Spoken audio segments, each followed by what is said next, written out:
You might be thinking, alright, now it's time to build AndysRoom, throw in some walls and start placing all the cool models we created in Season 1. But guess what? That's not what we are doing, at least not yet. This process of arranging objects in a scene, which is a crucial step in 3D art, is commonly referred to as set dressing, the art of arranging objects in a scene. Generally, set dressing can be done in two ways. Either before applying materials to the objects, or after they've been textured and have their materials applied. Here's the fun part. When objects have materials, they really come alive. You can see their textures, colors, and how they interact with the scene and lights. It's like they have their own personality. That's why this season is all about, bringing these models to life with materials. We'll dive into textures, colors, and shaders, turning our models from simple shapes into eye-catching pieces of art. Set dressing? Don't worry, that exciting part comes later. For now, get ready to unlock the magic of materials.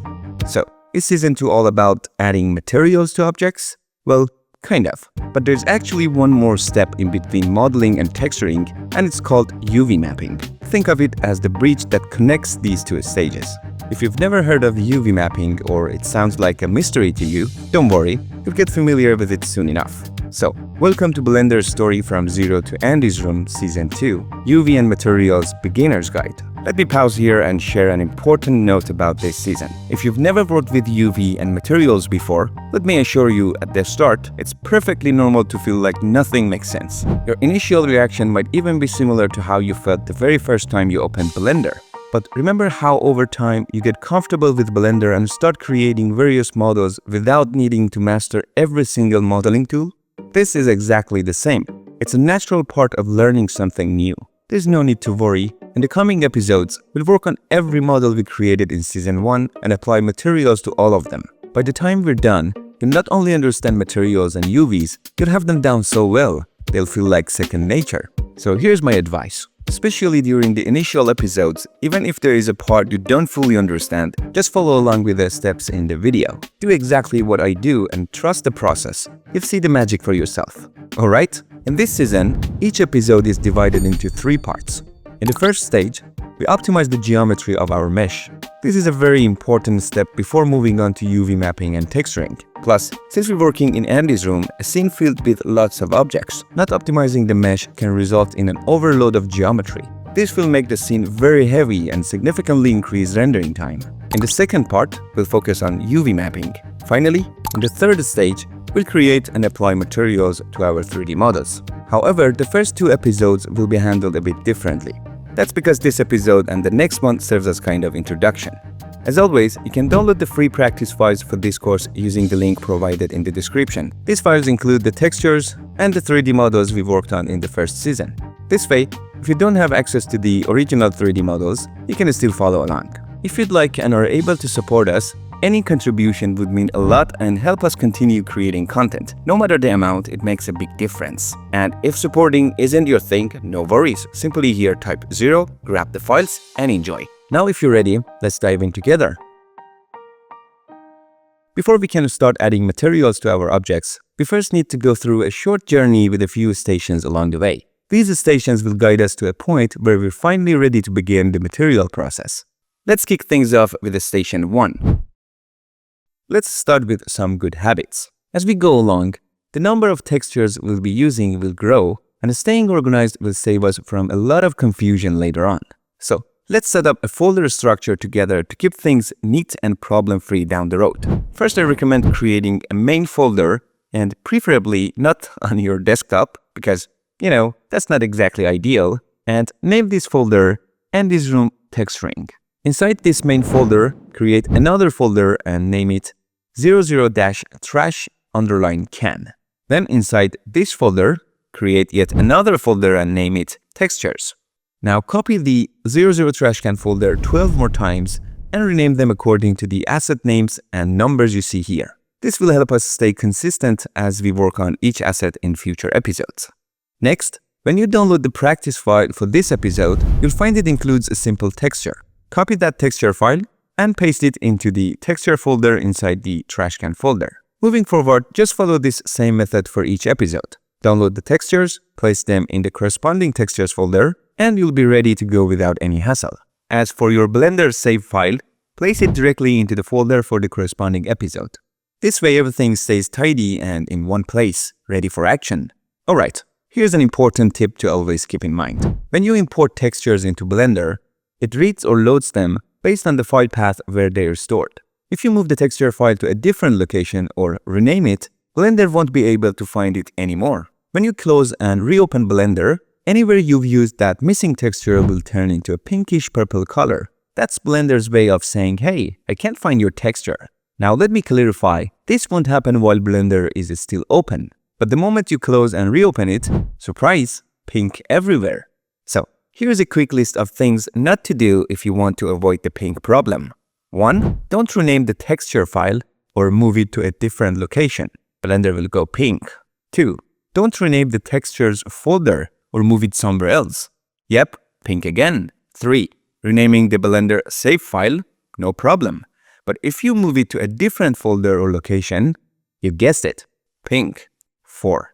However, renaming or moving the main folder, the one with everything inside, is totally fine as long as everything inside stays together. The key is to keep your Blender file and its associated textures in the same folder side by side and avoid moving them after saving. Got it? Okay. And don't worry, if you do accidentally lose your textures, it's not the end of the world. You can always reintroduce them to Blender and no more pink. Alright, that wraps up file management. If you're all set, let's move on to the next station. But before we get there, I've got some exciting news. Blender has released its brand new version 4.3. It comes packed with tons of cool and powerful new features. I've already updated my Blender to 4.3 and will be using this version for this season, so I highly recommend you install it too. I've dropped the download link in the description for you. Now, here's an important note. When you install the new version, all the extensions and hotkeys we set up in the previous season might be lost, so you may need to set them up again in the new version. To be sure everything is working, let's quickly activate them again. Simply go to the Edit menu and select Preferences, click on the Get Extensions tab, and here just type Extra and install Extra Mesh Objects. Next type Edgeflow in the search bar and install that too. Then type Bool and install the Bool tool. Great! Now let's assign a handy shortcut. Close the Preferences window. In the Viewport Overlays section, right-click on the Wireframe checkbox, select Assign Shortcut, and type Ctrl-W to assign it as a shortcut. And that's it for setting up. Now let's move on to Station 2. Alright, I've opened the trashcan file we modeled back in Season 1.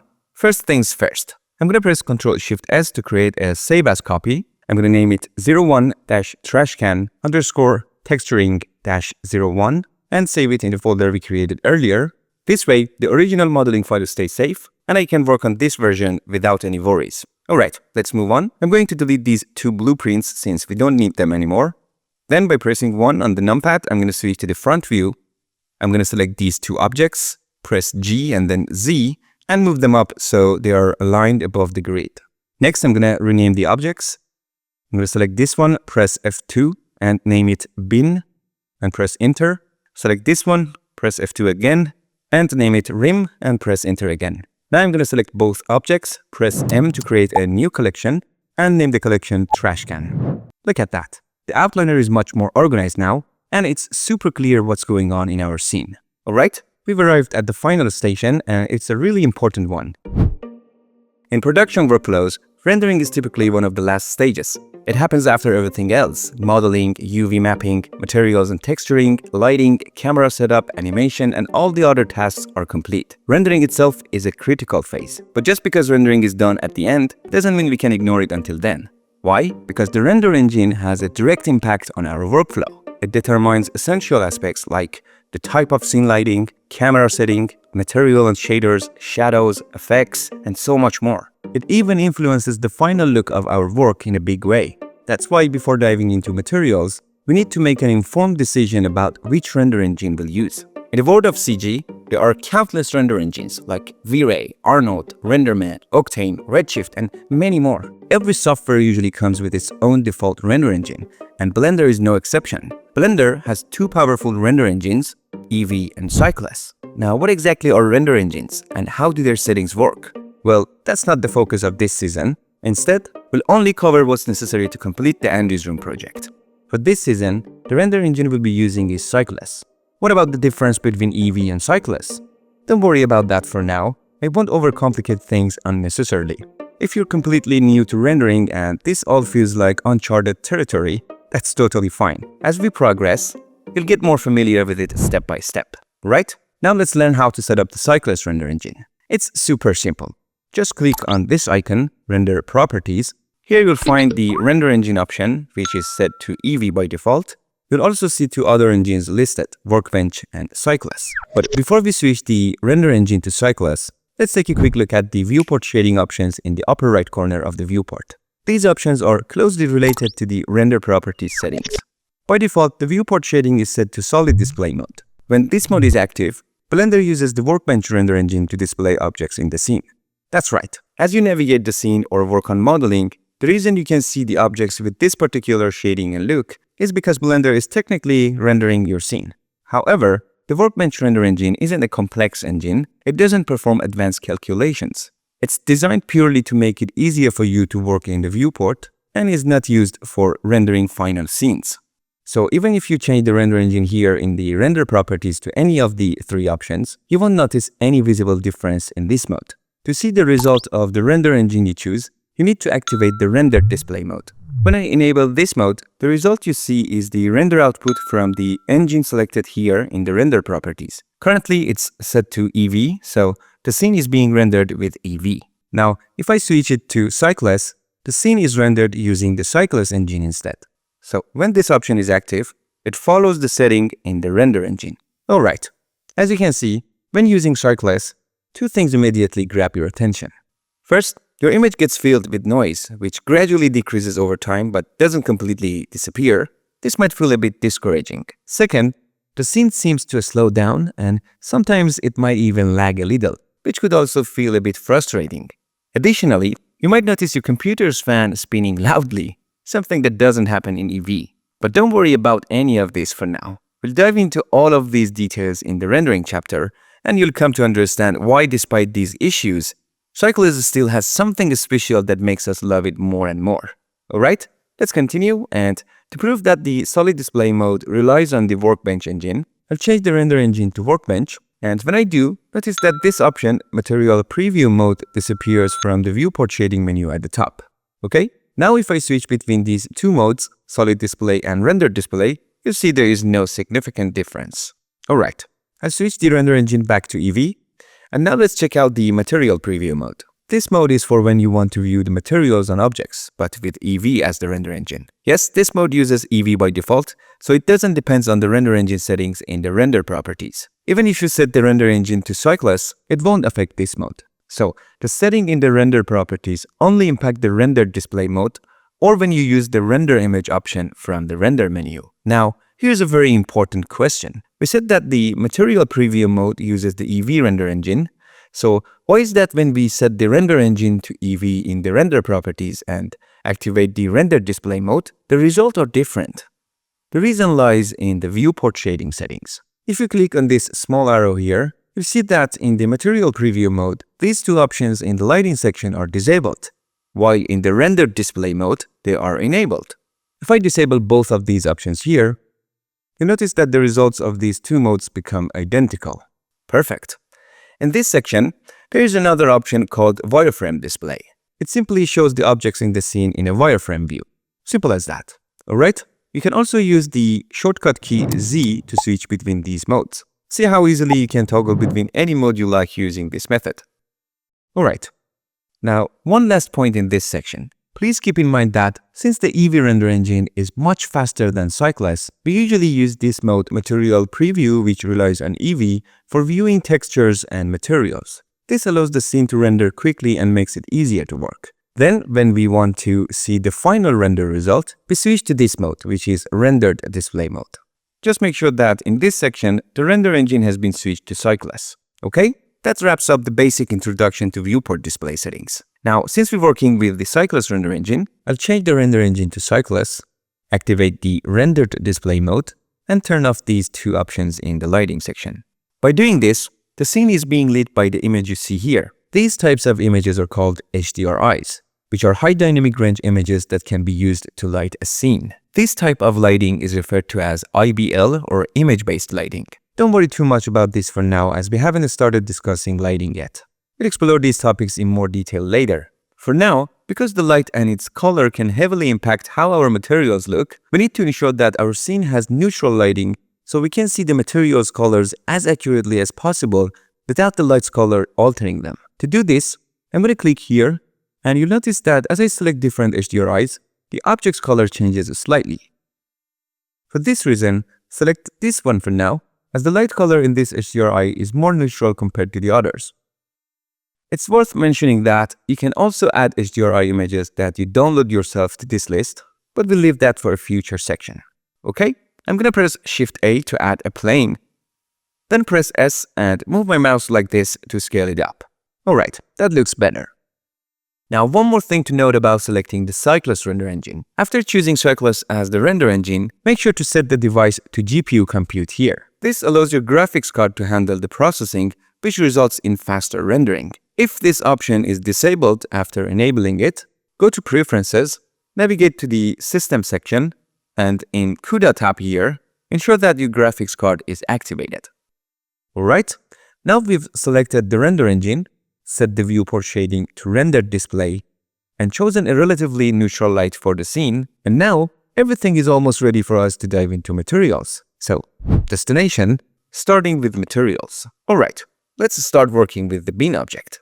I'm going to select it, and generally, there are two main methods for working with materials in Blender. One is through the material properties here, and the other is by using the shader editor panel.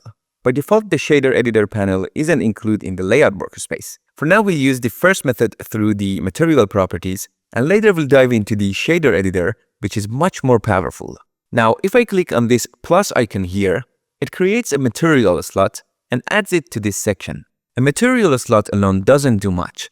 We need to assign a material to it. So, to do that, we simply click on the new button here, and you'll see that a new material is created for the slot we just added. Okay, let me undo with Ctrl Z. We can also directly click the new button here. This way, both steps happen at the same time, creating a slot and assigning a material to it. So what's the purpose of this plus button? This button is used when you want to add additional slots to your object and apply multiple materials to it. I'll explain this in more detail as we progress. For now, I'm going to click the minus button to remove these extra slots and their materials. And just like that, we've created a material for our object. Since we had the object selected beforehand, the material was automatically assigned to it. Now I'm going to double click on this section and rename the material to bin mat. Alright, here we have the main surface section, and for the surface property in this area, Blender has chosen the principled BSDF shader by default. That's why you see all these properties here which belongs to this shader. For example, if I click here and remove the principled BSDF shader, you'll notice that no properties are displayed here, and our object turns completely black. So, what exactly is a shader? Great question. If I were to explain it in a simple, casual way, a shader is basically something that contains specific properties which define the characteristics of a material.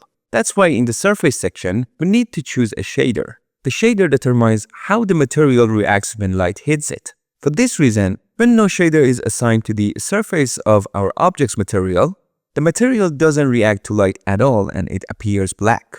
Now, when we create a new material by clicking the new button, Blender automatically assigns the principled BSDF shader to the material's surface. This shader provides us with these properties, allowing us to control how the material interacts with light. The principled BSDF shader is incredibly powerful and offers many useful properties. So, I'm going to click here and don't worry too much about this list and just select principled BSDF again. As you can see, our object now reacts to light. For example, if I click on this section here and click and drag on this area, I can adjust the color property provided by this shader, changing the material's color like this. Cool, right? It's starting to get exciting. Now, the color property really shows its power when instead of just selecting a color, you can tell it to use a texture. To do this, simply click on this yellow circle icon, and in the list, since we want it to use a texture, select Image Texture under the Texture section. And here comes the purple color. What does that mean? Yep, it means Blender can't find the texture. Well, Makes sense though, since we haven't assigned any texture to it yet. If you click here under base color, you'll notice that 2 new options have been added. Just click on open and then select the texture file I included in the exercise file. Now you'll see that instead of a solid color, it's using the cool texture we just assigned. Awesome, right?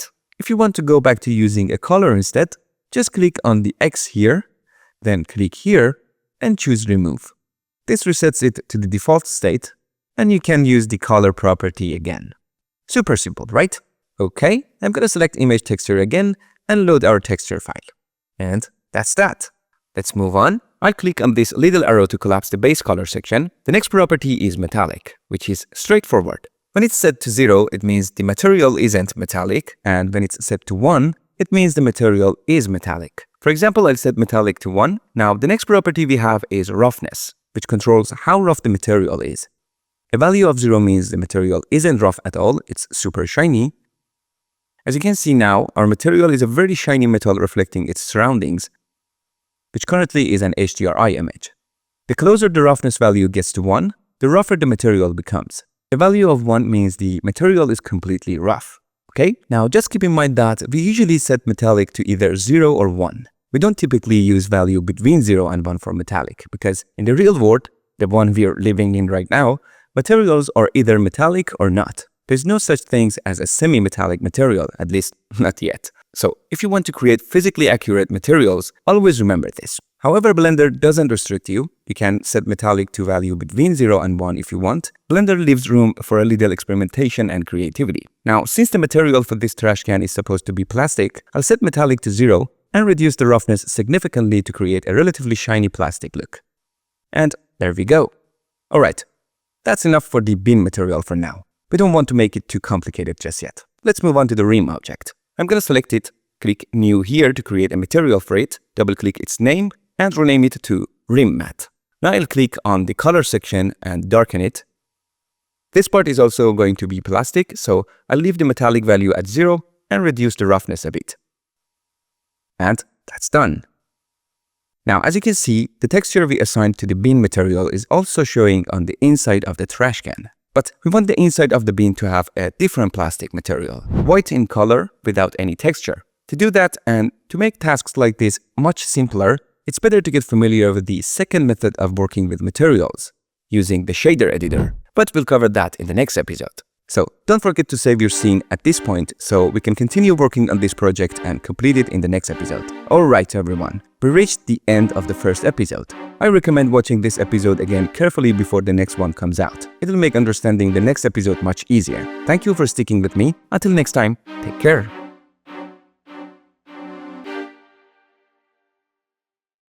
Previously on BlenderStory. In the last episode, we explored the essential steps you need to take before diving into creating materials. We also discovered that Blender offers 2 ways to work with materials. First, we got hands-on with the Material Properties panel, where we created a super simple material. We adjusted the principled BSDF shader, played around with the base color, and even assigned a basic texture instead of just a solid color. And let's not forget the brief introduction to metallic and roughness, keeping it simple but effective. Everything was going smoothly until we hit a roadblock. The texture we used for the base color was being applied to both the outer surface and the inner surface of our bin. But we wanted the inner surface to have a different material, something like white plastic. To fix this, we decided to switch gears and explore Blender's second method for working with materials, the shader editor. That's exactly what we'll dive into in this episode. Since this episode continues right where we left off, there is no new practice file. Make sure you've watched the previous episode and have your project file ready to go. If you're all set, let's jump back in.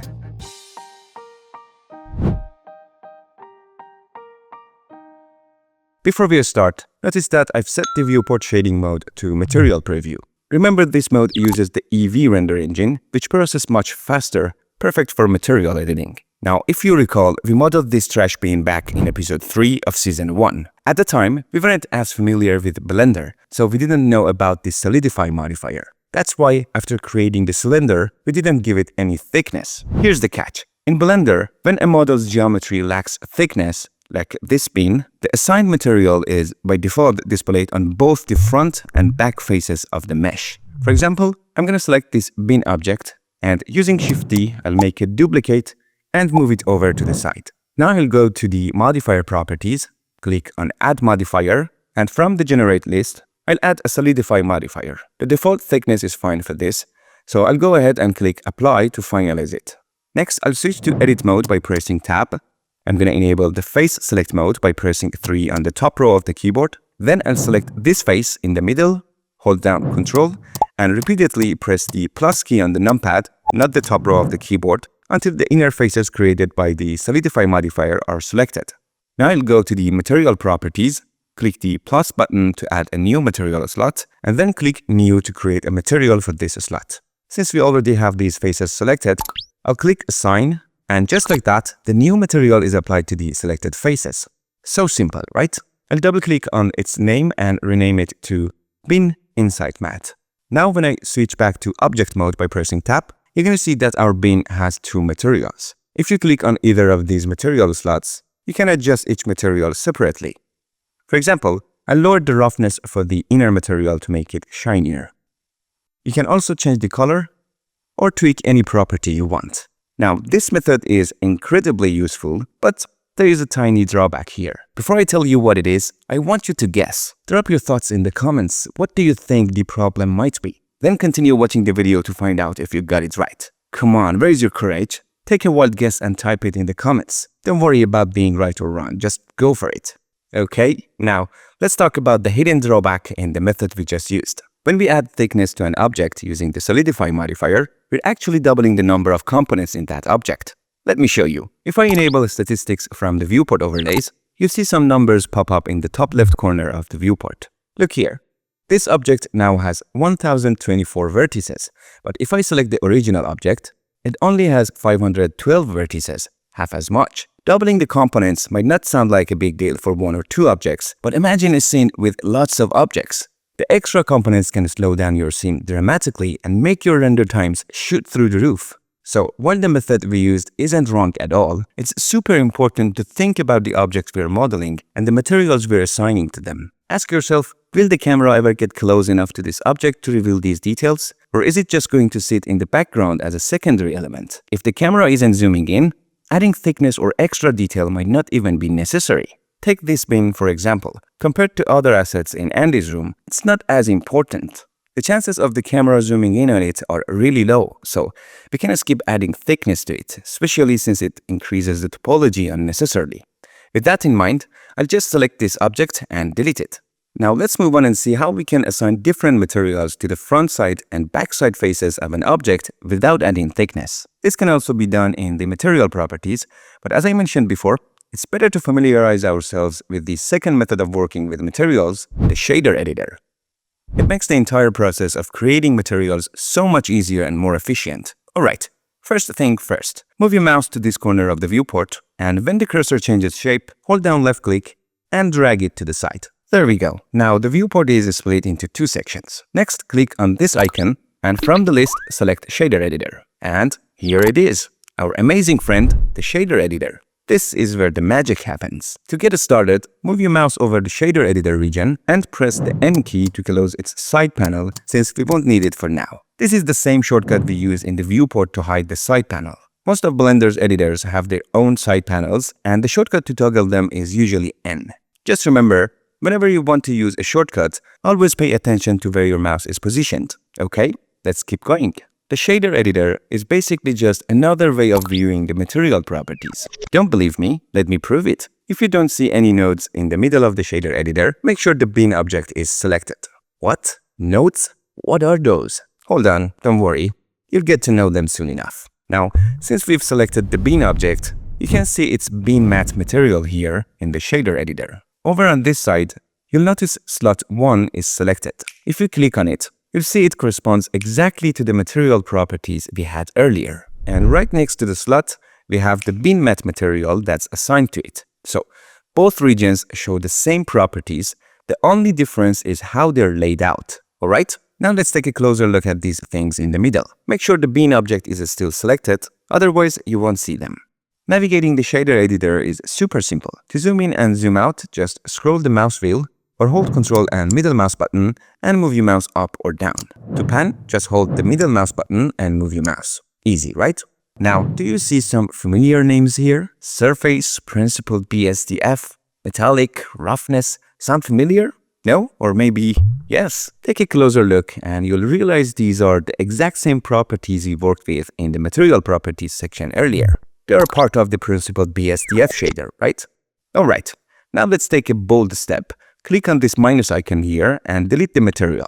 What are you waiting for? Come on, click it with confidence and delete it, because we're going to get used to working in the shader editor from the very beginning, just like the pros. Okay, I'll make sure my object is selected. Then this time, I'll simply click the new button in the shader editor. That is how when we're working in the shader editor, the material properties section updates simultaneously. That's because these two regions are completely connected and work together. Now to rename the material, I'll click here, type binmat and hit enter. But what's this? A .001 has been added to the end of the name. This happens when there's already a material with the same name in the project. So Blender adds a .001 suffix to make it unique. What does that mean? It means when we click the minus icon to delete a material, it's not permanently erased. It's still stored in Blender's memory, but only temporarily. Let me explain. If you create a material but don't assign it to any object, meaning no mesh in the scene is using that material, when you close Blender and reopen it, the material will be gone for good.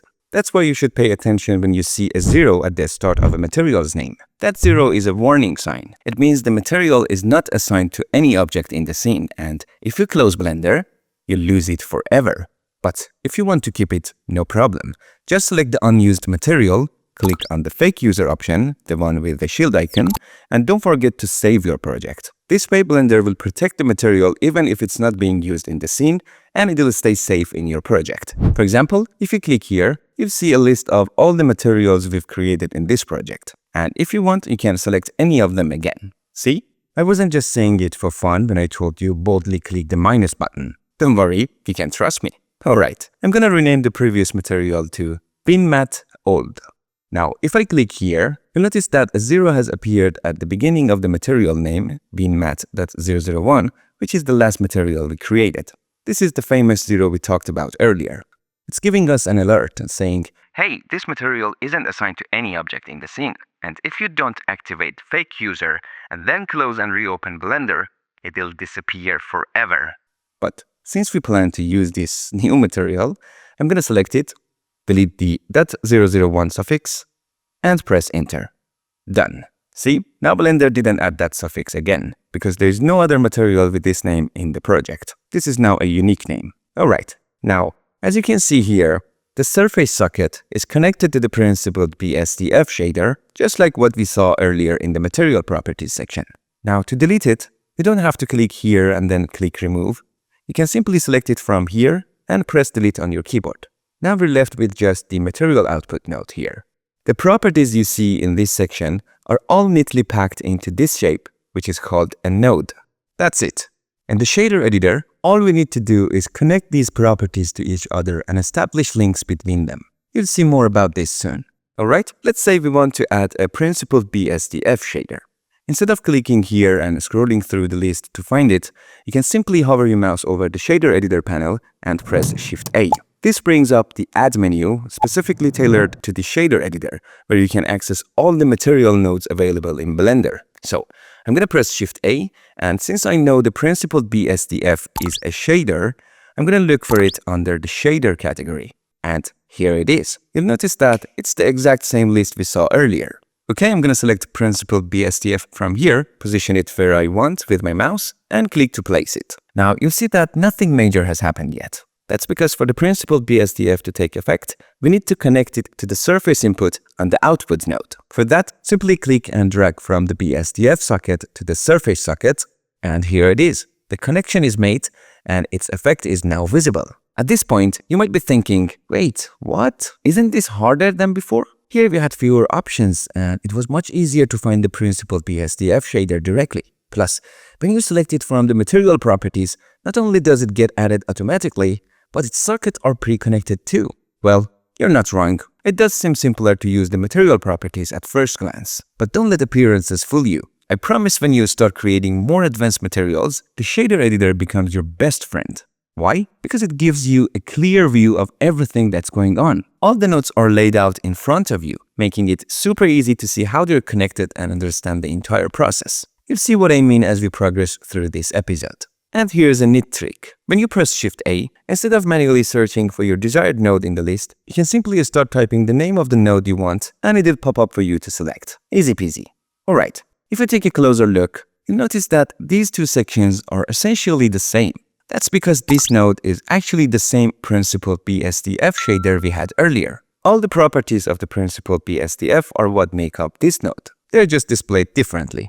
Makes sense, right? Okay, let's move on and see how we can connect a texture to the base color. One of the easiest way is to drag an image from your hard drive and drop it directly into the shader editor. As you can see, the image will instantly appear as a node in the editor. From there, you can simply connect its color output to the base color input. Just like that. Now I'm going to reduce the roughness value to make our material shinier. Done. At this point, we've caught up to where we left off in the previous episode.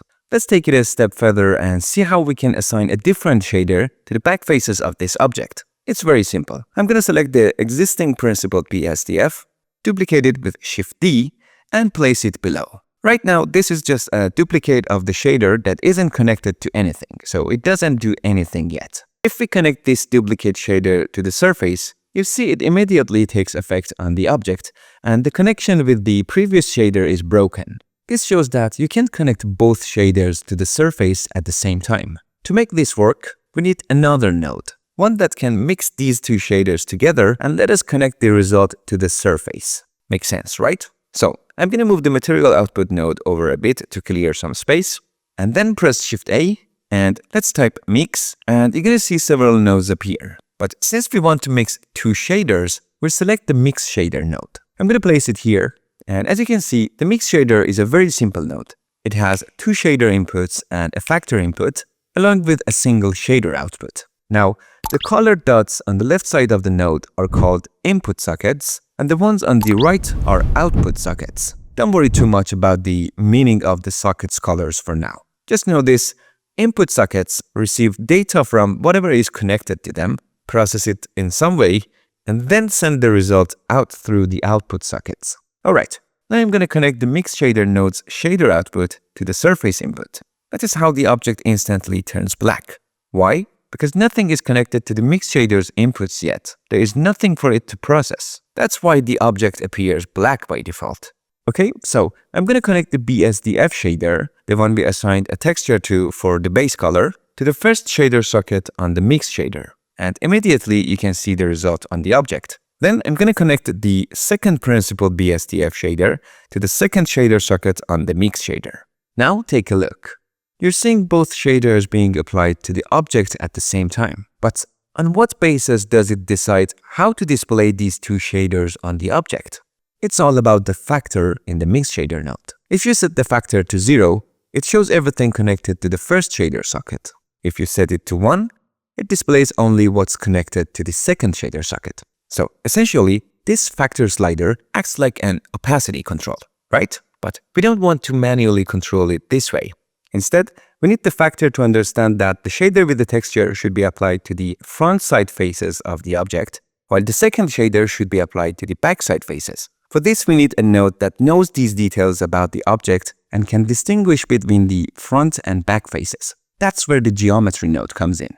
So I'm going to press Shift-A, type geometry, and select it. Now I'm going to place it here. What's the matter? Starting to feel a bit intimidated? Don't worry, if this doesn't make complete sense yet, that's totally normal. Just follow along with me step by step. And if you have any questions, make sure to join our free Discord group and ask them there. Alright, let's continue. You don't need to get familiar with all the outputs of this geometry node just yet. The option we're looking for is backfacing. Simply connect it to the factor input on the mix shader, and the magic happens. This backfacing output in the geometry node can distinguish between the front and back faces of our object. As its name suggests, the geometry node provides outputs that contain information about the object's geometry, and identifying front and back faces is what backfacing is responsible for. But how does it make this distinction? It's based on something I introduced back in episode 11 of Blender Story's first season, the normals of an object's faces. If you remember, we could go to the viewport overlays up here. If you don't see it, just scroll until you find it. And from there, we could enable the face orientation option.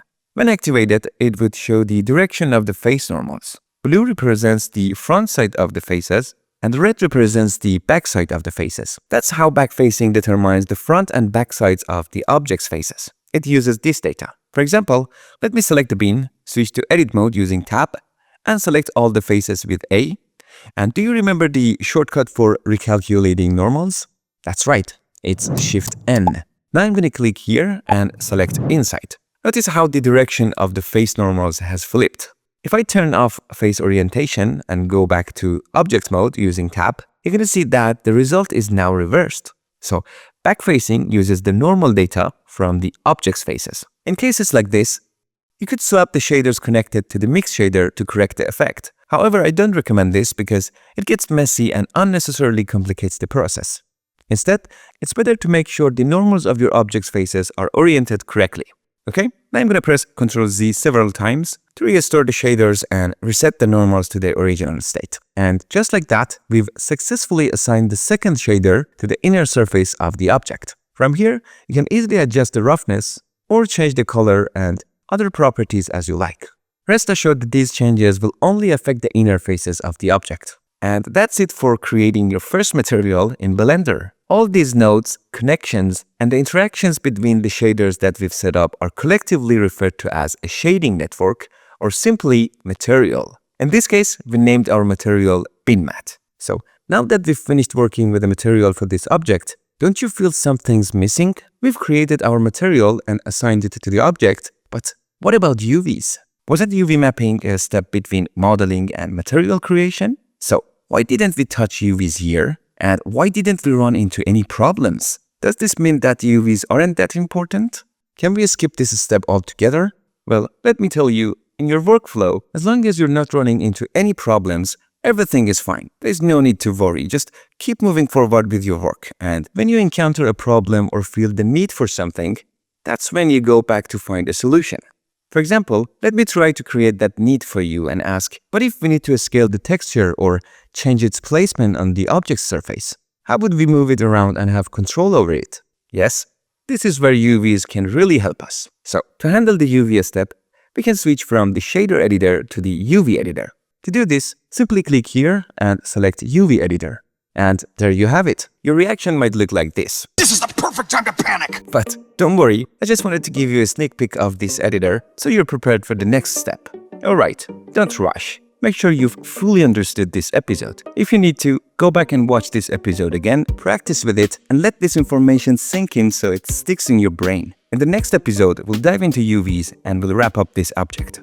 Alright, finally, I know many of you don't watch the very end of the video, so I've saved this section for the end so it doesn't interrupt your learning process. And here's the thing, if you have the means, you can consider supporting this course by donating a small amount when you download the practice project via Gumroad or Artstation. Every little bit helps a lot, but if you're unable to, no worries at all. This course is completely free and you can always enter 0 at the checkout and enjoy it. Thank you for your constant support and I'll see you in the next episode.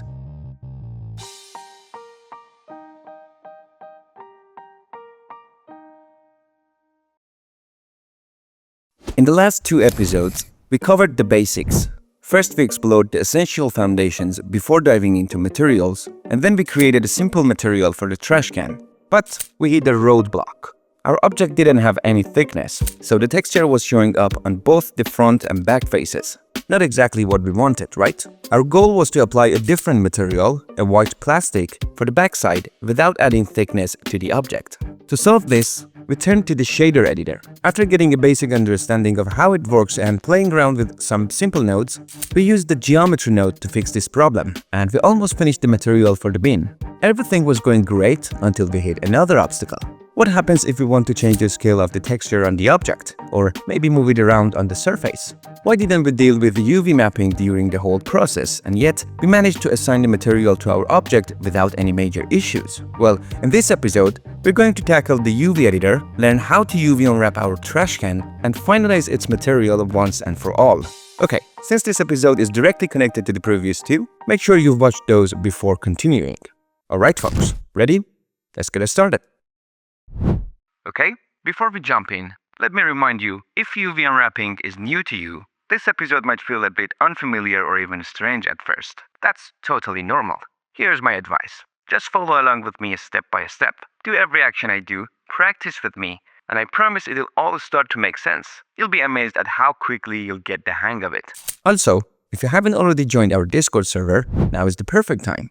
You can share your thoughts, ask questions, or just chat with us about the course. I've dropped the Discord link in the description below. Alright, at the end of the last episode, we landed here and clicked on this icon to switch the region to the UV editor. The UV editor is a pretty simple editor. Like other editors in Blender, it has a side panel that you can toggle with the N key, and navigating inside it is just like the shader editor. You can pan using the middle mouse button and zoom in or out while scrolling your mouse wheel.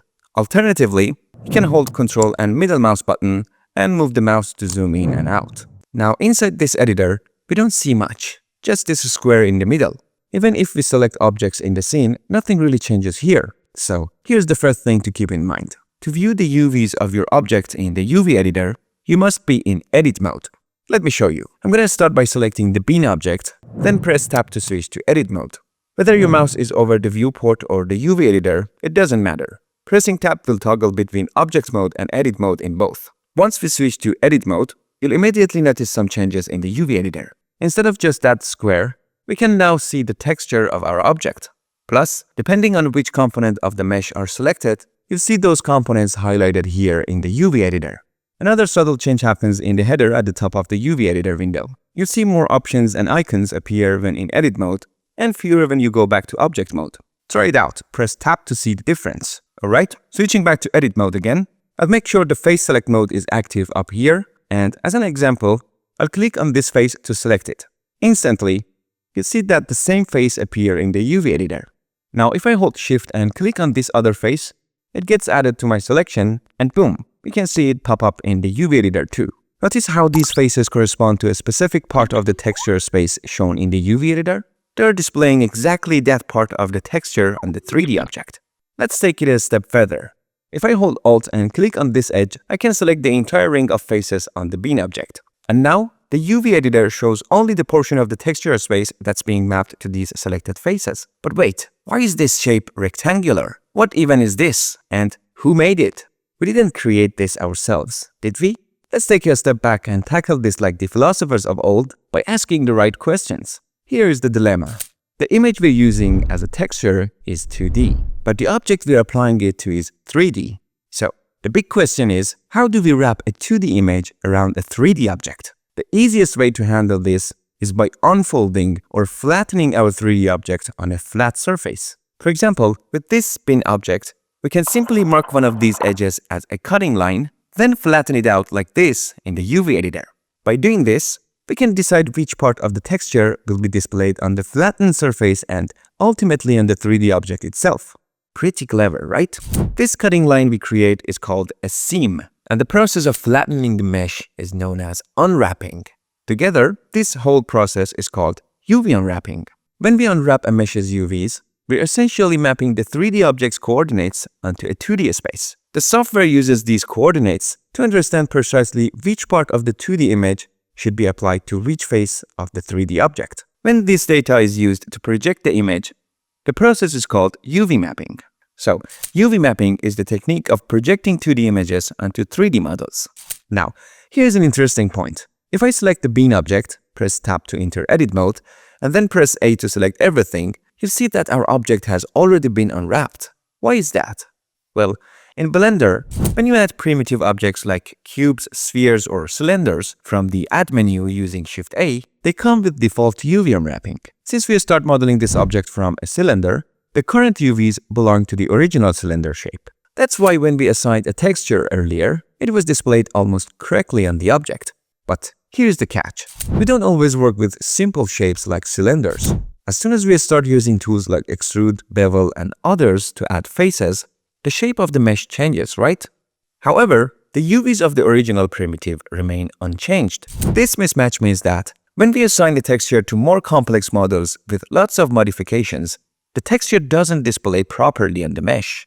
Now, let me show you something else. With the bean object still selected, if I click on this icon, Object Data Properties, you can see a section called UV Maps.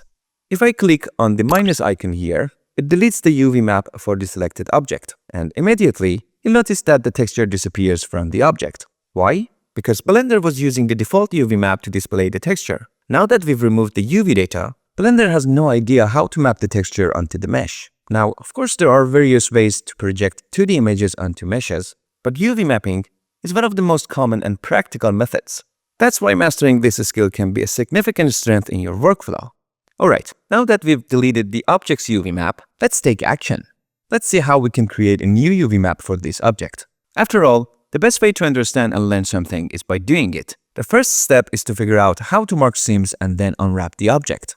Without marking seams, unwrapping won't give us good results. Let's first try unwrapping without marking seams to see what happens. To make things easier, I'll temporarily hide the plain object. Alright, to unwrap, first you need to select the faces you want to unwrap. To do that, I'm going to press Tab to go back to edit mode and then press A to select all the faces. After that, we can either find the unwrap option in the UV menu here or use the shortcut U, which brings up the UV unwrap menu. So I'm going to press U and go to unwrap, and here we have different unwrapping methods, but for now we're not going to deal with them. It's enough to select angle based, and immediately you'll see two things happen. First, since we had deleted the UV data, a UV map gets added here. Second, the object's UV gets unwrapped. But it's unwrapped in a way that makes it look like the object has been squashed and flattened instead of being properly opened up. And if you look at the texture on the object, let me go back to object mode by pressing Tab so you can see it better. You'll notice that the image is deformed and isn't projected correctly onto the object. The reason for this is we didn't mark any seams. So, to prevent this, we need to mark seams on the object before unwrapping. Marking seams is really easy. You just need to think about where to cut the object so it unwraps as flat as possible. For this cylinder object, it's very simple. We can select any of these edges around it, right-click and choose Mark Seam, or we can press U again to bring up the UV mapping menu and select Mark Seam from there. After marking the seam, if I click anywhere in the empty space, you're going to see that the edge is highlighted in red. This indicates that it's been marked as a seam. That's it. However, keep in mind that wherever you place a seam, it's where the pattern of a seamless texture will break. So, the key points to remember about seams are: use as few seams as possible and try to hide seams in places that aren't visible to the camera or audience, such as the back of the object or areas facing a wall. For example, on this cylinder object, we can place the seam on any vertical edge and then rotate the object in the scene so the seam faces the wall. This way, the seam is hidden from view. No worries, right? Now, if we recall, we used the bevel tool for the bottom part of this bin. So we need to select the entire edge loop at the bottom and mark it as a seam. To do that, I'm going to hold Alt and click on this edge to select the loop, press U, and choose Mark Seam. Okay, let's unwrap it now to see the result. I'm going to press A to select all the faces, then U, and select Unwrap with the angle-based option. As you can see, we still didn't get the correct result. Why? It's because this face at the bottom of the bin is preventing the unwrapping from working properly. So we need to mark more seams. Alright, I'm going to hold Alt, click on this edge loop, press U, and select Mark Seam again. Now this edge loop is marked as a seam. Let's try unwrapping one more time. I'm going to press A, then U, select Unwrap, and again choose the angle-based option.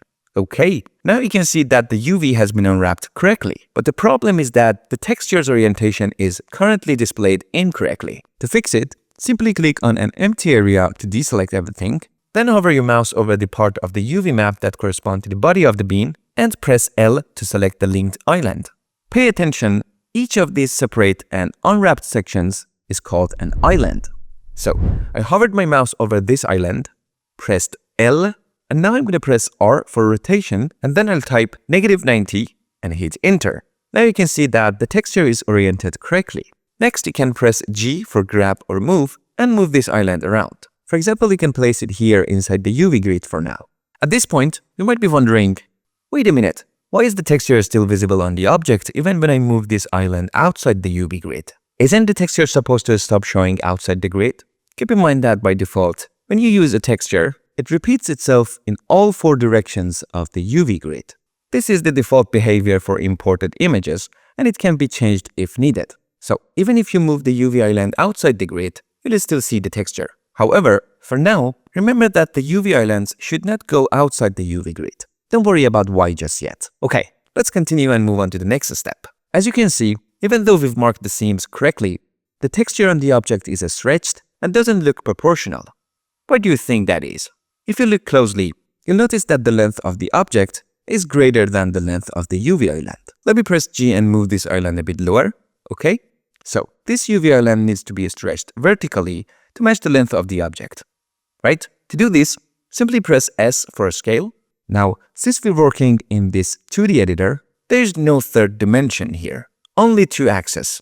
We have the horizontal axis, X, which is called U in UV space, and the vertical axis, Y, which is called V in UV space.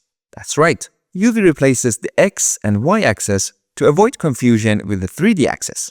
Ha, see?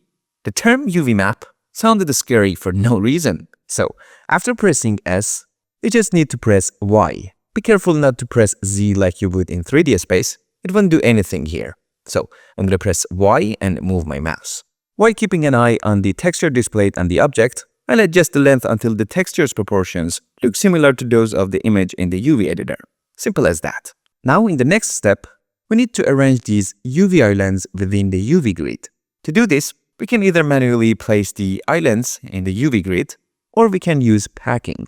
Since packing makes our job much easier, let's arrange the islands in the UV grid using packing. For this, just move your mouse into the UV editor and press A to select all the islands, because we want to pack all of them, right? Now, here's a very important tip.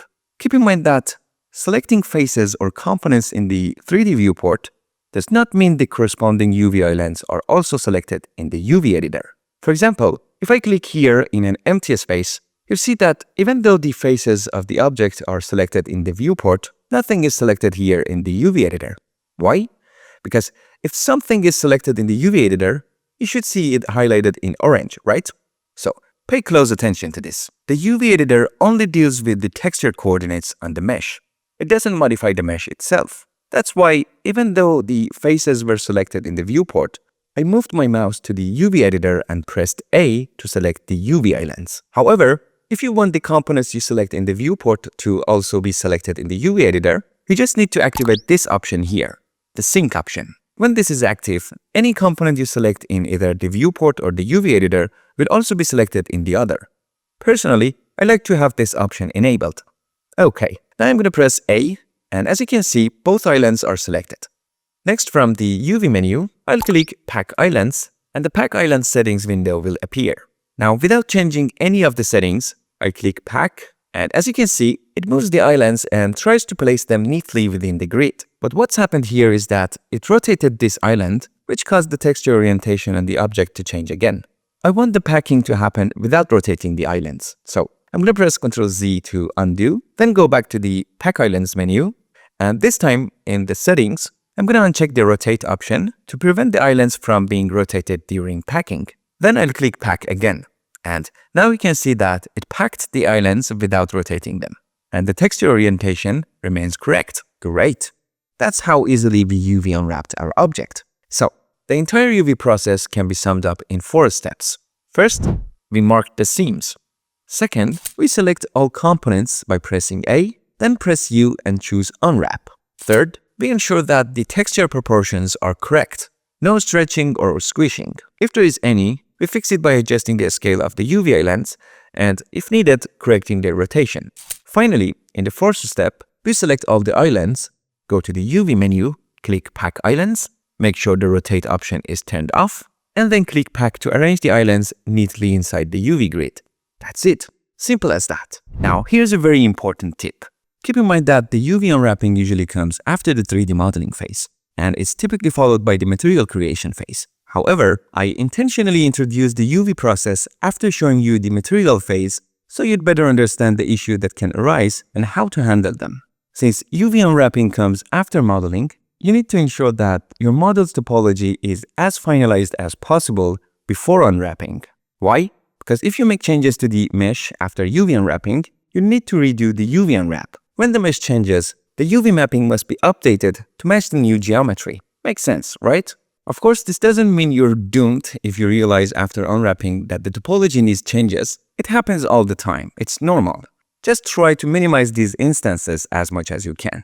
For example, the topology of this trash bin we created is quite dense. Ideally, we should have modeled it with fewer faces and then added a subdivision surface modifier to smooth it out later, right? However, for this object, we'll skip that step. But in future episodes, we'll make sure to consider this step, optimizing the mesh, before moving on to UV unwrapping for the objects we'll work on later. Alright, let's continue. I'll switch back to object mode using tab, and to make sure we've mastered UV unwrapping, let's UV unwrap this rim object. First, I'm going to select it and switch to edit mode using tab. And you can see that since we originally created this object using a torus, it already has a default UV map. So I'm going to go to the object data properties, and in the UV maps section, I'm going to click the minus icon to delete the UV map. Now we're ready for the first step, marking the seams. For this mesh, the best place to hide the seam is here, where the rim connects to the bin, right? To make this process easier, I'm going to bring my mouse here and scroll, and click on this icon to enable solid display so we can see the edges more clearly. I'm going to also hide the bin object for now. Next, I'm going to hold Alt and click on this edge, which selects the entire edge loop. And now if I toggle the bin object visibility on and off, you're going to see that this edge loop is in a spot where the camera is unlikely to focus. It's not a visible area, so it's a great choice for a seam. Now, I'll press U and choose Mark Seam. Okay, now let's move on to the second step, unwrapping. I'm going to press A to select all the components, then press U, choose Unwrap, and select Angle Based. Alright, you can see that it's unwrapped into a ring shape. To flatten this further, we need to mark another seam along an edge ring. It's best to place this seam exactly where we marked it for the bin object. To do this, and make the bin object visible, switch back to object mode, select the bin and go into edit mode, and you can see the seam is located here. Okay, I'm going to exit edit mode, select the rim object, and go back to edit mode. Holding Alt, I'm going to click on this edge to select the edge ring, press U, and choose Mark Seam. Then I'm going to press A, then U, unwrap, and again select Angle Based. And that's it. The rim object is now unwrapped, and it's also packed neatly into the UV grid. Note that when you unwrap an object, Blender automatically packs the UV islands by default. If you don't rotate or remove the UV islands, there is no need to pack them again. But if you make any transformations to the UV islands, you can select all of them using A and click Pack Islands in the UV menu. That's how we UV unwrapped the rim object. So, is that it for UV mapping? Is it really that simple? Well, yes and no. The basic concept is indeed this simple. However, there are many important and advanced techniques for each of these steps I've shown you, but you don't need to worry about those for now. We'll gradually explore these advanced topics in future episodes of the course. Now, I'm going to move my mouse here and scroll and switch back to Material Preview mode. Now, even though we've UV unwrapped both meshes, we still haven't achieved our goal. How can we move or scale the texture? We know that in the UV editor, we can move the UV islands to adjust the texture's position on the object, or scale the islands to change the texture's size, and even rotate them. But we also know that we shouldn't move the UV islands outside the UV grid. After all, that's why we packed them neatly inside it. So what should we do now? Another week of waiting for the new episode of BlenderStory to drop? Well, if you're this eager and excited to keep learning, why wait for the next episode? Let's continue.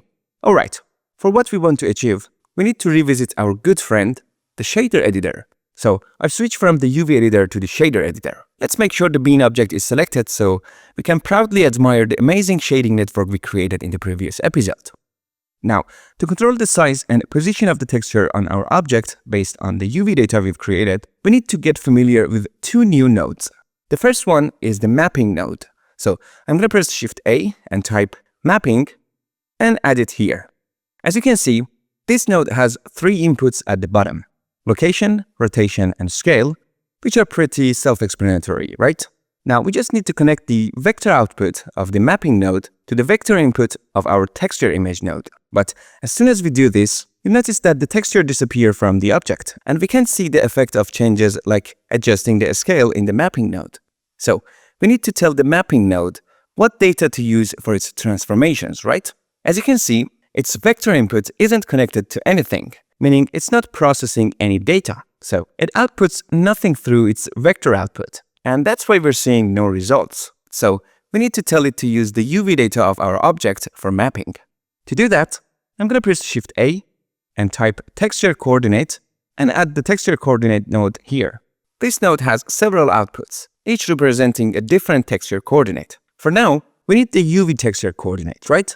So don't worry about the other outputs for now. We'll explore them when we need to. Here, we'll simply connect the UV output of the texture coordinate node to the vector output of the mapping node. And with that, you'll see that the texture is back on our object. So the texture coordinate node is passing the UV data we created for the object to the mapping node. Now, for example, if I hold Shift, click and hold the left mouse button on the x-axis of the scale and adjust it, you'll see that we can easily change the texture's scale along this axis. Alright, I'll undo that with Ctrl Z, and since we want to scale the texture uniformly, I'll click and drag downwards to highlight all three axes, then hold Shift and move the mouse to adjust the scale. Okay, now, if you'd like, you can also easily adjust the texture's rotation or location using the properties here. Alright, I'll undo those changes with Ctrl Z to reset everything to its default state.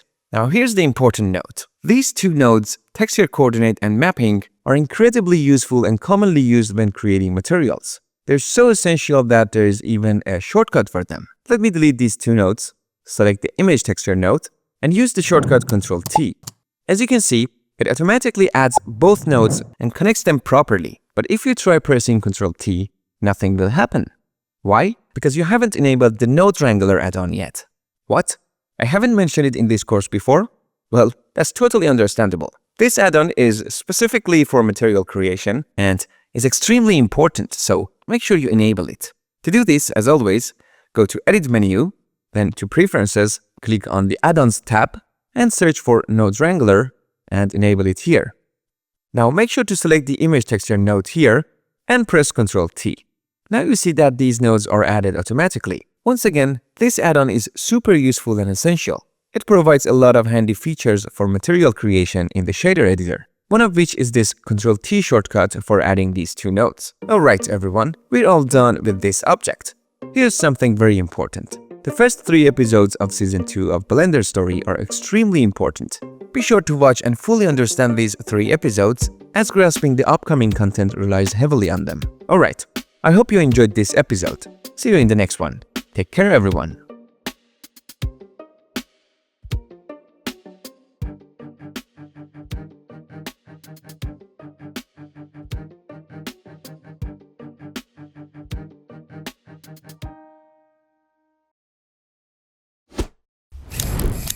Hey everyone, welcome to episode 4 of season 2 of BlenderStory course.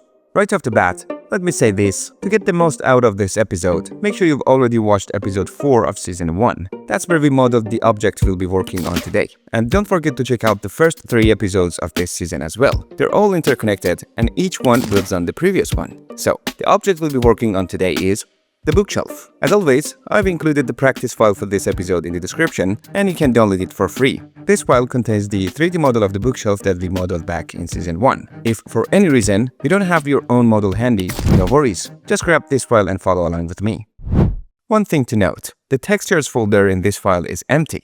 Instead, you'll find the text file with a link to the textures we'll be using. To make things easier, I've added the same link in the video description. The textures are hosted in a fantastic website called ambientcg.com, which is a goldmine for free, high-quality assets like textures, materials, and HDRIs. You can use these in your projects for free. If you want to learn more about their licensing, just click on the licensing menu on their website. It's such a generous and valuable resource, and they're offering these assets for free. So, if you're in a position to support them, consider donating to help sustain this incredible community. Now, when you open the link I've shared, you'll see a preview of the material you're about to download. By default, it's in thumbnail mode, but if you prefer, you can switch to 3D preview.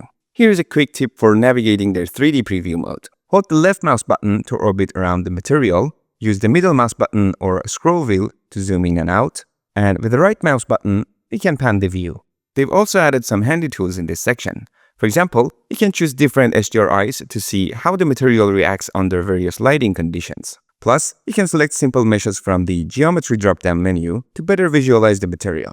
Super cool, right? There is another display mode called Tiling Preview, where you can scroll with the mouse wheel to see how the texture tiles. Now, for downloading, it's quite simple. In this section, on the left side, you can download the images in JPG format, and on the right side, you can get them in PNG format. As you can see, you can also download them in different resolutions. For this episode, I'm using images with 2K resolution and PNG format. To download, just click on the desired option. If you're not familiar with formats and resolutions yet, don't worry, you'll get the hang of it as you go. After downloading, you'll have a zip file that needs to be extracted. Once extracted, go into the folder, cut or copy all the files, and paste them into the textures folder included in the practice files you downloaded. These 2 extra files aren't needed, so you can go ahead and delete them. If you'd like, you can explore the website further. Go to the Materials section, click on Wood here, and choose any wood material you like for this project. Alright, now that we've downloaded the textures, we're ready to get started. Let's move on to the first step, mesh optimization. I'll start by clicking this icon in the geometry section and enabling the wireframe checkbox. This will help us better visualize the geometry of the mesh. As I've mentioned earlier in this course, I've assigned the custom shortcut for this option for easiest reaching. To do that, you just right-click on the wireframe checkbox, select Assign Shortcut, and type your desired hotkey. Personally, I've assigned Ctrl-W to it. Alright, as you can see, the topology of the mesh we created isn't too dense. The only objects where we can reduce topology a bit are these cylinders, right? So, I'll press Shift-A to add a new cylinder. Over here, I'll click and reduce the vertices to 16. Then, I'll press R, followed by X, and type 90 and hit Enter to rotate it by 90 degrees. Now, I need to place this new cylinder exactly where the old cylinders are, right? So, first I'll hold Shift and click to select these cylinders. I'm going to right-click, go to Set Origin, and choose Origin to Geometry to make sure the origin of each cylinder is perfectly centered. This step is important because I want to move the new cylinder based on the origin of the existing objects. Next, I'll select this new cylinder first, then hold Shift and select one of the old cylinders. I'll press Shift-S and choose Selection to Active. This snaps the origin of the first object I selected to the origin of the last one. Now, I just need to scale the new cylinder to match the old one. But before that, I'll select the new cylinder, press Tab to enter Edit Mode, and activate Face Select Mode by pressing 3 on the top row of the keyboard. Then I'm going to select the cap faces, press X, and delete them by choosing Faces. Next, I'm going to press 3 on the numpad to switch to the right view. Since I'm still in Edit Mode, I'll press A to select all the faces, press S to scale, and adjust it until it matches the old cylinder. Then I'm going to press Alt-Z to enable X-ray mode, press S again, then Y to scale it along the Y-axis as well, and click to confirm. I'll middle-click and drag to return to the perspective view, press Alt-Z to exit X-ray mode, and press Tab to go back to object mode. Here I'll click once more to select the object underneath, and just to make sure I've selected the denser cylinder, I'll press G to grab and move it slightly. Yep, this is the one. I'll click to confirm and then hit Delete to remove it. Alright. Do you remember how we used Alt-D for linked duplicates instead of the regular Shift-D duplication when modeling repeating parts like this section of the object? Remember that? If it rings a bell, you'll recall that using linked duplicates kept the meshes connected. This means that if we made changes to the one component, all the duplicates update the same way. Pretty cool, right? Back then, the reason we chose linked duplicates was to save time. If we ever decided to tweak the mesh, those changes would automatically apply to all duplicates, so we wouldn't have to edit each one individually. That's why we used linked duplicates for all the repeating parts of this object. It was a major time saver. But the advantages of linked duplicates don't stop there. Since you've come such a long way in the course, let me show you another incredible benefit of this technique. Take this simple plane as an example. If I activate statistics from here, you'll see that this mesh is made up of 4 vertices, 4 edges, and 1 face, right? Now, if I go back to object mode and create a regular duplicate using Shift-D, you'll notice something. The number of components in the scene has doubled. We now have 8 vertices, 8 edges, and 2 faces. But watch this. If I delete the duplicate and instead create a linked duplicate using Alt-D, look closely. The number of components in the scene stays exactly the same. It doesn't increase at all. Even if I create multiple linked duplicates, the component count remains the same. I can create as many as I want, and the scene stays just as lightweight as it was before. Wow, that's the real power of linked duplicates. This means our scene remains incredibly optimized and lightweight. So, this is another great reason to use linked duplicates whenever the situation allows. You might be thinking, why not use linked duplicates all the time then? That's a great question. While link duplicates have this amazing advantage of keeping the scene optimized, they also come with some limitations, which we'll explore later. Alright, let's get back to our scene and continue our work. I'll select this and create a linked duplicate using Alt-D, click to confirm, hold Shift, select this object, then press Shift-S and choose Selection to Active. Now I'll click here again, press G and move it upward. Alright, I'll press Delete to remove it. Next, I'll select these two objects and create link duplicates of them using Alt-D. First, I select this one, then the other, press Shift-S and choose Selection to Active. Then I select this one and then this one, press Shift-S again and choose Selection to Active. Finally, I delete the old cylinders as well. That's it. The other objects already have proper topology, so the first step of our process, optimizing the objects, is done. The only thing left before moving on to UV mapping is to make sure their scale of all objects is correct. This means their scale for every object should be set to 1. If I click on Object Properties, you'll see that in the practice file I provided, the scale for all objects is set to 1, except for these spheres at the top of the legs. See? Their scale isn't right. To fix this, we need to apply their scale.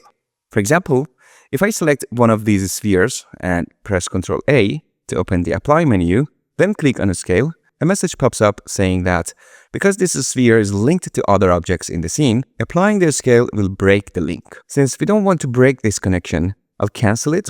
Instead, I'll select all the objects that are linked, then press Ctrl A and click a scale. You'll notice that the scale for all of them is applied without any warning message, and everything is set to 1.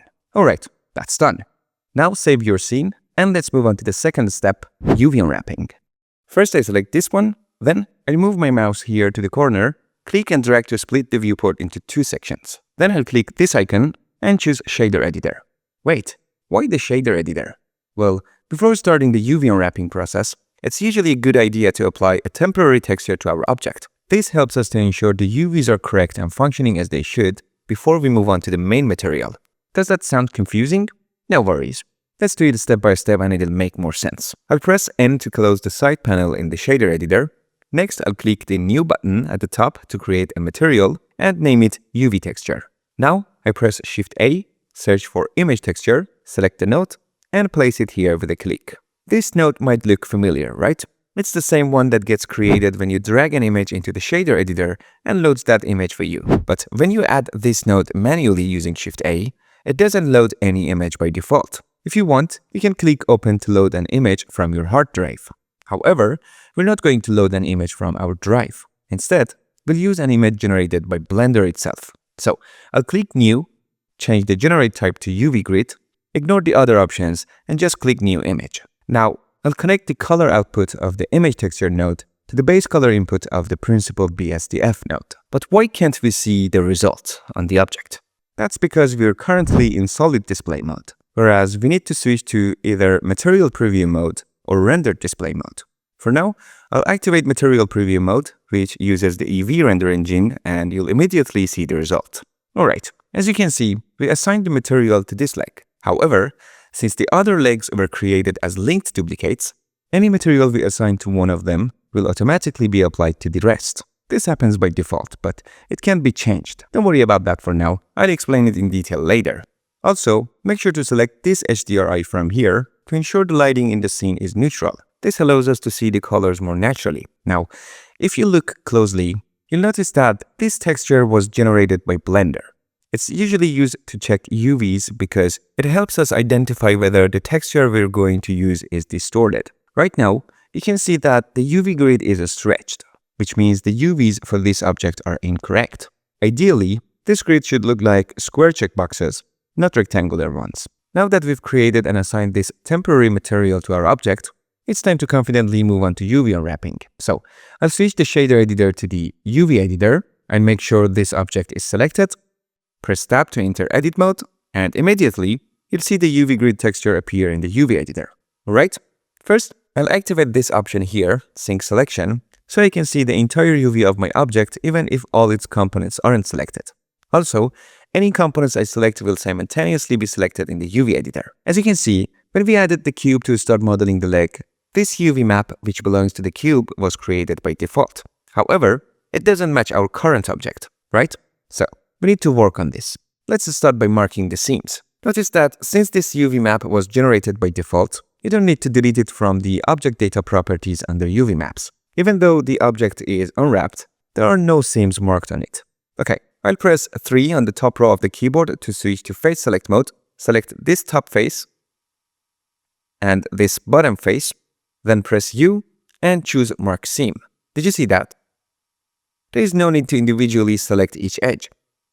Just select the face, mark the seam, and Blender automatically marks the edges forming that face as seams, because seams are only for edges, right? You can't mark a face or a vertex as a seam, can you? Alright, now we also need to mark one of the 4 vertical edges around the leg as a seam, right? This helps the object unwrap and flatten properly. It's better to choose an edge that's less visible, so the seam and any tiling issues in the texture remain hidden. The best choice here is the edge facing inward toward the shelves. So I'm going to select it, press U, and mark it as a seam. Next, I'll press A to select all the components, then press U, choose Unwrap, and select Angle Based.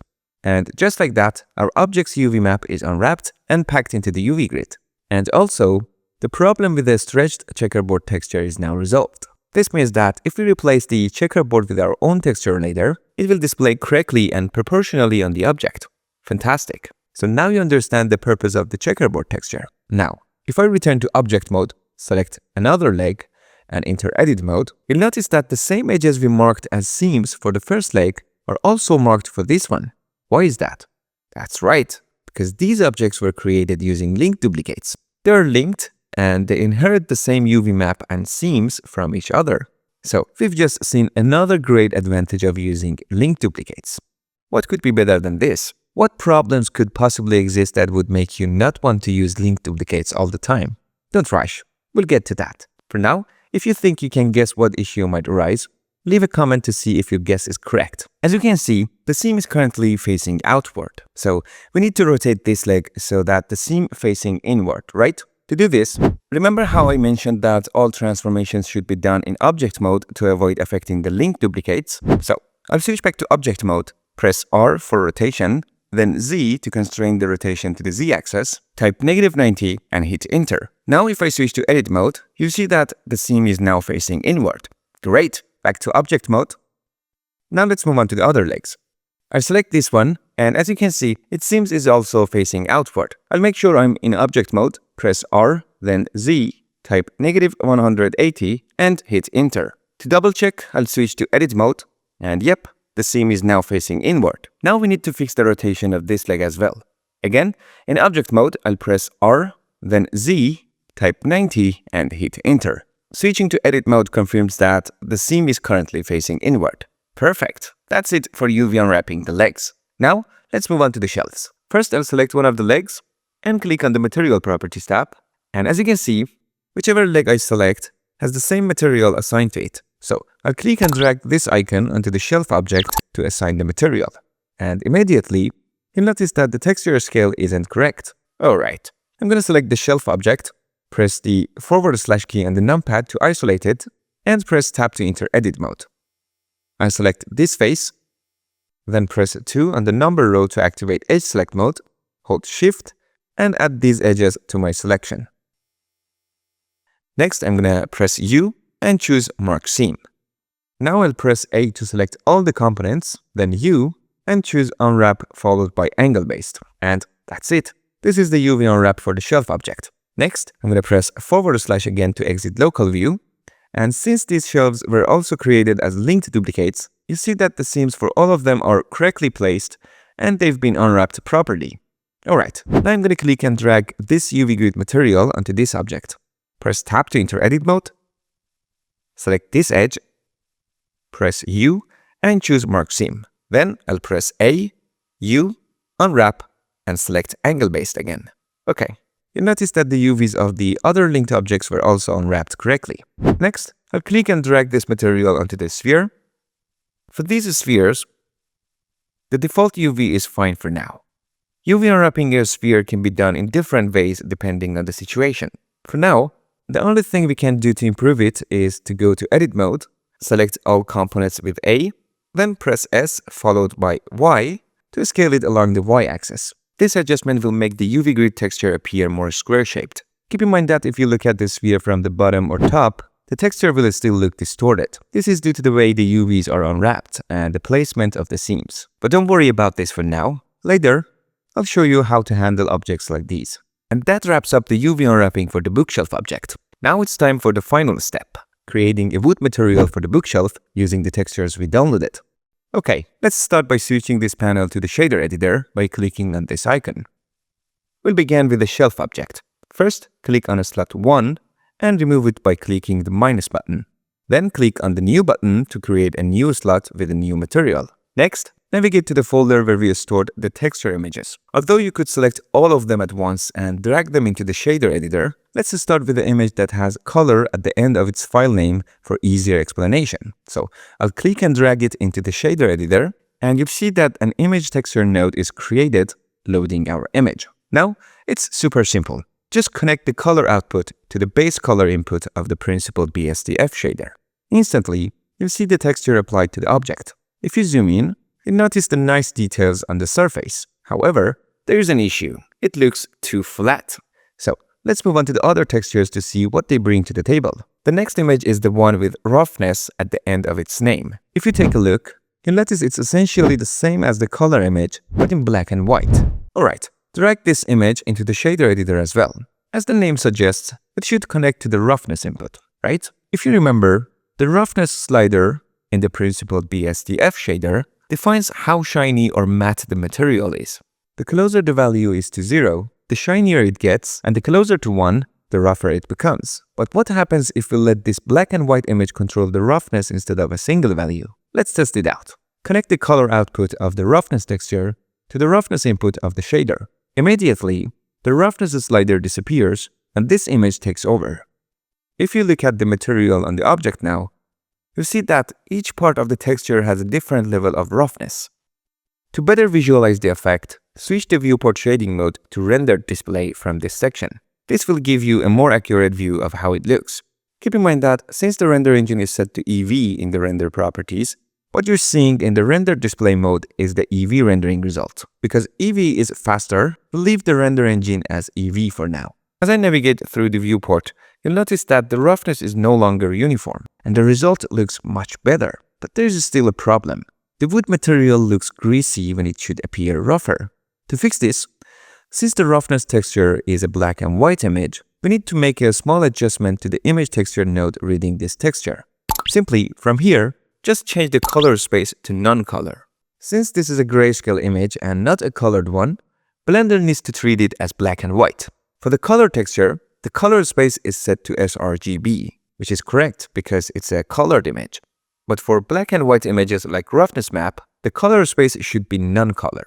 If you're unfamiliar with concepts like color space and sRGB, don't worry about it for now. Just remember this simple rule. When importing colored images, the color space should be sRGB. And when importing grayscale images, the color space should be non-color. Stick to this rule for now, and you'll avoid most issues. Now, after changing the color space to non-color, notice how much more realistic the wood material looks. The roughness map is doing its job perfectly. Now, let me give you a simple and basic explanation of how roughness works and affect the material. If you've been paying attention, you'll notice that many properties in shaders and nodes change with numbers. When we change these numbers, we're essentially changing the properties, right? Now, in black and white images, pure black represents the number 0 and pure white represents the number 1. Any shade of gray that exists between black and white will have a value between 0 and 1. For example, neutral gray has a value of 0.5. When we use a black and white image, the roughness or any property will interpret black as 0 and white as 1. So, if we import an image that has a gradient from white to black, the roughness value will change depending on the color of the pixels in the image. Isn't that cool? So, black and white images define different values across the surface of the object. For example, if you have the Node Wrangler add-on activated and you hold Shift and Control while clicking on the image texture node for the roughness texture, you see that the connection between the principled BSDF shader and the surface gets disconnected. And instead, the color output of the roughness texture is connected to the surface, allowing you to directly see the roughness texture applied to the object surface. You'll notice that there is no pure black anywhere in this texture. So there is no spot where the material would look shiny, and instead, the texture consists of various shades of gray. Alright, now I'm going to hold Ctrl-Shift again and click on the principled BSDF to reconnect it to the surface so we can see the materials effect again. So far, you've seen that color property or color maps only define the color for the materials, and there is no other data in it except color. Roughness is solely responsible for determining how rough different parts of the material should be. Now let's move on to the next texture, which has a bit of a strange appearance. Normal map. As you can see, we have two types of normal maps here, normal DX and normal GL. For now, you don't need to worry about the difference between them. We're working with a normal map that ends with GL. Just know that different software packages may perform calculations differently. So for some, it's better to use normal GL, where GL is short for OpenGL, and for others, it's better to use normal DX, where DX stands for DirectX. Blender, by default, does the calculations for this map based on OpenGL, so you can simply import this normal map into the shader editor and leave the other one out. Now, you might think, okay, we can easily connect the color output of this map to the normal input of the principled BSDF shader. But let me tell you that to connect this map correctly, we need an intermediary node that will convert this texture data into normal data so that we can use this map properly. And the name of this intermediary node is simply normal map. So I press Shift A, type normal, and drop it onto this connection. As you can see, Blender is smart enough to automatically connect the inputs and outputs correctly. The color goes to the color input of the normal map node, and the normal output of the normal map node goes to the normal input of the principled BSDF node. Now again, you might not notice any significant changes yet. That's because for normal map textures, you need to always change the color space to non-color. And as soon as you do that, you'll be able to see the amazing effect of the normal map. You can see the incredible level of detail it adds to our material. All these little details, like bumps, indentations, and protrusions, are all created by normal map without needing to model these details in the geometry. It's a highly useful, important, and impactful texture map. Okay, if you want, you can easily adjust the strength of this effect by tweaking the strength property in this node to make it stronger or weaker, and leave it at the default value of 1 for now. Folks, as we go on, we'll get to know more details about these maps. For now, don't worry too much about them. But to better understand these texture maps, of which you've only encountered 3 so far, the color map, roughness map, and normal map, I highly recommend checking out the very beautiful and practical Adobe Start 3D collection. I've placed the link in the description for you. I can't emphasize enough how important it is for all 3D artists, especially beginners, to watch this collection. It's vital. Alright, now let's see how we can change the color of this wood to make it look a bit more stylized and less realistic. To do this, we can use a very useful node called Color Ramp. So I press Shift A, search for Color Ramp, select it, and place it onto this connection. As you can see, the connection between the input and output is automatically done, and immediately the image is converted to black and white. In fact, we can say it removes the color, and now we can apply our desired colors to the image based on the dark and light areas of the texture. For example, if we click on this and then click here to open the color picker, we can select a color like this, and this color will be applied to the darker parts of the image. Then, if I select this one, which affects the lighter pixels of the image, and choose a color like this, the light pixel will turn to this color. To better understand, imagine that our texture is this gradient that goes from dark to light. Now, if in the color ramp, I change the color of the dark parts of the texture to a different color, let's say a blue like this, you can see that now the gradient goes from blue to white instead of black to white. Now, for example, we can change this white part to another color, like green, and now the gradient goes from blue to green. Isn't that cool? Now, if you drag these color spots and bring them closer together, you'll notice that the color transition contrast becomes more pronounced, and the gradient change turns into a sharper one. Pretty awesome. So, I'm clicking and dragging these closer together to increase the contrast between these colors and making the wood grains a bit more noticeable. Now, for a better view, I'm going to assign this material to the other parts of the bookshelf as well. Alright? Now, I'll come over here and try different HDRIs to see how the material looks under different lighting conditions. As you can see, for example, this HDRI has a really nice effect.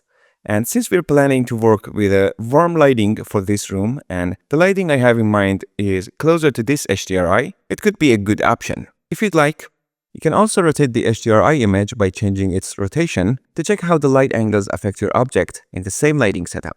On the other hand, for a better result, you can go to the render properties and activate ray tracing to get a more natural result in the Eevee render engine. Alright, now I'll also increase the strength of the normal map a bit and set it to 2 so that the details show up better. That's done. Now, if you've noticed, we haven't used the mapping node yet, and we won't be able to change the scale of the texture if we want to, right? So, for this, if you remember, all we need to do is select the image node, press Ctrl T, which is the shortcut that works when the node triangular add-on is active, and these two nodes will be added.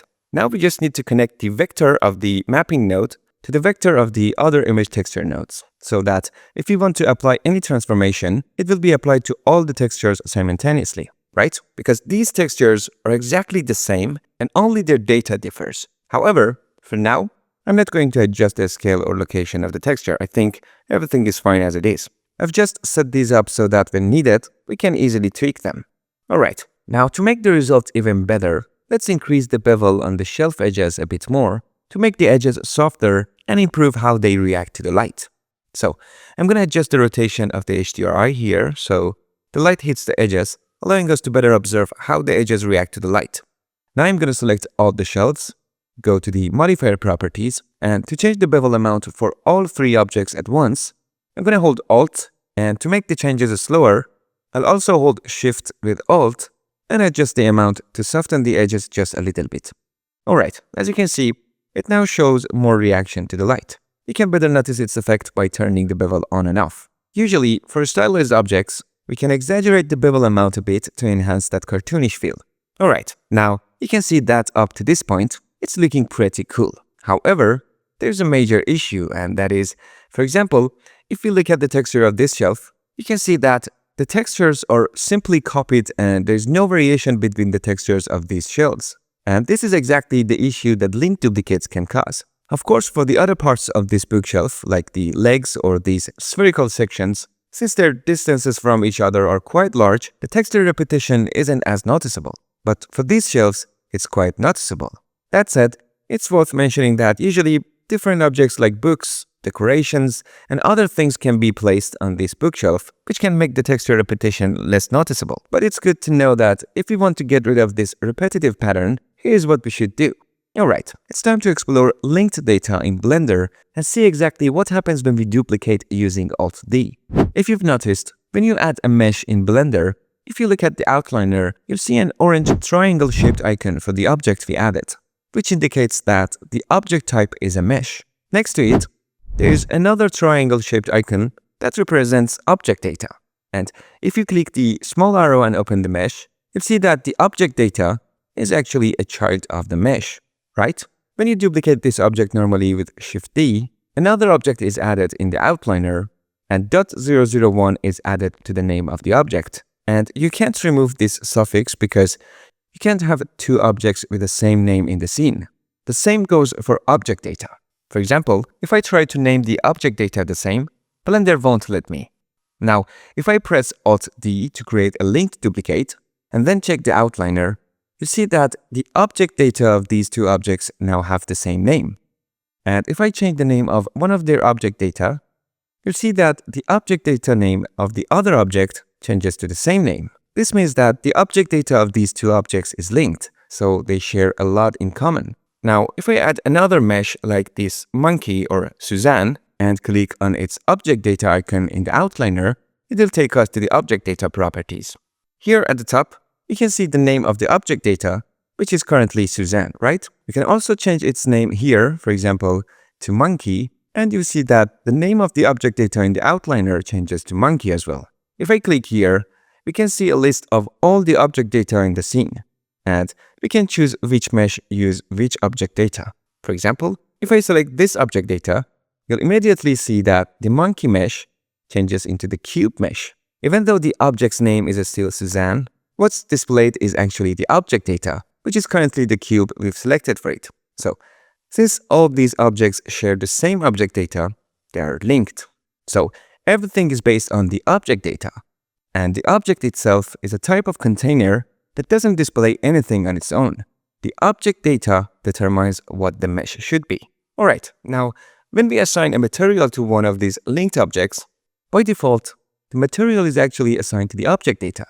Since all these objects share the same object data, the material will be applied to all of them.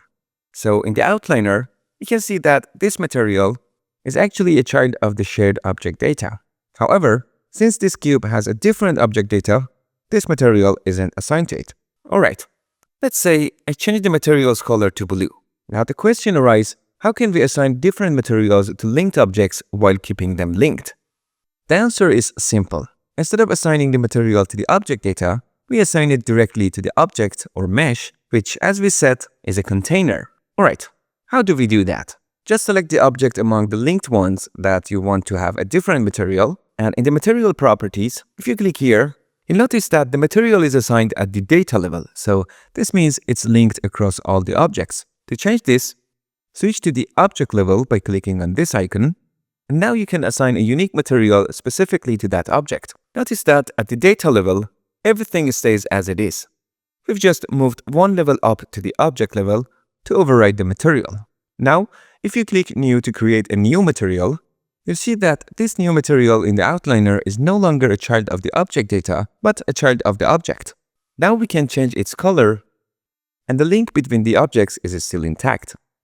Now, if you collapse these linked objects in the outliner by clicking on the small arrow, you see that there is a small difference between them. In front of the objects, the icons you see are the child of the objects. For these two objects, their child are only the object data, but for this object, there are two child. One is the object data, and the other is the material we assigned at the object level. Of course, it might be a little confusing if you're encountering this concept for the first time, but don't worry. Just like many other things, it will make sense over time. I just recommend that you watch this part one more time to make sure it's clear. Now, to solve the texture repetition problem on the shelves, all we needed was to learn this. So, let's see how we can use what we've learned. Since these shelves are linked, if you go to the object data properties, you see that the UV maps section is included in the object data. This means that UV maps are part of the object data. Since all of these shelves share the same object data, their UV maps are the same. So if you want to change the UV of one of them to use a different part of the texture, all of them will shift together. So we should assign the material we created to them at the object level. So I'm going to select this middle shelf, go to the material properties, and here you'll see the number 4 next to this material. This means that this material is applied to 4 objects in the scene, which is correct because our bookshelf is actually made up of 4 parts, and the rest are just linked duplicates of these 4 parts, right? So I'm going to select this middle shelf and go to the object level, and you'll see that at the object level, there is no material assigned yet. So I click here and select the material that we created. Alright, you see that it's been added, and now in front of this part, the number 5 appears, which means that this material is used in 5 places. 4 places we saw in the data level, and now once here in the object level. This means that if we change this material, the changes will reflect in all 5 places where it's used, because this is actually just one material and it's used in 5 different spots. Now, if we want to make a duplicate of it and separate it, we can click on this number and a duplicate will be created. Now you see that there is no number next to it, meaning this material is no longer used on any object other than the one we selected. Also, a suffix has been added to the material's name. I'm going to change this suffix to object level so you don't get confused. Now if we change this material, it won't affect the others. Perfect. So now we can easily go to the shader editor and in the mapping node, change the texture location slightly. Simple as that. Now, let's do the same for the bottom shelf to make sure we've got the hang of it. So, I'm going to click on this icon to go to the object level, click here, select material, click on this number 5 to duplicate it and break the link with others, change its name if you'd like, and finally, very simply, change the texture location here. For example, this time, I'm going to shift the texture on both the X and Y axis. Alright, that's it folks. We've finally reached the end of episode 4. This was a very important episode, so please please make sure you understand the concepts in this episode, and if needed, watch it again and don't forget to practice with it. Thanks for staying with me this far, and I hope you enjoyed this episode too. Until the next episode, take care.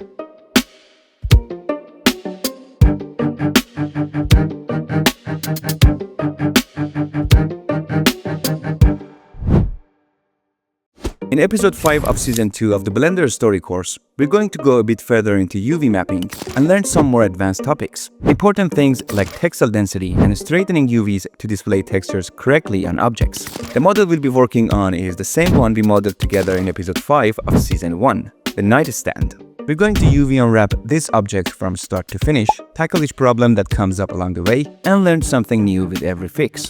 And don't forget, you can download the practice file using the link in the description. Plus, if you're not already part of our Discord community, don't miss out. Join us there to discuss your challenges with others and find solutions together. What could be better than that? Alright, let's jump right in. First things first. Let's set up the UV grid texture, which I explained in the previous episode. I'll move my mouse to this corner, click and drag to split the viewport into 2 sections. I'll click this icon here and change the new section to the shader editor. With the mouse in this area, I'll also press N to close the side panel in the shader editor. Now, I'll select this object, click New, press Shift A and search for Image Texture. I'll select it and drop it here. Then, I'll simply connect the color output to the base color input. At this point, this node isn't loading any image yet, so I'll click New, select UV grid as the generated type, and give the texture a name. Let's call it UV texture. Then, I'll click New Image. Notice that since we changed the name of the texture, the default node name Image Texture now shows the new name instead. So don't get confused if you see a different name for the node. Finally, to see the texture on the object, I'll move the mouse over here, scroll, and switch the viewport shading to Material Preview. And just like that, we can now see the texture on the object. As you can see, it's pretty obvious here that the texture is stretched, meaning the UV of the object hasn't been unwrapped properly. So let's go ahead and unwrap it. First, I'll click this icon to switch from the shader editor to the UV editor. Now with the object selected, I'll press / on the numpad to go into local view so we can focus on it more easily. Alright, to start, we need to define the scenes, right? So I'll press Tab to enter edit mode and immediately activate UV Sync selection here. This will let me see the UVs of the object without having any components selected, and it also ensures that any component I select in the 3D viewport is also selected in the UV editor, or vice versa. Now, the UV unwrap you're seeing here belongs to the box we added at the start of modeling this object. Since we changed the geometry to model this part, we need to adjust the UVs to match the shape of our current object. However, as you can see, we currently don't have access to the components of the object. The reason for this is that we use the bevel modifier during modeling. So, I'll click this icon to go to the modifier properties. Here I need to apply the bevel modifier so we can access the components, right? But if you remember, in season 1, we always emphasized using modifiers as much as possible to model in a non-destructive way. This was so that whenever we changed our minds, we could easily adjust the model without losing progress. But now, at the UV unwrapping stage, you can see that in order to access the components, we have no choice but to apply the modifier. This is making our workflow more destructive. So, what's the solution? Do we just accept it? Say whatever and hope nothing changes in the future? Of course, we can do that, but personally, I'm not brave enough for that. Because what if our mind changes later? What if we were working for a client or director who has different preferences? You know, at any moment, our own opinion or the opinion of the director or client could change, and we always want the option to adjust things. That's why it's a good idea to always keep a backup of the model we've created, so we don't have to remodel the whole object from scratch if we need to make changes later. So, before applying modifiers, or in other words, switching from a non-destructive to a destructive workflow during UV unwrapping and texturing, there are 2 main solutions we can use. The first solution is to save the scene right here at this stage. Then do a save as, and start working on the new save file. This way, you can safely apply the modifiers, and the original model with all the modifiers will stay secure in the previous save file. The second solution is to duplicate all your objects by pressing Shift D, then press M to move them to a new collection and name it something like Backup. You can then click Create. Afterward, by clicking the checkbox, you can disable this collection, and whenever you need, you can activate it again and extract any object you need from it. My suggestion is to use the first method. I think it's a neater way, and also, the file size stays lighter because the geometry is reduced. this really becomes noticeable in more complex models with more geometry. So I'll right-click on the backup collection, select Delete Hierarchy to remove the collection along with its contents since I already have a save of this scene. Alright, now that we're sure we have an untouched version of the object, we can safely work on it. Alright, before applying the modifier, it's a good idea to ensure that the topology of the object is final and correctly reviewed. I should also have an idea of where I want to place the seams. So to make this easier, I'll press Tab to return to object mode, and I'll turn on wireframe to review the object's topology and make better decisions. For better visibility, I'll press Z and change the viewport shading to solid display so the UV grid texture doesn't distract me. Okay? As you can see, we can consider this edge ring beneath the object as a seam. And it's also a great spot to hide the seam, right? But to unwrap this object better, we need to mark the edges of the corners as seams too, right? However, there are no edges right at the corners. So, in this topology, we either need to consider these edges as seams or these ones. Why not tweak the topology a bit? In the bevel modifier of this object, you can see the bevel segments is an odd number, specifically 5. All we need to do is make it an even number. So we could set it to 4 or 6. For example, I'll change the bevel segments to 4. And now you can see that we have an edge right in the middle of the corner, which is perfect for marking as a seam, right? Now, it's time to apply the modifier. So, I'll click this small arrow and select Apply. Note that if you're in Edit mode, the Apply option will be grayed out. To apply it, make sure you're in Object mode. Okay, now let's move on to marking the seams. I'll press Tab to go into Edit mode, and as you can see, it's now much easier to access the components. I'm going to press 3 on the top row of the keyboard to activate the Face Select mode. Select this face, press U, and choose Mark Seam. Now I'll press 2 on the top row of the keyboard to activate Edge Select mode. Hold down Alt, and click on this edge. As you can see, the edges are selected. Now, to add to my selection, I'm going to hold down both Shift and Alt, and click on these edges to add them to the selection. Then I'll press U again, and choose Mark Seam. Okay, now I'll press A to select all components, press U again, and this time, choose Unwrap, and then Angle Based. Now the object is unwrapped, and within the UV grid it's packed. Okay, I'll press Z, then activate Material Preview, and press Tab to return to Object mode, and turn off wireframe to make it easier to see how the texture is applied to the object. As you can see, at first glance, everything seems fine, and there doesn't appear to be any major issues, right? But if you zoom in and look at this area, you'll notice that the texture here is a bit wobbly or zigzaggy, right? These squares should be straight. If you pay attention to the topology of this object, you see that in the center, there is a large square face, and around it, there are a series of long, narrow, and somewhat skinny rectangular faces. If you remember in Season 1, I mentioned that it's better to keep the topology of the object as square as possible with evenly spaced faces, and if they need to get bigger or smaller, it should happen gradually. So for example, I'll press Ctrl R for loop cut, and if I add a loop cut in the middle here by click and then right click, you can see that just adding this one loop cut has already improved the texture issue in this area. And there is no more zigzag texture in this region. If I add another loop cut on both sides, you see that the result gets even better. Okay, now I'll press Ctrl R again, and by scrolling the mouse wheel up, I'll add 3 more loop cuts here as well. Now you can see that by dividing this large face into smaller faces, it's making the mesh more evenly spaced, and the result is looking better and better. Now let me draw your attention to another issue. I'll press Tab to go back to Object mode, then press 1 on the numpad to switch to front view.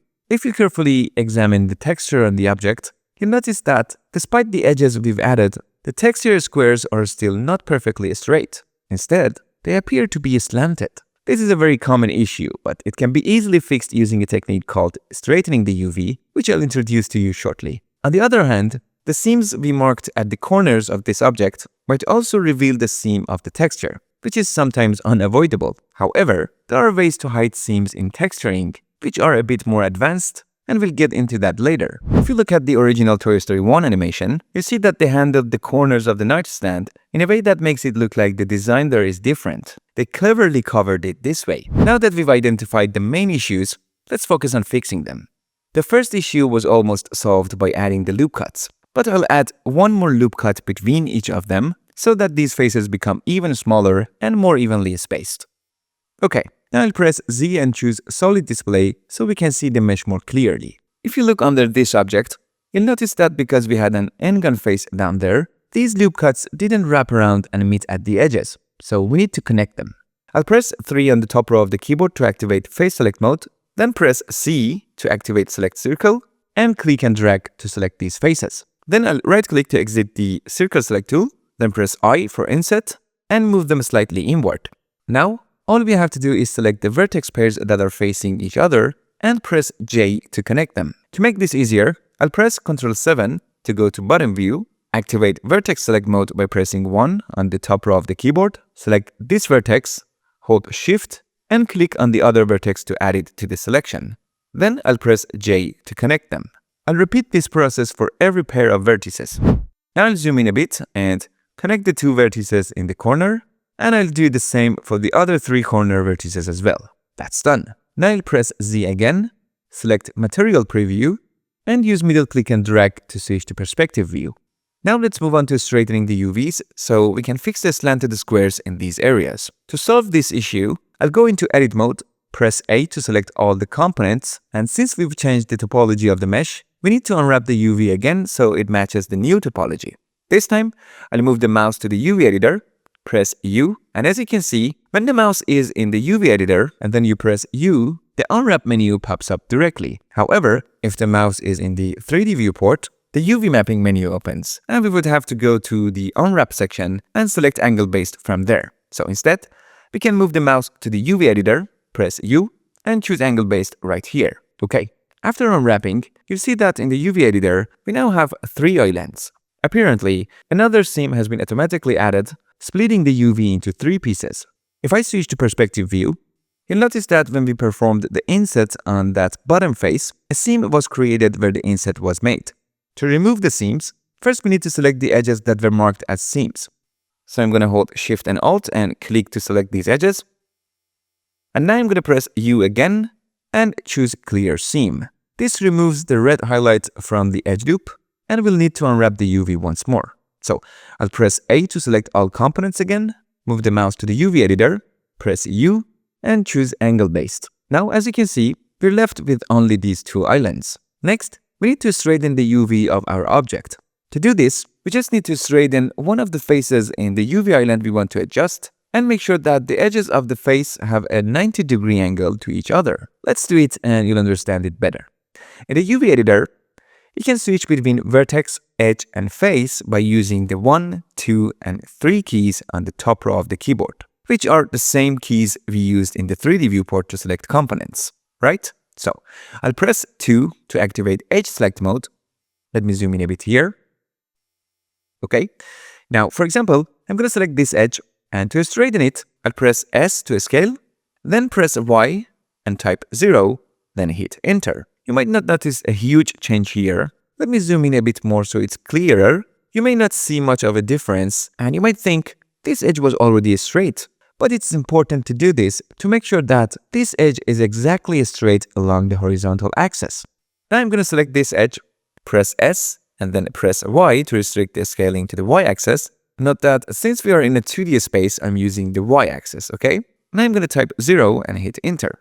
Alright, you see that this edge is now straightened. If I undo and redo, you can spot the difference, although it's very subtle. Okay, let me zoom in a little more. Now I'm going to select this edge, press S, then press X, type 0 and hit Enter. I'm going to repeat the same for the other edge as well, or I could use Shift R to repeat the last action. Alright, now you can see that the face has been straightened in both axes. The next step is to make sure that all the faces in this island follow this face's alignment. It's really simple. First we need to select the face. So I'm going to press 3 to activate Face Select mode, and then click to select this face. Then I'll make sure my mouse is over this island, and now I'll press L to select linked faces. Notice that only this island is selected and the other island is deselected. You can also see that this face has a lighter color, indicating that it's the active face. Now I'm going to press U and choose Follow Active Quad from the menu. I'll leave the edge length mode set to its default length average and click OK. And yep, as you can see, it failed me. It turns out that when I was using undo and redo to show you the difference, the edges of the face weren't perfectly straight. So even if the edges are only slightly tilted and not perfectly straight, we won't get the correct result. You can see that the island hasn't been straightened properly. Alright, I'm gonna press Ctrl Z to undo, and let me zoom in and give it another shot. I promise I won't let you down this time. Now, I'll do this again for this face. One by one, I'll select these 4 edges and straighten them with a scale. Alright, now I'll press 3 to activate face select mode. Select this face, and let me zoom out a bit. Now, I'll press L, then U, and choose Follow Active Quad. I'll click OK, and yes, as I promised, I won't disappoint you. Okay, as you can see, the UV island is now straightened properly, and if I undo and redo, you can easily spot the difference from before. Now, if I switch to front view by pressing 1 on the numpad and take a look at the texture in the viewport, you'll notice how much smoother it's displaying compared to before, right? This is the magic of straightening the UV island. Now, I'll press Tab to go back to object mode, switch to perspective, and that's a wrap on the UV for this object. So, let's hit / to exit local view, and now I'm going to select this object, press / again to enter local view for it, and let's dive into the next challenge, UV unwrapping the nightstand body. As you can see, for this object, we used 2 types of bevel modifiers, and it's time to apply them. But before we apply, I'm going to press 7 on the numpad to go into top view, and then I'm going to press Ctrl W, which I've manually assigned for wireframe to toggle it on. This will let me see the object's topology clearly. Now, I'm zooming in on this corner of the object. Alright, here we are, once again in a similar situation we faced with the previous object. This means that it's better to have an edge right here in the middle, so we can mark it as a seam. It also means I should change the bevel segments to an even number. So I'm going to open up the bevel modifier and change the segments to 4. But here's the thing. This time, I'm not doing it just for the seam. The reason I'm choosing an even number is that when I go to fix this big n-gun face, having an even number of segments will allow me to create this part with better topology and ease. So where should I place the seam? Good question. First, let's apply the bevel modifiers. Now I'll middle click and drag to switch back to perspective view. And since the back of the object typically aligns with the wall, it's best to place the seam here on one of these vertical edges, right? So this time, instead of choosing this edge for the seam, I'm going to mark this vertical edge. That's why even if the camera shows the object from the side, the seam won't be visible. Cool, right? So I select it, press U, and choose Mark Seam. Alright, let's move on to evening out the mesh faces. I'll press Ctrl R, click once, and then right click to add a loop cut in the middle of each side of this object. Very good. Now it's time to join these vertices together, just like we did with the previous object. So I'll press 7 to go to top view, zoom in a bit, then press 1 to activate vertex select mode. I'll select this one, hold Shift, select the other one, and press J. Now I'll select both of these and press J again to connect them. It's that simple. Pair by pair, I'm joining the vertices that are right across from each other. Here's a cool little tip. When I want to select a vertex, I don't have to aim the cursor directly on the vertex itself. I can just hover near it and then click, and it selects the vertex. Pretty neat, right? Blender is way smarter than we give it credit for. Okay, now I'll connect these corner vertices the same way. And there we go. Now I'll middle click and drag to return to perspective view. And if you look under the object, you'll notice that the bottom face needs to be done the same way, right? So I'll press Ctrl 7 to go to bottom view, zoom in a bit, and you guessed it. I'll connect these vertices just like before. Now I'll middle click and drag back to perspective view, hold Alt, and click on this edge. Then I'll hold Shift and Alt and click on these edges to select this edge loop. Now I'll rotate in the viewport, select this edge loop,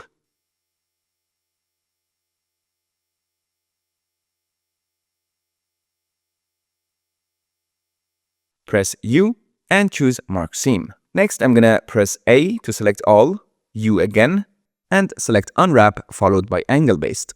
Now I haven't assigned the UV grid material, so I'll go to Material Properties, click here, and select the UV grid material for it. As you can see, the top and bottom faces look fine, but to fix this weird slanted texture, we just need to straighten out the UV.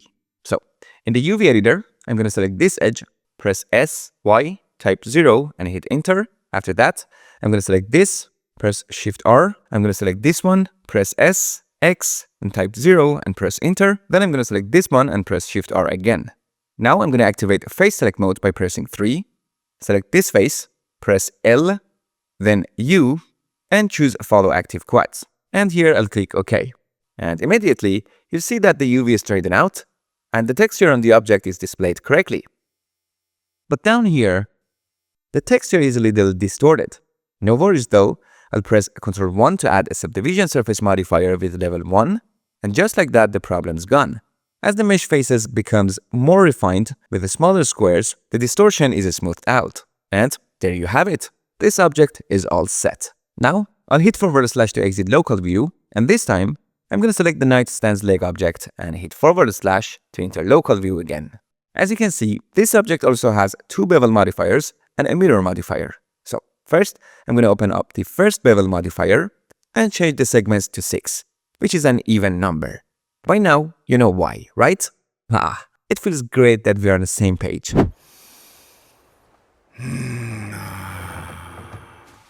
Alright, now, instead of clicking on the tiny arrow to select Apply from the menu, I'll bring the cursor over the bevel modifier and press Ctrl A to apply it. I'll do the same for the second one. Just move the cursor over the modifier and press Ctrl A. Okay? You don't need to apply the mirror modifier, and don't worry about the texture repeating. If you'd like, I can show you how texture repeats were handled in Toy Story 1 to put your mind at ease. Now, for this object, we don't need to fix the topology on the top and bottom faces because the top face will be hidden under the nightstand's body and the bottom face will be on the ground, so they won't be visible. The only face that will be visible are these side faces. So let's move on. I'll press Tab to go to Edit Mode, press Ctrl R, and add a single loop cut right in the center. Okay, next, let's focus on marking the seams. I'm going to press 3 on the top row of the keyboard to activate Face Select Mode, select the top and bottom faces, then press U and choose Mark Seam. Now, let me rotate a bit in the viewport and zoom in on this section. Alright, I'm going to hold Alt and click on this edge, then press U and select Mark Seam again. Does that make sense? Since this inner edge is less likely to be in view, it's a great candidate for the seam. Now I'm going to press A to select all, bring the cursor to the UV editor, press U, and select Angle Base to finish up the unwrapping. Alright, I'm going to zoom in a bit on the UV editor, and as you can see, this island needs to be straightened. So I'm going to select this edge, press S, then Y, type 0, and press Enter. Next, I'm going to select this edge and press Shift R to repeat. Now I'm going to select this edge, press S, then X, and type 0 and press Enter. And I'm going to also use Shift R again here.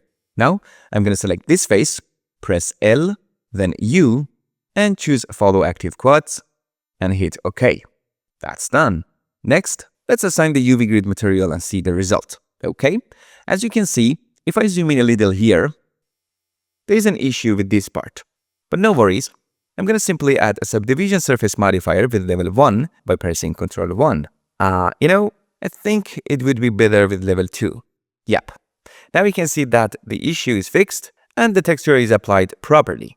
The only problem left is at the top and bottom faces, where the texture is stretched because of the subdivision surface modifier. However, since these faces won't be visible, we don't need to spend more time on them. But if you'd like, to make sure you've fully grasped these concepts, you can fix the handgun faces on the top and bottom of this object.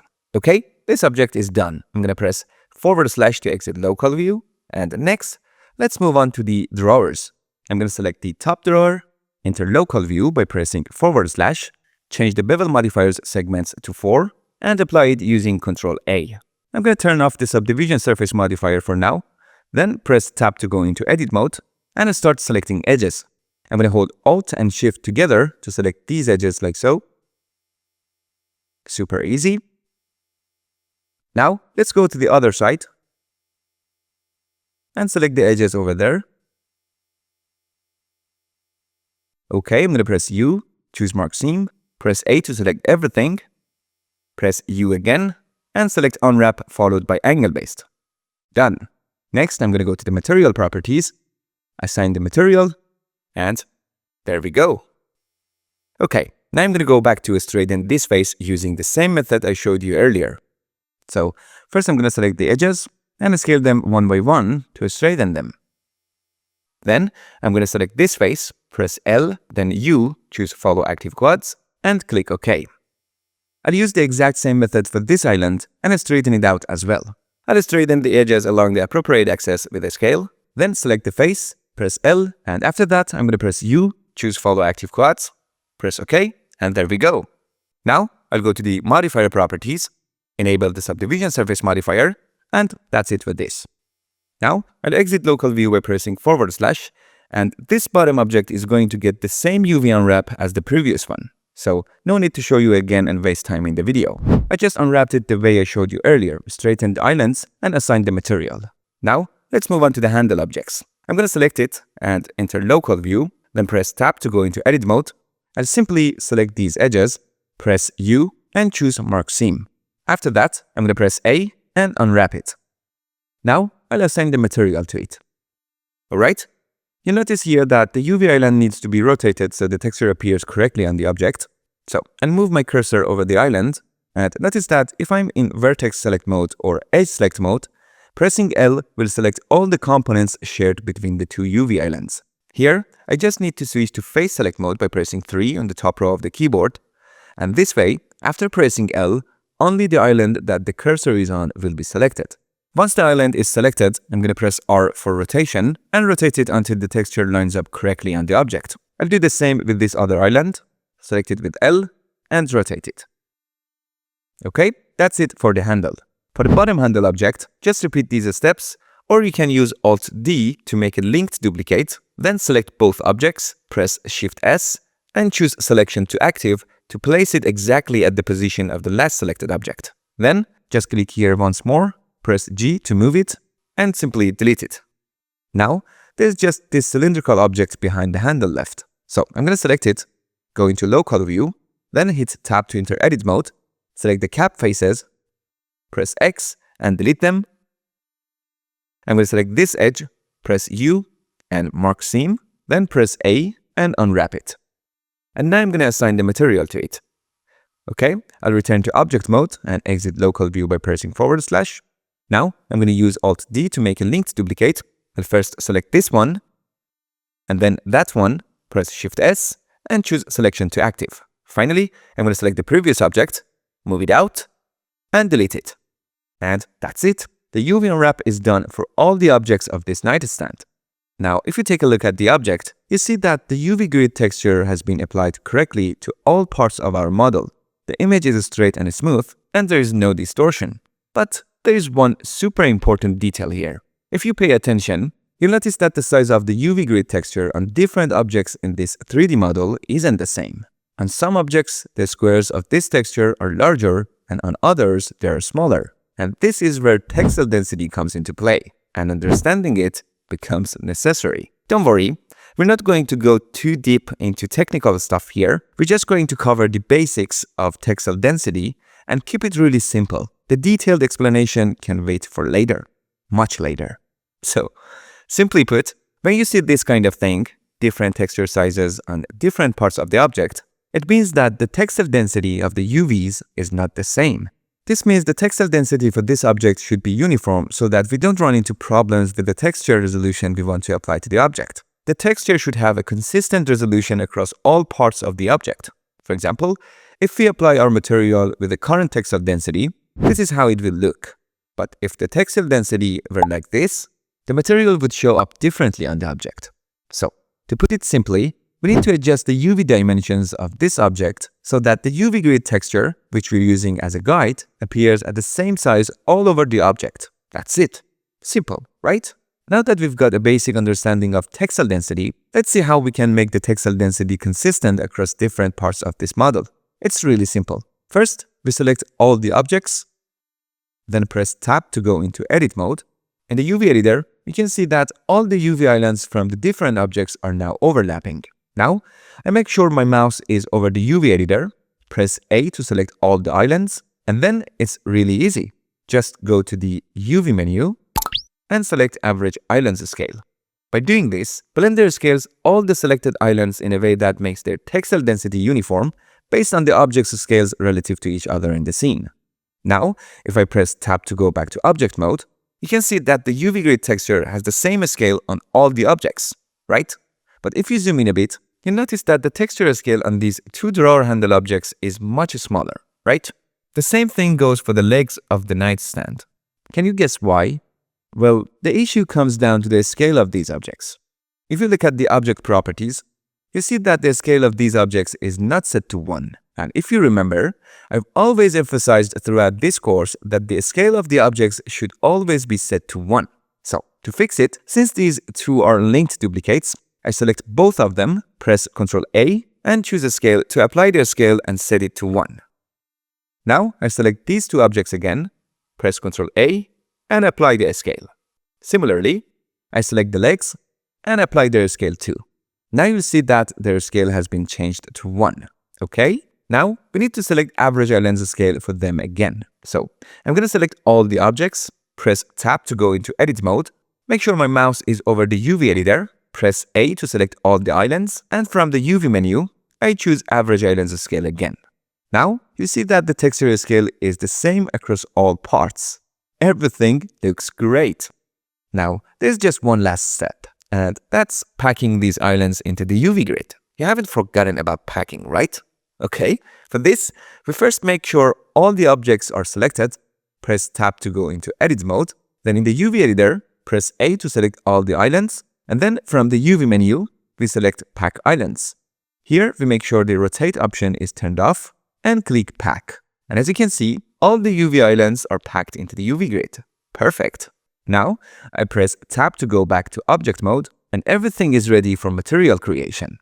The only thing left here is that, if you rotate in the viewport, and look at the back of the main body of the nightstand, you see that around the area where we marked the seam, the texture gets distorted. This usually happens when you apply the subdivision surface modifier to an object. To fix this, simply open the Advanced section in the Subdivision Surface modifier, and in the UV Smooth options, there are various settings for how the UV reacts when the mesh is smoothed. In this case, you just need to choose Keep Corners from the list, and that will fix the texture stretching around the seam and make it look better. So, that's taken care of. Just a heads up, guys. There is still more to explore when it comes to textile density and packing islands. There are other things you'll need to know, but for now, don't worry about them. Gradually, you'll get familiar with these things. For now, we're just focusing on getting the work done and enjoying the process. For the material creation of this object, we're not going to use pre-made textures. Instead, we'll be using the procedural method to create the material. If you haven't heard of it, no worries. It's a very powerful and useful technique, but since creating procedural materials requires a lot of focus, make sure you've practiced and mastered the UV work we did in this part, and then in the next episode, we'll go ahead and create the plastic material with a weave-in pattern. Thank you so much for following along with the video so far, and I'll see you in the next episode. Goodbye, everyone.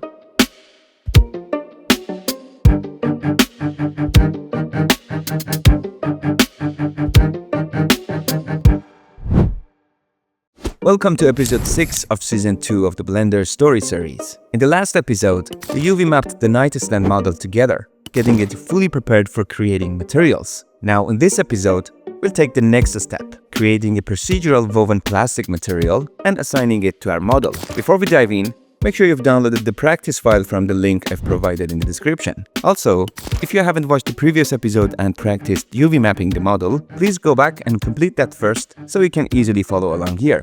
Remember, the practice file you'll download isn't UV mapped yet, so you'll need to watch the last episode to map it by yourself.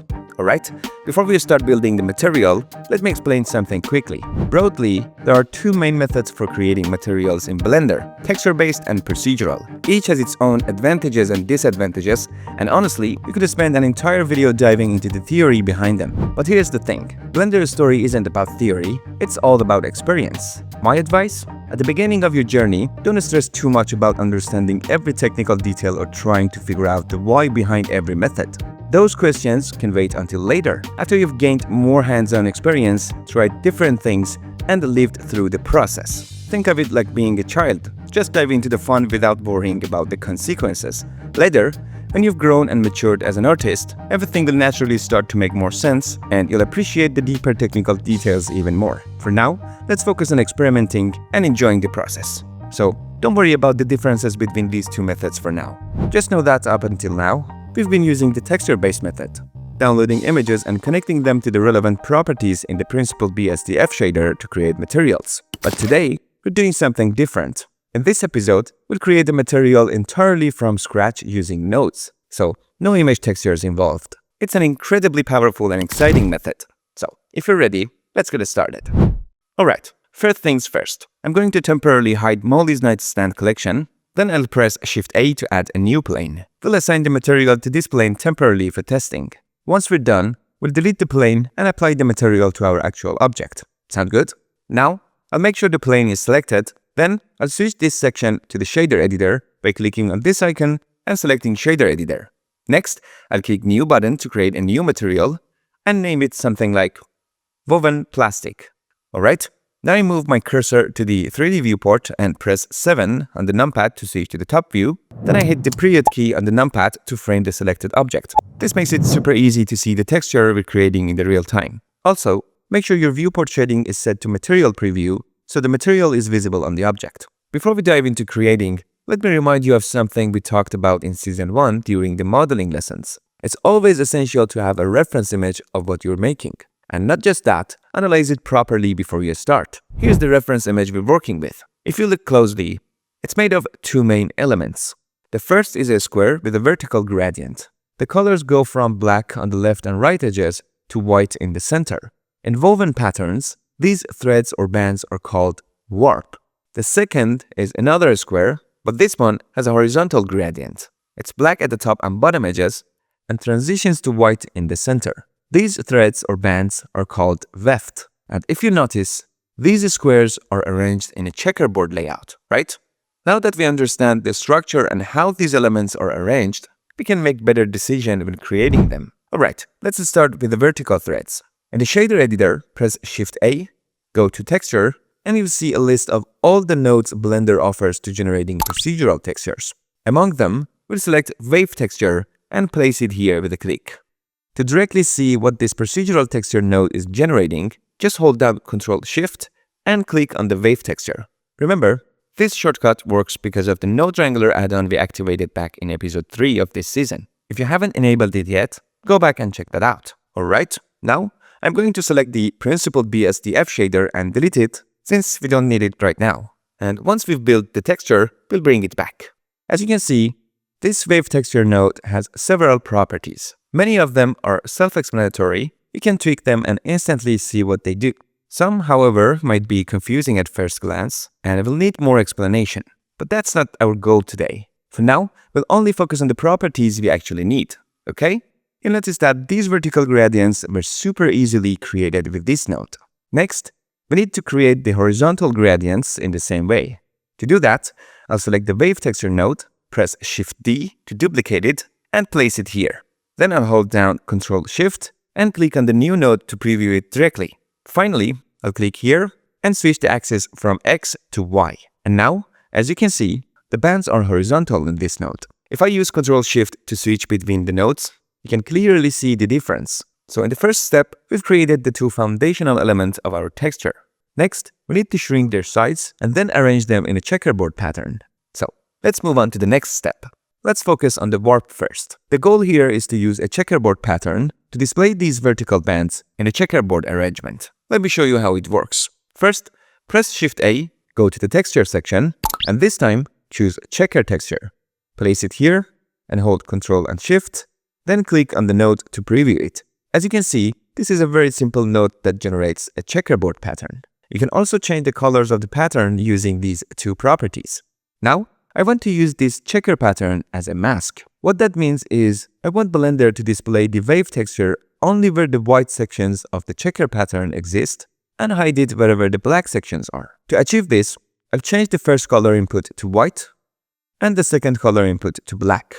Next, we need to combine these two nodes. To do that, we'd use a node designed to merge textures. It's called the Mix node, which is super versatile. So press Shift A, type in Mix, and since we're working with values, I'll select the Mix Color node and place it here. Now, this node has two inputs, A input and B input.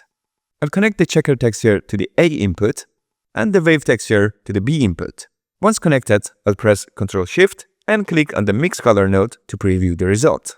As you can see, this node is blending the two textures together. The factor property here controls how much of each texture is visible. If I set the factor to 0, only the first input, the checker texture, is visible. As I slide the factor towards 1, the first texture fades out, and the second texture, the wave texture, actually becomes more prominent. Finally, when the factor reaches 1, only the wave texture is visible. Makes sense, right? But this blending isn't exactly what we're looking for yet. We need to tell the node to display the wave texture only where the checker texture is black. If you remember from earlier episodes, white in the texture corresponds to a value of 1, and black corresponds to 0. So let's put that knowledge to use and get the result we want. To simplify things, I'll first disconnect these two connections by clicking and dragging them off. Now this time, since I want the wave texture to appear only in the black areas of the checker texture, I'll connect it to the A input of the mix node. Why? Because when we set the value to 0, it displays whatever is connected to the A input, right? And since the black areas in the checker texture have a value of 0, the wave texture, which now connected to the A input, will only be visible in those black sections. Now, since I'm using the checker texture as a mask, I'll connect its color output to the factor input of the mix node. And here it is. As you can see, the wave texture is now only visible in the areas where the checker texture is black. So this is because the black parts of the checker texture act as a value of 0 for the factor, while the white parts act as a value of 1. Pretty cool.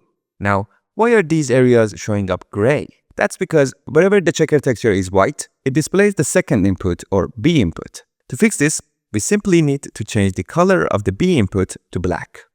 And there you go. Now, the next issue we're facing is that several bands are being displayed within each square, but what we want is just one band per square. To solve this, all we need to do is adjust the scale value until each square contains a single band. For instance, a value of 1.57 works perfectly. As you can see, we've easily created the vertical threads, also known as the warps. Next, let's zoom out a bit by holding Ctrl and middle click, and then move the wave texture to the side.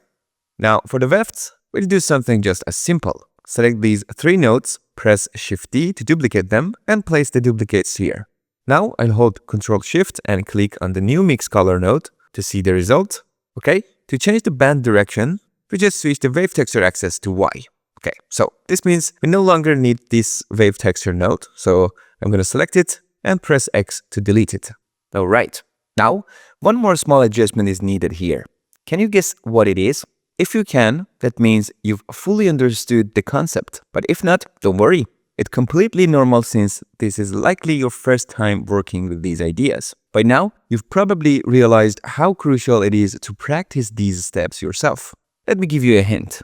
If I hold Ctrl-Shift and click to toggle between these two nodes, you'll notice that both the vertical and horizontal bands are currently being displayed in the black areas of the checker texture. But we want one of them to display in the black areas and the other in the white areas. So, what's the solution? There are two methods to solve this, and you can choose whichever feels more comfortable for you since both give the same result. So, the first method is connect the wave texture to the color input B of the mix color node and change the color input A to black. If I toggle between the two nodes, you can see we've achieved the desired result. Okay? Let me undo these changes real quick with Ctrl-Z a few times. And let's check the method 2. Just swap the black and white colors of the checker texture. Change the white to black and the black to white. And just like that, we get the same result as the first method. See? You can pick whichever method feels more intuitive to you. Just keep in mind there are other possible solutions as well, but there's no need to learn every single one. And that's it. As you can see, we've successfully created the horizontal threads or the wefts just as easily. Now, before moving on to the next steps, I strongly recommend paying special attention to organizing your nodes. When working with nodes, your shading network will gradually grow and become more complex. Keeping it organized will save you energy and prevent unnecessary fatigue. So, let's make it a habit from now on. Alright, let me move these nodes around a bit and tidy them up. Okay, I'll select these three nodes, press Ctrl-J, and this places all the nodes inside a frame. This is the same hotkey we used for joining separate objects in modeling mode. By doing this, you can easily move the entire group of nodes by clicking and dragging the frame. You can also rename the frame by selecting it and pressing F2. Okay, to make it even cooler, I'll select this frame, press Ctrl-J again, and wrap it in another frame.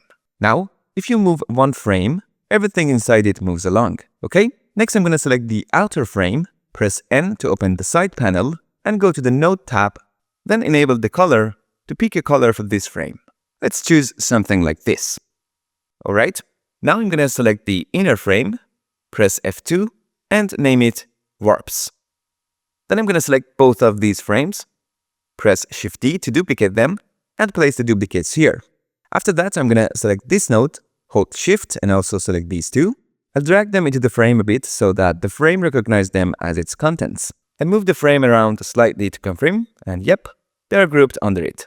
Next, I'm gonna select the inner frame, press F2, and name it Wefts.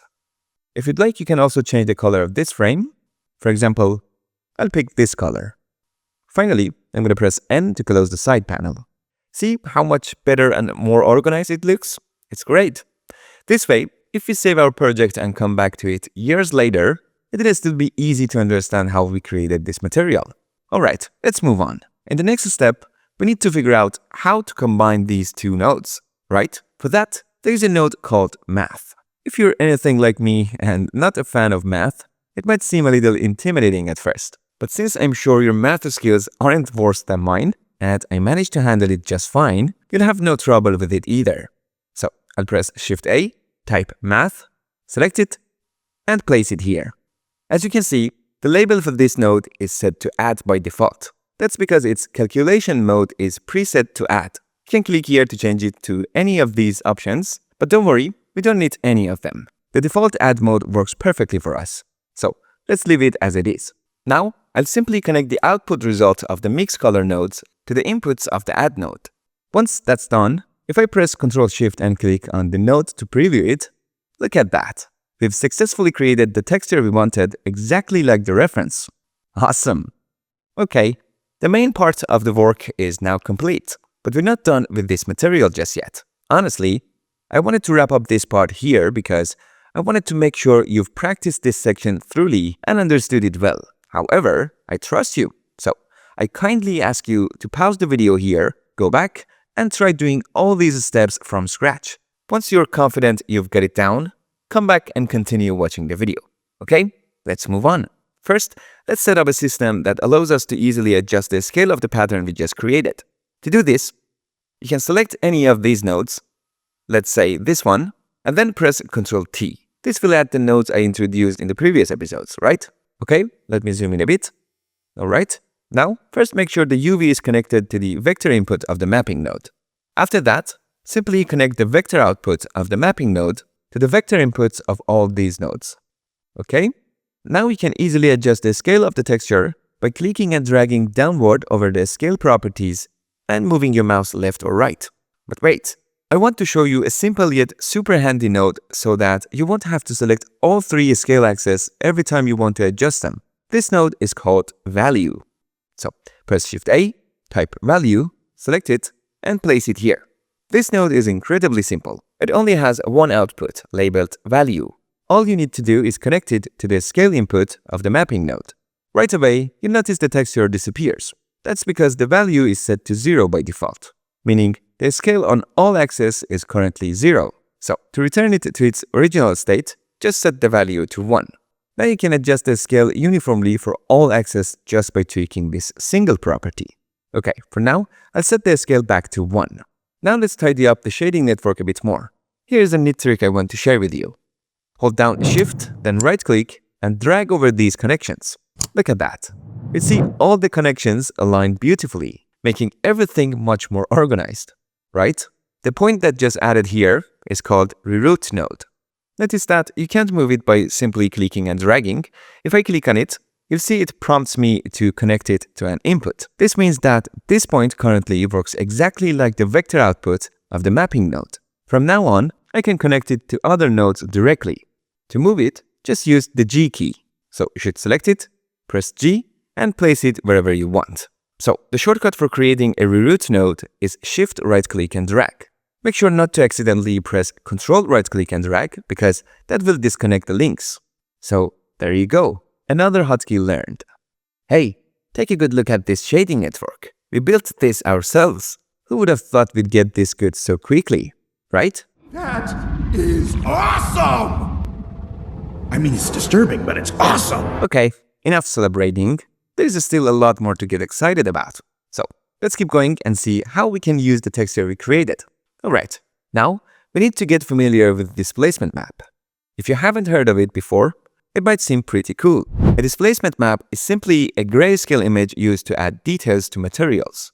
If you remember, in episode 4, we used a map called a normal map to add details to the wood material. Displacement maps, like normal maps, are used to add details, but there are some key differences between the two. One of the most significant differences is that displacement is heavily dependent on topology. The denser the mesh topology, the better the displacement map works. That's because a displacement map actually changes the components of the mesh. In contrast, a normal map doesn't care about topology. It simply alters how light reacts on the surface of the object. It fakes the effect, giving an illusion of detail without actually moving or modifying any components of the mesh. So, since a normal map doesn't require dense topology, it's more efficient to use and also saves render time. However, because normal maps don't physically change the geometry, they aren't suitable for close-up shots of details. The flatness of the surface becomes too obvious. This is why choosing between a normal map and a displacement map depends on various factors, which could easily fill an entire separate video. For now, we'll just keep the detailed explanation and focus on how to use the texture we've created as a displacement map. If you look at the material output node, you'll see an input called displacement. Now, if we disconnect our material output from the surface input and connect it to the displacement input instead, you'll see that the texture disappears. This brings us to the first important point. Just like a normal map, a displacement map needs a special node to process the image data as a displacement map. The name of this node is simple: displacement. So, I press Shift-A, type displacement, select it, and place it on this connection. And still nothing happens. If you take a closer look, you'll notice that the pattern we created is connected to the normal input of the displacement node. But it should be connected to the height input. So, let me fix that. And still no result. At this point, you might think, I get it. Displacement depends on topology, and the plane we're working on only has one face, and you'd be absolutely right. So, let's subdivide the mesh. I use middle click and drag to switch to the perspective view, make sure the plane is selected, and press Tab to enter edit mode. With all components selected, I right click, choose Subdivide, click here, and set the number of cuts to 100. And still no result. What else could it be? I press Tab to go back to object mode. Okay, the next thing you need to enable to see the displacement effect is found in the side panel. So I hover over the shader editor and press N to open the side panel. Then I go to the Options tab, expand the surface section, and here, in the displacement dropdown, we should select displacement and bump. Don't worry too much about these settings for now. We'll dive into them later when needed. For now, that's all we need from the side panel, so I press N again to close it. And finally, something is happening. Since there is nothing connected to the surface input of the material output node, everything appears black. So it's time to add the principled BSDF shader that we deleted at the beginning. So I'm going to press Shift-A, add the principled BSDF, place it here, and connect the BSDF output to the surface input. And here it is. Isn't it beautiful? You can see that the texture we created is displacing the components of the mesh, creating this stunning effect. Now, as you can see, the displacement amount is way too much. So, I reduced the scale value in the displacement node significantly. Next, I press 1 to switch to the front view, and if I tweak the scale, you'll notice that the displacement happens both upwards and downwards along the axis. But if we set the mid-level property to 0, the plane stays in its original position on the grid. Now, when I adjust the scale, the displacement only moves upwards. Okay, let me lower the scale value again. So, as you can see, this grayscale map we created together is displacing the mesh components based on the different shades of gray in the texture. It's incredible. Now, I'll go to the render properties and switch the render engine to Cycless. For faster performance, I'll set the device to GPU compute. Moving to the viewport, I'll press Z and choose Render Display. And here's the result of our work rendered in Cycless. Okay, if I zoom in a little, you can see there is a slight shading issue in these areas. To fix this, just right-click on the mesh and select Shade Smooth, and the issue is gone. Perfect. Now, I'll press Z and return to Material Preview, and let's change the color. I'll click here and choose this color for it. Alright, now it's time to assign this material we created to the nightstand model and see how it looks. Don't forget to save your project at this point and create a save as version to keep all your work safe up to this stage. Alright, I'll hide the plane and unhide the Molly's nightstand collection. Let's select this object, go to the material properties, click here, and select the material we just created. Okay, next I'm going to select this, hold down Shift, and select the rest of these objects. Finally, I'll click on this object. Make sure your last selection is the object with the material, okay? Now press Ctrl L and choose Link Materials, okay? As you can see, the materials scale is too large. So, in the shader editor, I'll increase this value to shrink the pattern's scale. And that's done, okay? I'll bring my mouse here, press Z again, and enable Render Display again. Then I'll go to this section and turn off Scene Mode so the scene is lit by the HDRI, which helps us to view the object more clearly. For now, the default HDRI works fine. Now, if you look underneath this object, you'll notice another issue. This is caused by the modifier here, which gets added when you enable Shade Auto Smooth. To fix it, I'll simply click the X to delete this modifier, and the problem is instantly resolved. Next, I'll select this other object, and if I press / on the numpad to enter local view, you see we have the same issue in this area. Although this part is unlikely to be visible to the camera, we can remove the Shade Auto Smooth for peace of mind. Alright, pressing / again to exit local view, and that's all sorted. Now, in the shader editor, I'll pan over to this section and tweak the roughness value to make the material a bit shinier. Alright? Lastly, don't forget, you can test your material under different lighting conditions by selecting different HDRIs here to ensure you're happy with the results. Okay, guys, keep in mind that this was just a basic introduction to working with displacement map. To use displacement maps effectively without increasing render times too much, you need to learn more advanced techniques. But don't worry, we'll cover that in future episodes. Alright, now let's create a simple material for these handles. I'll select this object, click the negative icon to remove its material, and then click New to create a new slot with a new material. And name it Simple Plastic, and then just change the color. Super simple. I'll also lower the roughness a bit. And that's it. Now I'm going to select the leg object, zoom in a bit here, hold Shift, select this object, and then finally select the handle object. Let me zoom out a little. Now I'll press Ctrl L and choose Link Materials. Next, I'll select the leg object again, and I want to change its color. But since this material is linked to other objects, I'll click this number to make a duplicate of it. This way, when I change this material, the others won't be affected. Now, I just want to change the color and choose the same body material color for it. So, I'm going to select this, click here, and copy the hex color code with Ctrl C. Then I'll select the leg object again, click here, bring the cursor to this section, and paste it with Ctrl V. And there you have it. Our charming nightstand is looking great. Guys, please note that the focus of this episode was simply to introduce you to working with nodes and creating procedural materials. When it comes to making a plastic material, we can invest much more time to achieve a significantly better results. Like many other materials, plastic has numerous attributes that can be enhanced by building a more extensive shading network. So, don't consider this material as a reference for creating realistic plastic materials. In the future, this channel will provide dedicated content on crafting professional, realistic procedural materials. So, don't worry, we've got you covered as much as we can. Alright guys, we've reached the end of this episode. Thank you so much for sticking with me this far.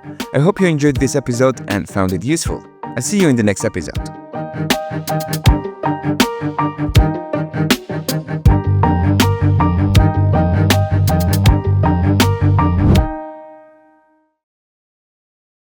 Welcome back everyone.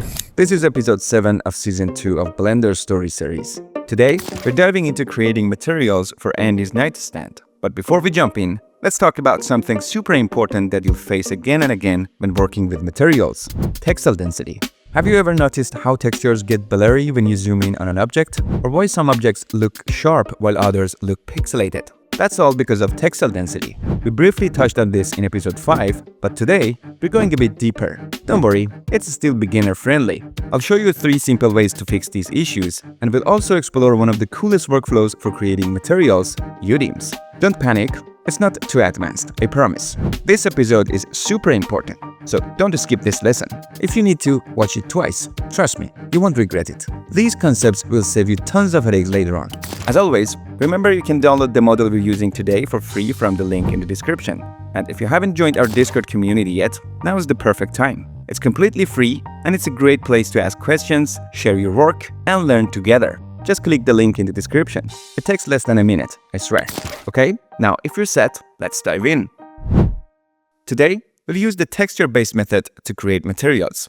But this time, we're doing it differently. I want to show you a cool, simpler technique for using texture maps. I promise you'll love it. The wood textures we'll use here are the same ones we used for the bookshelf in episode 4. You can grab them from ambientcg.com. Make sure to download both the wood and metal textures in 2K resolution and PNG format. I've already added the links in the description below. Once you've downloaded the files, extract them and place them in the texture folder of your project file, or just keep them near your Blender project for easy access. Before we start building the materials, let's handle the UV mapping. Now, since we covered most of the basics of UV unwrapping in earlier episodes, I won't go step by step through every detail this time. Instead, I'll focus on the key steps and quickly show you where I place the seams for each object. If you've been following the previous episodes, I'm sure that with the explanation I provide here, you'll be able to UV unwrap this model on your own. This is a great opportunity to challenge yourself and see if you can solve problems without needing the video as a crutch. After all, isn't that what we're all aiming for? To stand on our own 2 feet and tackle challenges independently? You're getting closer and closer to that goal. Of course, it's completely up to you how you want me to present the material. Since this course is made for you, your feedback is super important. It helps shape the structure of future episodes. So, after watching this episode, please leave a comment letting me know what you think about this approach to explaining UV mapping. Would you prefer I go step by step in real time, like in earlier episodes, or are you comfortable with this faster, more concise style? Your opinions matter a lot. They help make this course better for everyone. Let me know what works best for you. Alright, let's get started. In the first step, I should have created a temporary UV grid material so I could use it to check the UVs. So, I selected this object, split the viewport into 2 sections, and switched this one to the shader editor. Then I created a new material, added an image texture node, clicked New, and chose the UV grid texture as the generated type. I connected this node to the base color, and in the 3D viewport, I enabled material preview so I could see the material applied to the object. In the second step, I prepared the user interface for the UV unwrapping process. I switched the shader editor to the UV editor, hit Tab to enter edit mode, and activated the sync selection option. This ensured everything was ready to go. In the third step, before starting the actual UV unwrapping, I made sure the scale of all objects was set to 1. So I opened the Object Properties panel, checked their scale values while selecting each object one by one, and noticed that 3 objects needed their scale applied to reset it to 1. To fix this, I held Shift to select all 3 objects, pressed Ctrl A, and chose a scale to apply their scale for them. With that done, Step 3 was complete, and I was fully ready to start UV unwrapping. In Step 4, I focused on marking the seams for each object. My goal was to place the seams in areas where they're least likely to appear in the camera view. For this object, I marked these edges as seams. Next, after selecting all components, I pressed U and chose Angle-Based Unwrap to unwrap the UVs. Next, I assigned the UV grid material to this object and I started marking the seams. I marked these edges as seams, then unwrapped again using the angle-based method. In Face Select mode, I hovered over this UV island, pressed L to select it, and rotated by 45 degrees. Then it was time for the nightstand drawer. I assigned the UV grid material, marked these edges as seams, and unwrapped it again using the angle-based method. Once more, I made sure Face Select mode was active, hovered over the UV island, pressed L to select it, and rotated by 45 degrees to make it look clean and organized. Finally, I moved onto the nightstand legs. Remember, we used a mirror modifier to create these legs, so I only needed to UV map one of them. After assigning the UV grid material, I marked these edges as seams and unwrapped it. That's it. Now it's time for the objects related to the drawer handle. First, I assigned the UV grid material to this object. Since we used a subdivision surface modifier, the shape of the object had changed significantly. To avoid texture distortion due to this change, I needed to apply the modifier while keeping the final shape intact. Here's what I did. I reduced the subdivision level to 1, moved the cursor over the modifier, and applied it using Ctrl A. Then, I added another subdivision surface modifier with a level of 1 to keep the mesh slightly smooth. As you can see, this ensures the subdivision doesn't alter the original mesh too much, preventing any texture stretching or warping. After that, unwrapping was super simple. I pressed A to select all components and unwrapped it. Wait, what about marking seams? Well, for meshes like this object, where part of the object is open, the edges along the open areas are automatically treated as seams by default. So there's no need to manually mark them as seams. Finally, I simply rotated the UV line slightly so the texture would align properly on the object. Next, for these spherical objects, I didn't do anything special. First, I assigned the UV grid material, then went into edit mode, selected the UV island, and scaled it down on the y-axis to ensure the texture appears square-shaped. Since we used a mirror modifier for this object, the change applied to both spheres automatically. Next, I moved onto this object. To give it a slightly more cartoonish and stylized look, I decided to tweak its modeling a bit. First, I added a bevel modifier, set the segments to 4, and beveled the edges slightly to soften their sharpness. Next, I switched to edit mode, pressed Ctrl R for loop cut, clicked once, and then right-clicked to place it at the center. With the new edge loop still selected, I pressed S to scale it up slightly. While the edges were still selected, I pressed Ctrl B to add another bevel and scrolled to add one edge toward the center and 2 edges on either side. Finally, I added a subdivision surface modifier set to level 1 to smooth everything out. I was much happier with the new appearance. After that, I marked these edges as seams, assigned the material, and straightened the UV island using the technique I showed you in episode 5 of this season. Next, I rotated the UV islands to ensure the texture appeared straight in those areas. However, I noticed some texture distortion here. After investigating, I realized the issue was caused by lack of sufficient edges in this section. To fix it, I used Ctrl R to add an edge loop close to the edges on both sides of the object. Finally, I tackled this object, the one we created using a curve. Remember? Before doing anything else, I needed to convert it from a curve to a mesh so I could properly access its components. Before converting, I went to the object data properties and adjusted the resolution to 6 to keep the resulting mesh lightweight after conversion. Then, I simply right-clicked and chose Convert to Mesh. After assigning the material, I noticed the texture seemed to be displaying correctly on its own.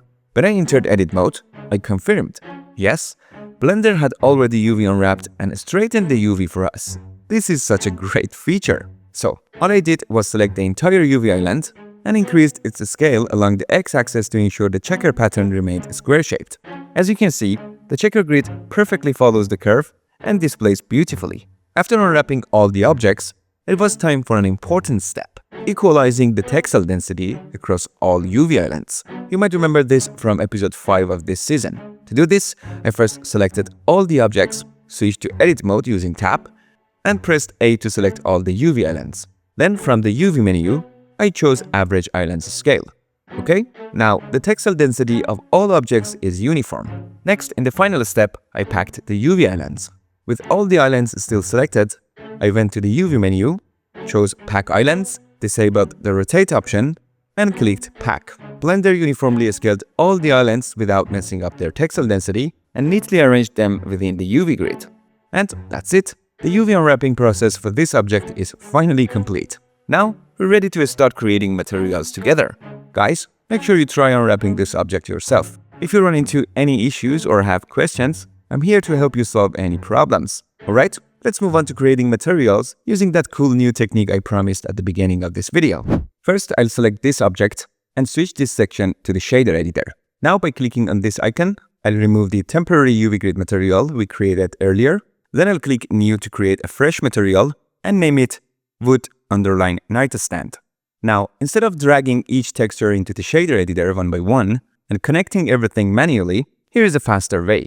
First, select the principled BSDF node, then press Ctrl-Shift-T. A browser window will open. Just navigate to the folder where your textures are stored, and if you want, you can also click this icon to preview thumbnails of the images.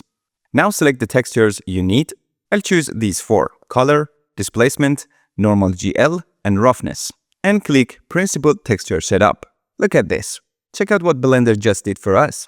As you can see, it automatically imported all the maps and connected each texture to its corresponding input. It even created frames for the textures and mapping nodes, organizing everything beautifully. This is a fantastic and powerful feature of the Node Wrangler add-on, which I explained how to enable back in episode 4 of this season. Check this out. It even set the correct color space for the roughness, normal, and displacement map to non-color. It's amazing. Okay, as you can see, the material is applied to the object, but we need to tweak some settings to get the desired result. For example, I'll select the displacement map, and press M to temporarily mute it. As you can see, the result looks much better now. Next, I'll adjust the strength of the normal map node. To make the adjustment smoother, I'll hold Shift and drag to fine-tune the strength. Now you can see how much better it looks. So we don't actually need the displacement anymore, right? We can achieve our goal with just the normal map. So I'll delete the displacement node by selecting it and pressing X. I'll also remove the corresponding image texture node for the displacement texture and tidy up the node setup a bit. Okay, now I'll move these two nodes over here, press Shift A and add a color ramp node. I'll place it on this connection so we can use it to adjust the color. Alright, before we change the texture color, it's a good idea to adjust the scene lighting first. This way, we can see the colors more accurately based on the lighting we want. For example, I'll use this HDRI image. Okay? Now let's adjust the texture color. I'll select this one and choose this color. Then I'll select this one and choose this color for it. To make the colors stand out more, I'll bring the two handles closer together, increasing the contrast between them. Okay, next, I'll pan over in the shader editor, press Shift A, and add a value node. I'll place it inside this frame and connect it to the scale input. This way, I can easily adjust the texture scale using just one property. For example, by increasing the value, I'll make the texture scale smaller and fine-tune it until I'm happy with the result. We can also rotate the HDRI from this section to change the lighting angle and see the texture more clearly. For now, this scale works fine, but we can always adjust it later if needed. Okay, moving on, I'll go to the modifier properties and increase the bevel amount slightly to give this part of the object a more stylized look. Okay, rotate the camera around and check from different angles to ensure there are no issues. Alright, looks good. Now let's assign this material to the other parts of the object and see how it looks. I'll select these sections while holding Shift and make sure the last selection is the object with the wood material. Then I'll press Ctrl L and choose Link Materials. Perfect. Alright, I'll rotate the HDRI lighting again to cast a better light on the objects and help them show off their details. Alright, as you can see, the result is becoming very appealing. Something I noticed here is that the wood grain direction on the drawer is vertical, but it would look better horizontally, right? No problem, but remember to rotate the UVs for this section at the end to fix the wood grain direction. Alright, finally, to make the shadows look better, I'll head to the render properties and enable ray tracing. As you can see, the result improves drastically. Okay, next, I'll select this object and increase its bevel amount. As you can see, it looks much more cartoonish and appealing now. Let's do the same for the legs of the nightstand. I'll open the bevel modifier and increase the bevel amount here as well. Great! It now looks much more attractive and stylized compared to before. Okay, remember whenever you make changes to an object, try rotating the HDRI to see how the new details react under different angles of light. This will help ensure you're happy with the results. Okay? Perfect. Let's move on. Now, let's work on this object. After selecting it, I'll press numpad period to zoom in. In the shader editor, I'll delete the UV grid material by clicking on this icon and create a new material and naming it plastic_white. I'll adjust the viewport angle slightly and then reduce the roughness value. I think this amount is good for now. I'll tweak the roughness just a tiny bit more. Okay, for now we won't dive too deep into plastic material details. There are many ways to enhance plastic materials further, but that's not the focus of this episode, so we'll leave it at this for now. Next, let's move on to the parts that need a metal material. I'll select this object, remove its previous material, and create a new one, and naming it metal. Here, I'll select the Principled BSDF node, press Ctrl-Shift-T, and choose the following maps: color, normal GL, roughness, and metalness. After clicking Principled Texture Setup, all the connections are automatically set up, and this is how the material currently appears on the object. Next, let's go through the settings step by step. First, I'll hold down Ctrl-Shift and click on the color map to preview it directly. As you can see, it's not pure white. It's made up of white and gray tones. Since we want this part to look golden, we'll need to change the color first. So, to do this, I'll press Shift-A and add a color ramp node and placing it on this connection. Let me tidy up the notes a bit so it's easier to follow. Okay, now let's adjust the color. I'll select the left handle and pick this golden color. Then I'll select the right handle and choose this color. Now I'll bring the handles closer together to increase the contrast between the two colors. Okay, I'll hold down Ctrl-Shift again and click on the principled BSDF so we can see the result. And as you can see, the golden color looks much more vibrant now. In the next step, let's fine-tune the normal map to bring out more details in the material. I'll set the strength to about this value, and as you can see, it adds some great details. Now, let's adjust the texture scale. So, I'll press Shift-A and add a value node, place it here, and connect it to the scale input. By increasing the value, I'll make the texture smaller. Looks much better now. Additionally, by adjusting the location properties, I can shift the texture around to display different parts of it on the object. Perfect. Finally, let's tweak the strength of the normal map again. Okay.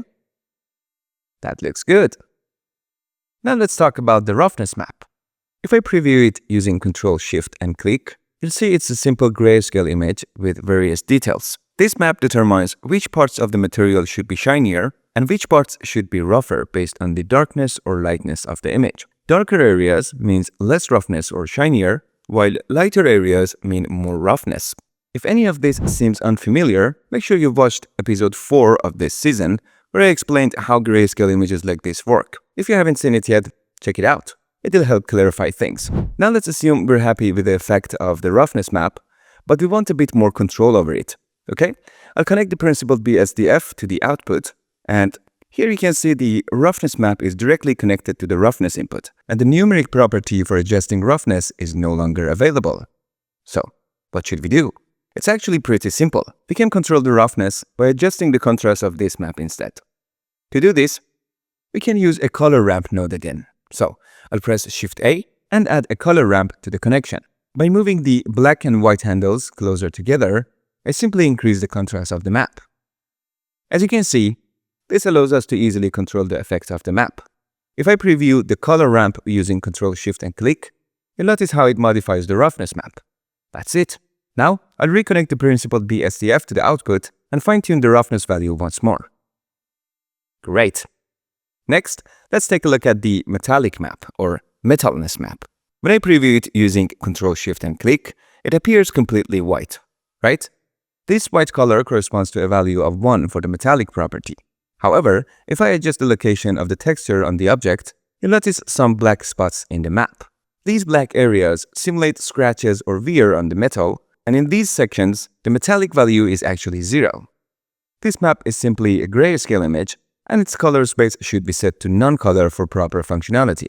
Thankfully, NodeWrangler has already set it correctly for us.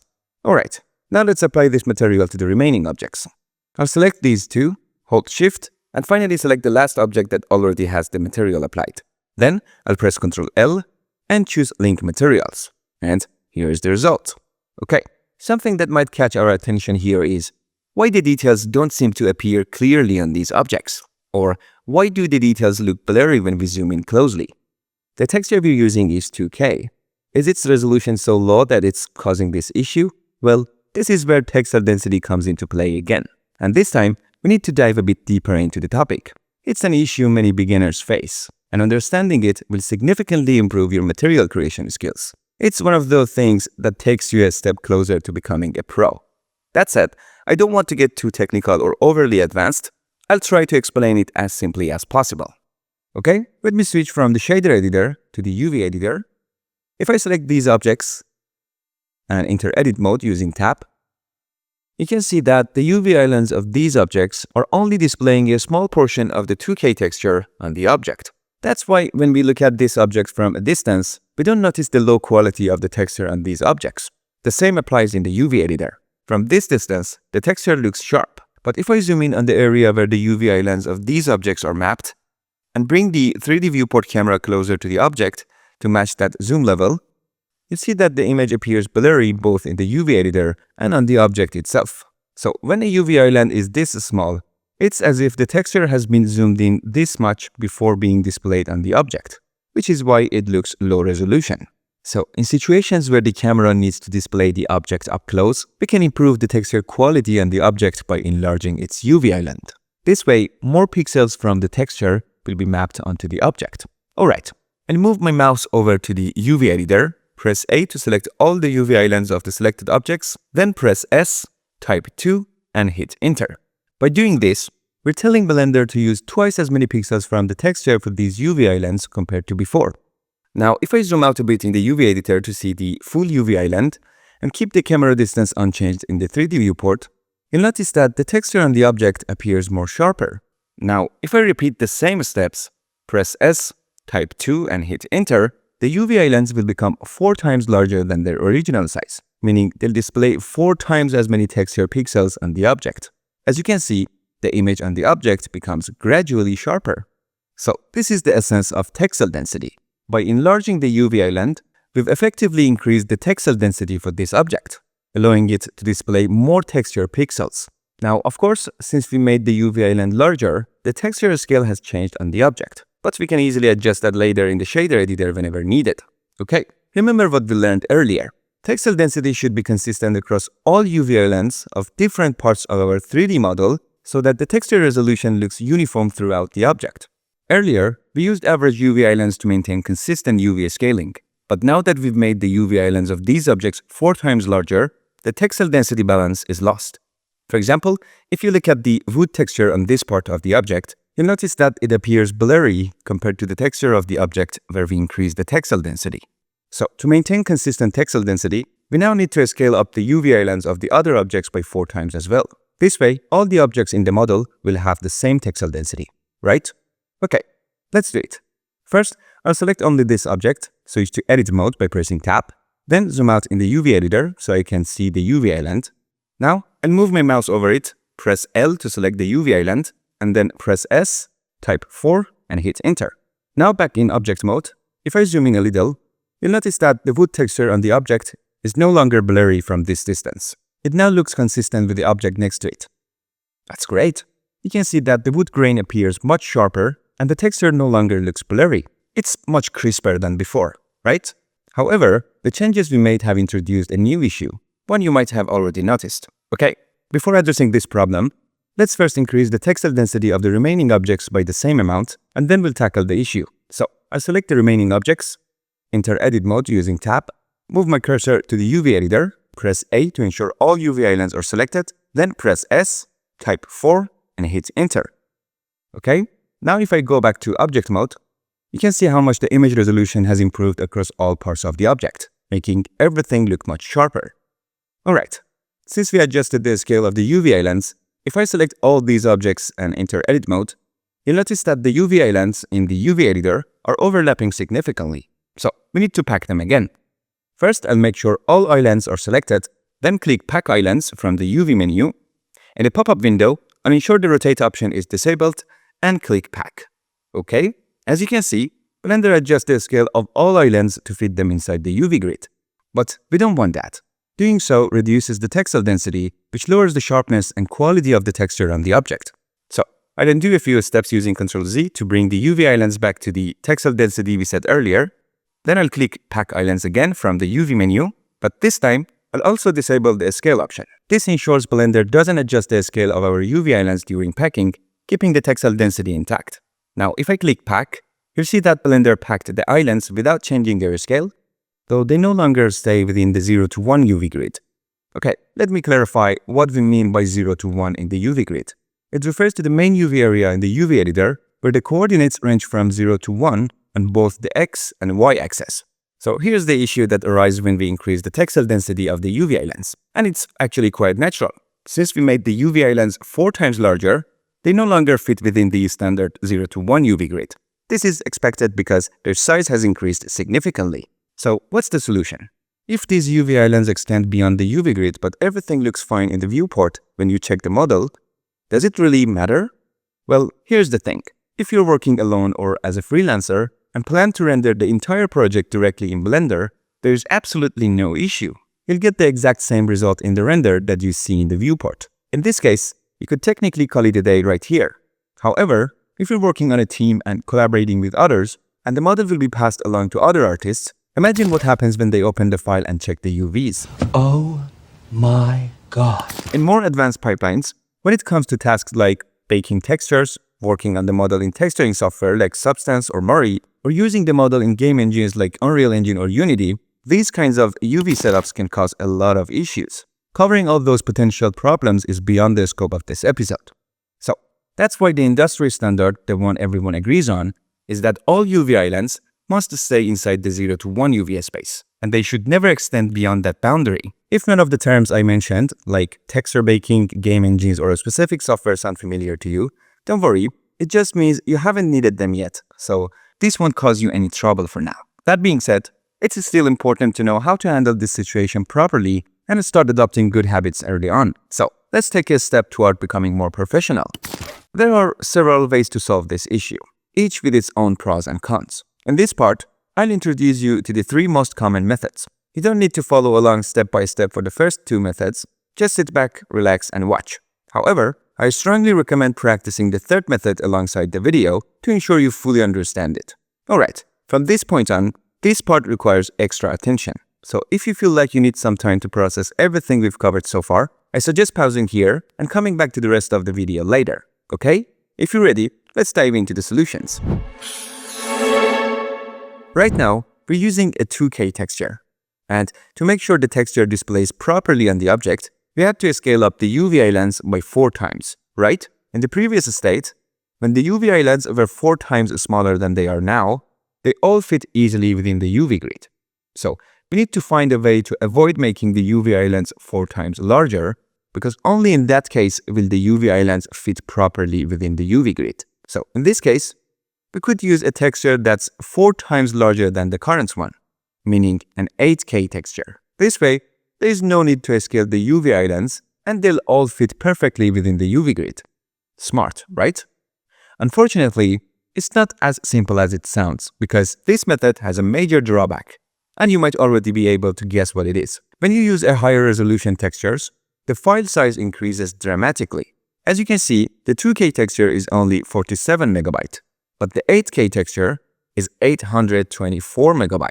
This large file size means it will take up more space on your hard drive, consume more memory, and significantly increase render times. And remember, this is just the metal materials textures. Don't forget about the wood textures, which would also need to be upgraded to 8K. Plus, consider the textures for other assets in the scene. It could quickly become frightening to manage, right? Because of these downsides, many people find this first solution impractical. No worries though, let's move on to the second solution.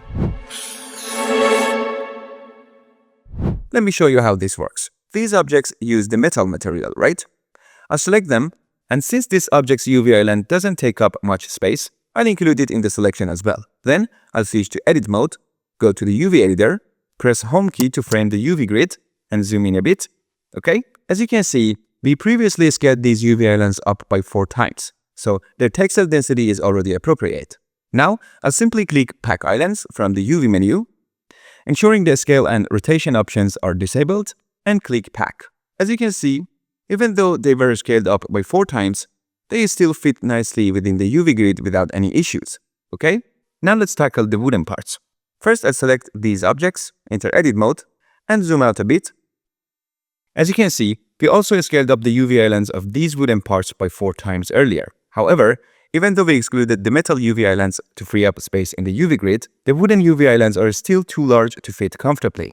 But here's where we can optimize things a bit. The metal material uses 2K textures, right? Instead of upscaling all textures to 8K, we can use 8K textures only for the wooden parts.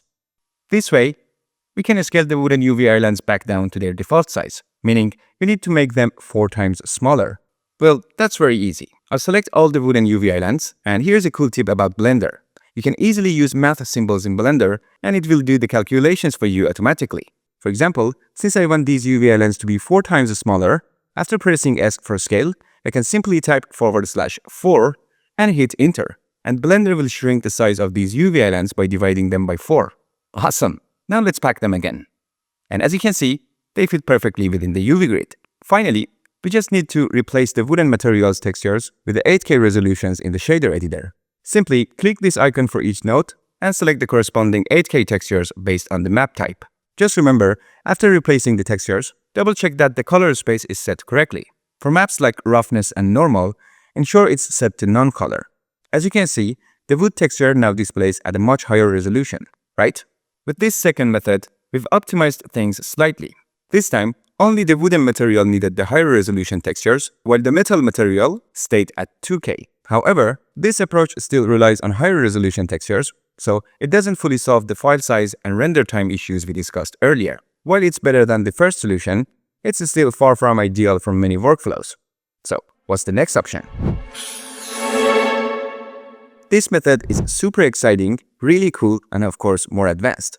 In fact, explaining it fully deserves a separate video on its own. UDIM workflow gives us the ability to break free from the single UV grid limitation and use multiple UV tiles instead. Let me show you how it works quickly. First, I'll make sure the objects with the wood material are selected, then switch to edit mode using tab. In the UV editor, I'll bring my mouse here and scroll and open the overlays options specific to the UV editor. Just notice that you must be in edit mode to see these options. They won't appear in object mode, okay? Now, under the tiles section, we have two axes, X and Y, both currently set to 1, right? If I change the X value to 2, you'll see an additional UV grid added along the X axis. Similarly, if I change the Y value to 2, you'll see a second row of UV grids added above. However, we don't need the Y axis for now, so I'll set it back to 1. Great! Now we can utilize this extra space by distributing our UV islands across multiple UV grids. This way, we can further optimize our workflow and use lower resolution textures. For example, if I scale up the UV islands of these wooden objects by 4 times, the texture density will match the metal parts perfectly. However, their size is now too large to fit even one island within a single UV grid. So scaling them up 4 times isn't practical here. But if I press S and type /2 and hit enter, the UV islands will shrink to half their size, meaning they're now twice as large as their original size, which still allows all islands to fit within the UV grid and distributed properly. So at this scale, I can place each island in different UV grids, right? This means I can now use 4K textures for the wooden parts instead of upgrading to 8K. So that's much better. Okay, now let's position these islands into the UDIM tiles. I'll deselect everything with a click, ensure I'm in face select mode, and move my cursor over this UV island. Then I'll press L to select it. Next, I'll click Pack Islands from the UV menu, ensuring the scale and rotation options are disabled. When I click Pack, you'll see that Blender places the island in the second UDIM tile. Okay, let me undo that step with Ctrl Z. Now, when clicking Pack Islands again, notice the Pack to option, it was set to closest UDIM, which is why Blender placed the selected island in the nearest available tile. So, if we want to pack the selected island into the first UV grid, simply change this option to Active UDIM and click Pack again. And that's it. Okay? If I zoom in a bit, as you can see, this UV island is slightly overlapping the edge of the UV grid. This actually shouldn't happen. We need to ensure no part of the UV island extends outside the UV grid or sits between UDIM tile boundaries. So, I'll press S and slightly reduce its scale. Then, I'll move it around manually to ensure it fits perfectly within the UV grid. Just be careful not to shrink it too much. Using as much texture space as possible ensures higher resolution textures on the object. Alright, here you can choose which texture you want to preview in the UV editor from this section. For example, since we're working with a wood texture, I'll select it from this list. Alright, as you can see on the object, slightly reducing the scale of the UV island didn't have a significant impact on the texture quality. Alright, now let's move on to the next island. I'll switch back to edit mode, zoom out a bit, and click on an empty space to deselect everything. Now I select the smaller UV islands using L, then I'll press G and manually place them inside the first UV grid. Perfect. Now let's work on this island. Again, I click on an empty space to deselect everything. I'll select it with L, and just pay close attention. You must be in face select mode so that other UV components don't get selected, okay? For example, if I switch to vertex select mode or edge select mode and press G, you see that other related components move along with the island. But in face select mode, this doesn't happen. Okay, now that I have it selected, I move it into the second UV grid. I also scale it down a bit and adjust its position to fit properly, making sure it doesn't overlap with the neighboring UV grid. Okay, as you can see, we still need more space for the remaining UV islands. So I go back to the tiles section and change X to 3 to add another UDIM tile. Now, I select this island and move it and place it here. Then I'll select the next one and move it and place it here. I tweak their positions slightly to keep everything organized, again making sure that no UV islands extend beyond their grid. Okay, we still have 2 more UV islands left, and as you can see, it seems we need another UV grid. So once again, I go back to the tiles section and increase X to 4. Now I select this UV island, move it and place it inside this UV grid. At this point, it looks like we might need to add another UV tile for the last UV island, right? Well, you might think, no need, I can just rotate this island 90 degrees and fit it into the existing UV grid. But here's the problem. Rotating it changes the wood grain direction on the object. The wood grain will now run horizontally, which doesn't look right for the legs of the nightstand, right? So in this case, rotating the UV island isn't a good solution. But what we can do is add more seams and break this large UV island into smaller pieces. For instance, this UV island corresponds to the inner part of this object. Let me switch to object mode, select this object and enter local view using /. Then I'll switch back to edit mode again. Okay, so this large UV island corresponds to the inner parts of this object, right? But think about it.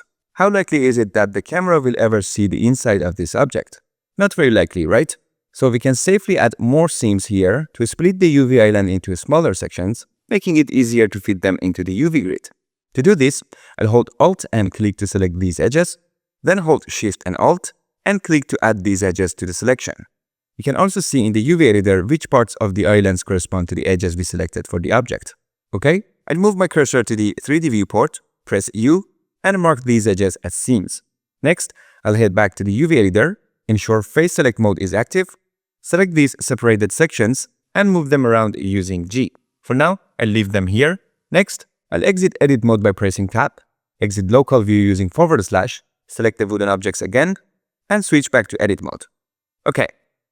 Now I can easily select these UV islands and position them neatly within their respective UV grids. That's it. I'll place these 2 here and move this one here. As you can see, using UDIM workflow made it easy to pack all UV islands into different UV grids. We can now confidently use 4K resolution textures for the wood material and stick with 2K for the metal material. But the key point here is that each of these UV grids still has a lot of empty spaces. Ideally, we want to make the most out of the available texture space because optimizing resource usage is key to achieving the best results. So there is still so much more to learn. What I've covered today is essentially an introduction to identifying problems and possible solutions so you can recognize similar issues in your personal projects and make the best decisions based on the type of project you're working on. Remember, camera don't always show every object up close. Camera distance relative to the object plays a crucial role in determining textile density. Higher textile densities are usually reserved for what we call hero assets, which are the most important elements in a scene that are frequently shown up close by the camera. That's why the UDIM workflow is commonly used for hero assets. For projects like AndysRoom, where we're working right now, there is no need to use UDIM for every single model, so don't worry about it. For now, focus on practicing the UDIM workflow so you fully understand it. This way, when we get to set dressing stage later, we'll be better equipped to tackle any challenges and make smart decisions about textile density for our assets. Okay, finally, before we forget, let's fix the wood grain direction on the drawer and wrap up this video. We can easily fix that by selecting the drawer object, entering edit mode, and rotating its UV island by 90 degrees to align the wood grain correctly. Lastly, select all the wooden objects again, go into edit mode, and check that none of the UV islands are overlapping with each other. And that's it for this episode, guys. I hope you've learned some valuable things in this episode. If understanding these concepts felt challenging at first, don't worry, just watch the video again. Doing so will help you pick up on details you might have missed the first time around. As we progress through future episodes, these processes will become second nature due to repetition. Also, don't forget to join our Discord group. It's completely free and it's a great place to ask questions and solve any issues you encounter along the way. I wish you all the best and I'll see you in the next episode. Until then, take care.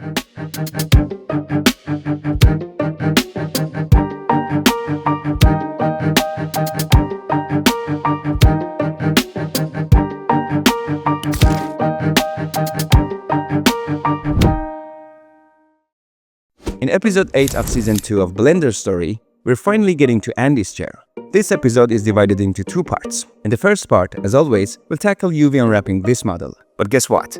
We're going to get familiar with an awesome feature in Blender called Live Unwrap. On top of that, we'll explore a free add-on called Text Tools, which gives us even more tools to make the UV process easier and faster.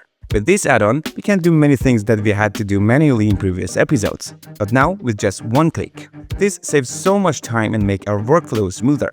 So the goal here is to UV unwrap objects faster and more efficiently. After taking care of the UV unwrapping, we'll move on to creating materials for this object, but we'll cover that in the next part. So for now, let's focus on getting everything ready here, and soon we'll bring this chair to life with some awesome textures and materials. So what are you waiting for? If you modeled this chair with me in Season 1, open your project and let's get started. If you don't have the model for any reason, no worries. Just click the link in the description to download it, and let's begin.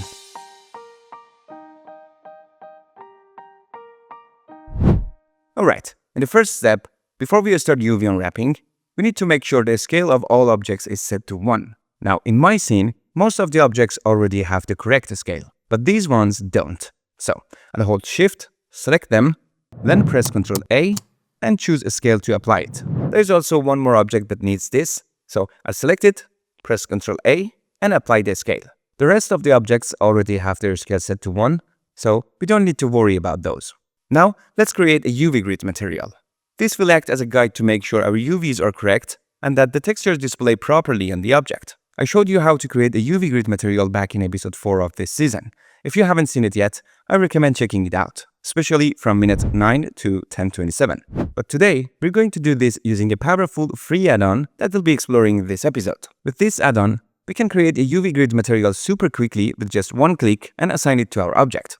Plus, it comes with tons of other useful tools that make the UV process way easier and faster overall. Of course, we're not going to go over every feature of the add-on right now. The goal is just to start exploring external tools so we don't limit ourselves to Blender's default options. The name of this add-on is Text Tools, and I've included the link in the description. When you click the link, it will take you to the Text Tools page on GitHub. It's super easy to install. Just click the green code button here and select Download Zip from the menu. Once it's downloaded, go to Edit, Preferences, then under the Add-ons section, click the little arrow icon here and select Install from Disk. Then navigate to where you saved the zip file, select it, and click Install from Disk again. That's it.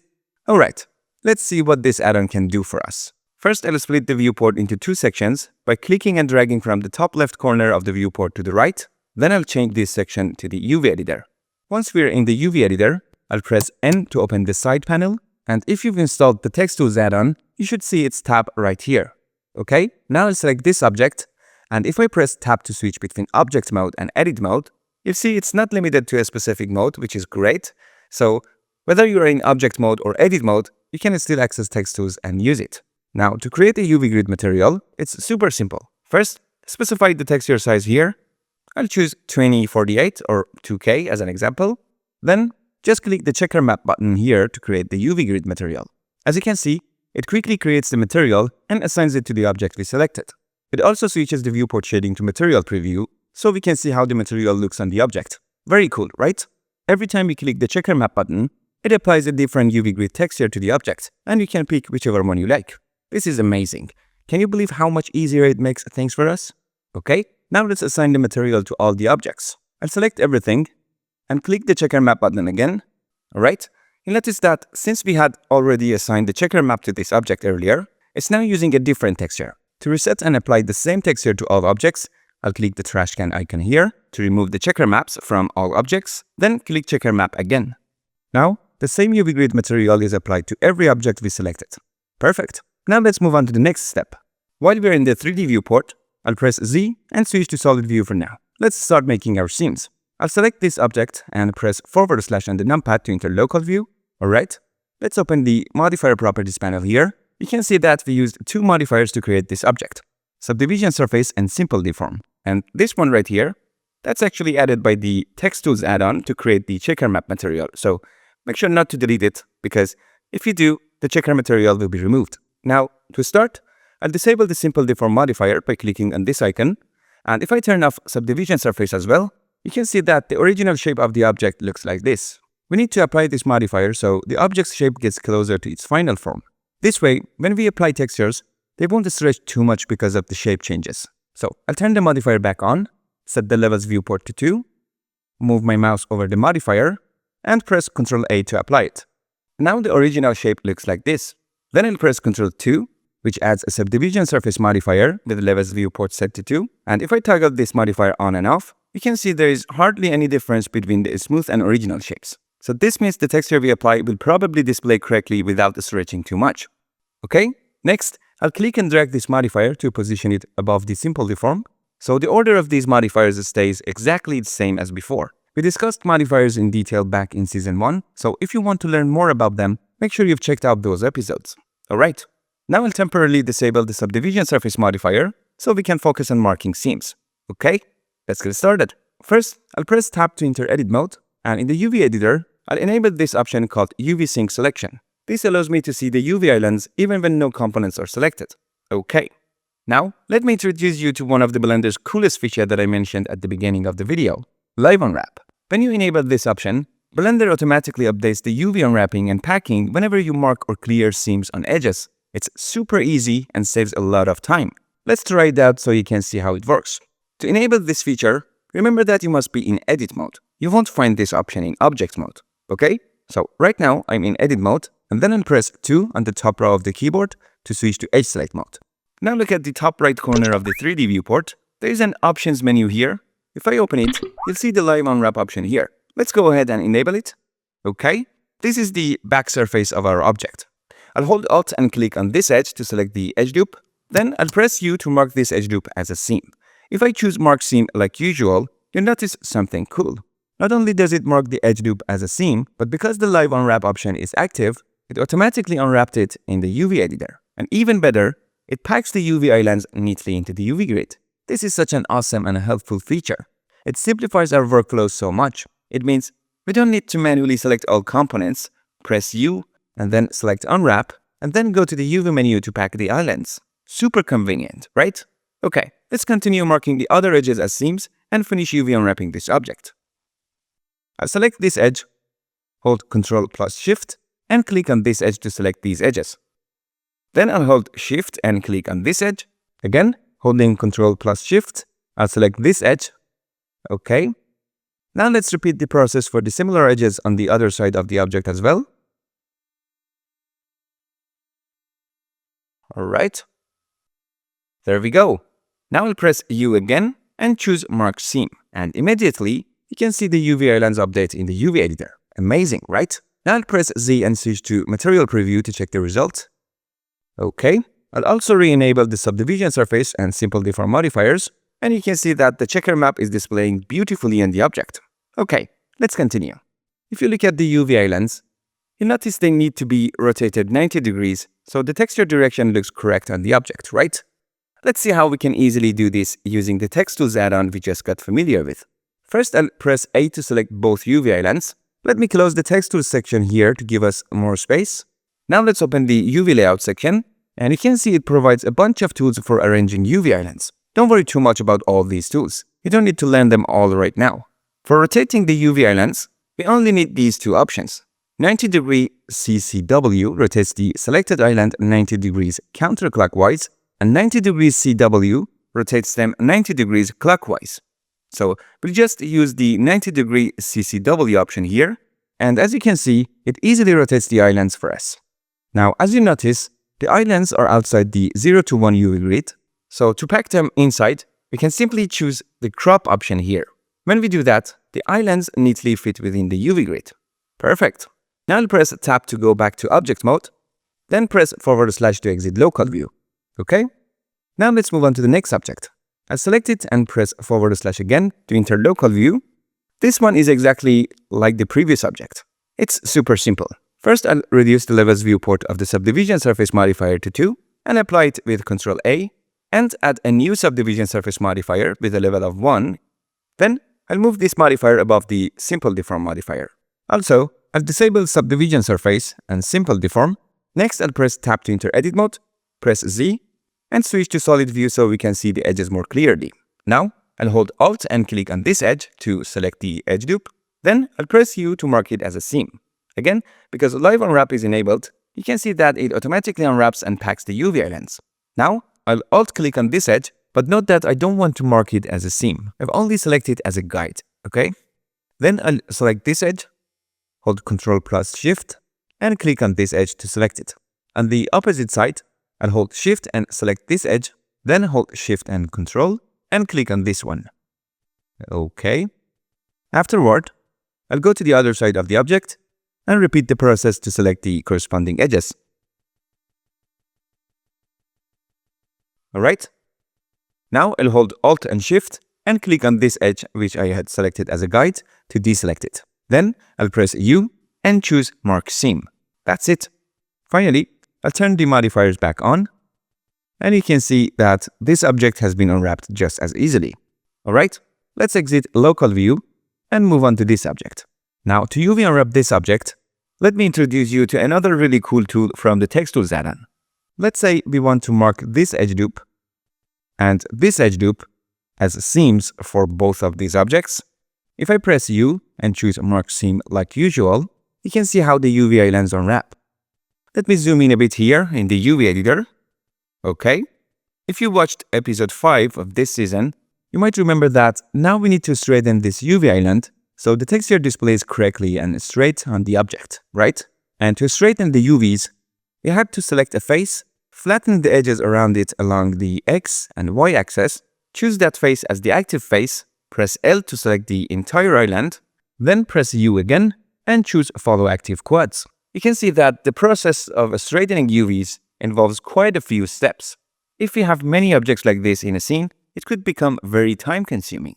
But with the help of Text Tools, we can simplify this process. Instead of selecting all of those edges, we can simply select one edge along the path. For example, I'll just select this edge and this edge. Then I'll click on Edge Peel over here. And yes, as you can see, it's amazing. It automatically marks all the edges as seams, unwraps the object, and straightens the UVs for us. This is an incredibly useful and practical feature for unwrapping cylindrical objects like this one. It makes the process much easier and saves a lot of time. As you noticed, we no longer need to manually straighten the UV island using the method I showed in episode 5. Text Tools handles all those steps automatically for us. This tool is so handy that when you select an edge and press a U in the 3D viewport, you can even find it in the UV mapping menu. Now when I go back to Objects mode, you can see that in the areas where we marked seams, the texture is distorted. One of the main reasons for this is uneven topology, which I mentioned in earlier episodes. To fix this, let's go to Edit mode, press Ctrl R for loop cut, and add, for example, 6 edge loops to this section to make the faces more even. As you can see, these added edges help eliminate the distortion in those areas. I'll also add 6 edge loop to this side of the object. Okay. I'll add one more edge loop on either side of this section as well. And I'll do the same for the other side. Okay, let's add 6 edge loops here. And another 6 on the opposite side. Alright, that's it. Now you can see that the texture distortion in the areas where we marked seams has completely disappeared. Very nice. Now, let's move on to this object. There is a small but important difference between the mesh of this object and the previous one. If you look closely, this object has a cap face at its end, so it's closed. The previous object didn't have a cap face, it was open-ended.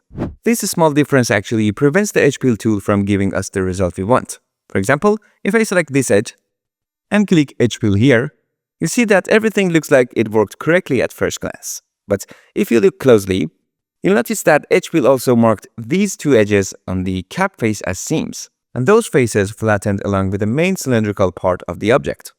In reality, what we need here is to mark this edge ring as a seam and clear the seams from these 2 edges on the cap face. Let's try it out. I'll select these 2 edges on both sides of the object and clear their seams. Now, since the Live Unwrap option is enabled, Blender tries to re-unwrap all the islands when we clear the seams, which immediately messes up the straight alignment of the island. So we need to disable Live Unwrap to avoid this issue. Let me undo with Ctrl Z and temporarily disable Live Unwrap here. Now if I clear the seams from the selected edges, you'll see that the islands remain untouched. Great! Now I'll select these edges on both sides of the object, press U, and mark them as seams. Now since Live Unwrap is disabled, the islands stay intact. Okay, next I'll simply select the cap faces on both sides of the object, press U, and unwrap them using the angle-based method. Now you can see that the textile density of these faces is different. So I'll press A to select all the islands, then go to the UV menu and choose average islands scale to equalize the textile density across all islands. Alright, as you can see, in the area where we marked the seams, we're still facing texture stretching. To easily fix this, just like we did for the previous object, we need to even out the topology by adding edge loops. Great. Now, I'll exit local view and let's move on to this object. I'll simply select this edge loop. Let's switch to solid display. Okay. I'll also select this edge and let me rotate a bit. Okay. Hold Ctrl Shift and click on this edge. Let me press period key to frame the object. Okay. I'll also add this one to my selection. Alright. Finally. Okay. Next, I'll enable the live unwrap option again. Press U and choose Mark Seam. Now you can see that the UV of the object has been unwrapped, and now we need to straighten this UV island horizontally. Fortunately, the Text Tools add-on has thought of this step too and provides a powerful tool for us. Let me introduce it to you. It's called Rectify. This tool helps us easily straighten the UV islands we want. That means we no longer need to use follow active quads to straighten UV islands for objects like this one. It's super simple. First, we need to select the UV island. I'll press 3 on the top row of the keyboard to ensure Face Select mode is active. Then move my cursor over this island and press L to select it. Now we can choose Rectify from the UV layout section. But as you can see, this option is currently grayed out and disabled. So here's an important note. To use Rectify, you must disable the UV sync selection option. So I'll turn it off, and immediately you see that Rectify becomes active. Okay, I'll move my cursor back over the UV island, press L again to select it, and now if I click Rectify, you can see the magic it performs. With just one click, it straightens the UV island so easily. It's absolutely amazing and makes the process incredibly simpler for us. Alright, now we just need to rotate this island by 90 degrees. So for this, simply click on this option here, and it will rotate the islands by 90 degrees for us. Okay, now feel free to turn UV sync selection back on so you can see the rest of the UV islands for the object. Just a heads up guys, Edge Peel is generally used for UV unwrapping and straightening cylindrical objects, while Rectify can be used for straightening non-cylindrical objects as well. Finally, since we used the mirror modifier for this object, there is no need to UV unwrap the other 3 objects because they will inherit the UV islands from this object we worked on. Now, only these back objects are left, so let's start with this one first. You can see that we used the mirror modifier for modeling this part, so I move my cursor over it and press Ctrl A to apply the modifier, giving us a single unified object. Then, in the subdivision surface, I'll change the levels viewport to 1, press Ctrl A again to apply it, and finally smooth it out a bit more by pressing Ctrl and 1 on the top row of the keyboard. Okay. I think 2 is better. Okay, that's it for now. Let's move on to marking seams. I'll temporarily disable the subdivision surface modifier, press Tab to enter edit mode. Let me rotate a bit. Hold Alt and click on this edge to select the edge loop. Then I'll press U and choose Mark Seam. Since Live Unwrap is enabled, you can see how the UVs have already unwrapped and packed into the UV grid. Now notice how the texture becomes distorted as it approaches the corners, and the checker map isn't displaying properly. To fix this, we can use a different unwrapping method called conformal. Until now, whenever we pressed U and chose Unwrap, we selected the angle-based method, right? This time, let's try using conformal instead and see the result. So, in the viewport, I'll make sure all faces are selected by pressing A, then press U, and choose conformal under Unwrap. Now you can see how much better this unwrapping method works for this object. Finally, I'll re-enable the subdivision surface modifier, and here's the result. Just remember, whenever you're unwrapping an object, always check both methods, angle-based and conformal, to see which one gives you the best result, okay? Now, the only objects left are these ones. After selecting them, I'll press / to enter local view. Since they all have open caps, there is no need to manually mark any edges as seams. The edges around the open parts are automatically considered seams by default. So, I'll select all of them, press Ctrl J to join them into a single object, press Tab to enter edit mode, and press A to select all components. Then I'll press U and unwrap them using the angle-based method. Now, as you can see, we should also fix the texture rotation so it displays straight on the object. Instead of rotating each UV island individually, you can select all islands by pressing A, then click to align word in the Text Tools add-on to correct the rotation. As you can see, the checker map texture now displays correctly and is aligned straight on the object. Alright, that's it guys.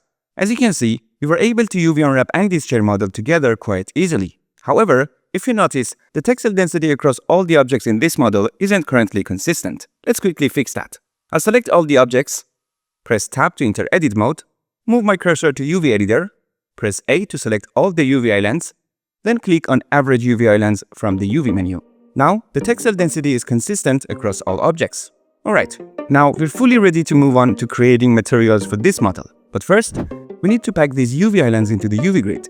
Let's wrap up this episode here and leave packing the UV islands and creating materials for the next episode. So make sure to practice what you've learned in this episode thoroughly before the next one, so you'll be completely prepared for what's coming next.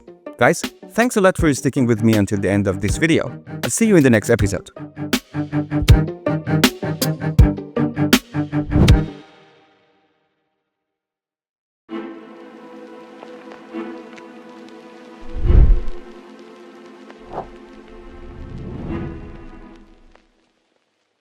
In episode 9 of season 2 of BlenderStory, we're going to create materials for Andy's chair, the same model we built together in season 1 and UV unwrapped in the last episode. For this object, we're going to make 3 materials. A simple black plastic material for the glides, a basic metal material for the chair's metal parts, and a wood material for the seat and backrest. Here's the cool part. We don't use any textures at all. We're going to create all 3 materials procedurally. That means we'll build everything using nodes inside Blender, and we'll do most of the detailing with just one powerful node called noise texture. By the end of this episode, you'll have a basic understanding of how noise texture works, and you'll see how versatile it can be. So make sure to watch the entire episode because at the end, we'll discuss a crucial difference between procedural materials and texture-based materials. This is an idea that could really help you in your future projects. It might even save you from some headaches down the road. If you want to follow along, you can download the 3D model of Andy's chair for free using the link in the description. Just make sure you've already UV unwrapped it before starting.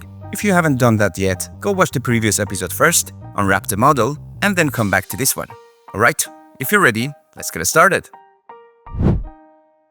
At the end of the last episode, we finished unwrapping the UVs and used average UV islands to keep the textile density consistent across all objects. However, we didn't pack the UV islands neatly. They're still overlapping and scattered everywhere. And guess what? We're actually going to leave them like that for now and start working on the materials without fixing them. Why? Well, I'll explain at the end of this episode. Okay, first things first. Let's clean up the checker map we applied in the last episode using the Text Tools add-on. I'll select all objects, go to Modifier Properties, hold down Alt, and click the X icon here on this modifier. Holding Alt makes sure the modifier gets removed from all selected objects at once. Alright guys, each of these 3 materials we're about to create could easily fill an entire video on its own. There's so much detail we could add, but today, we're keeping it simple and straightforward. No need to overcomplicate things. We'll focus on making these materials look good without getting lost in tiny details. Okay, let's jump right into creating our materials. First, let's create the plastic material for the glides. This is the look we're going for. First, I'll select the glides, then press / on the numpad to enter local view. Next, I'll adjust the camera angle in the viewport so we can see everything clearly. Perfect. Okay. Now, I'll click this little icon here to switch this section to the shader editor. With my mouse over the shader editor, I press N to close the side panel. Then, I'll move my cursor here, scroll in a bit, and make sure the viewport shading is set to material preview. From here, I'll choose this HDRI image to temporarily light the scene, and this will help me see how the material looks under realistic lighting conditions that are close to the final render I want. Alright, now everything is ready to go. I'll make sure the object is selected, then click New here to create a new material. Let's rename it Rough Underline Plastic. Okay, I'll zoom in a bit using Ctrl middle mouse button.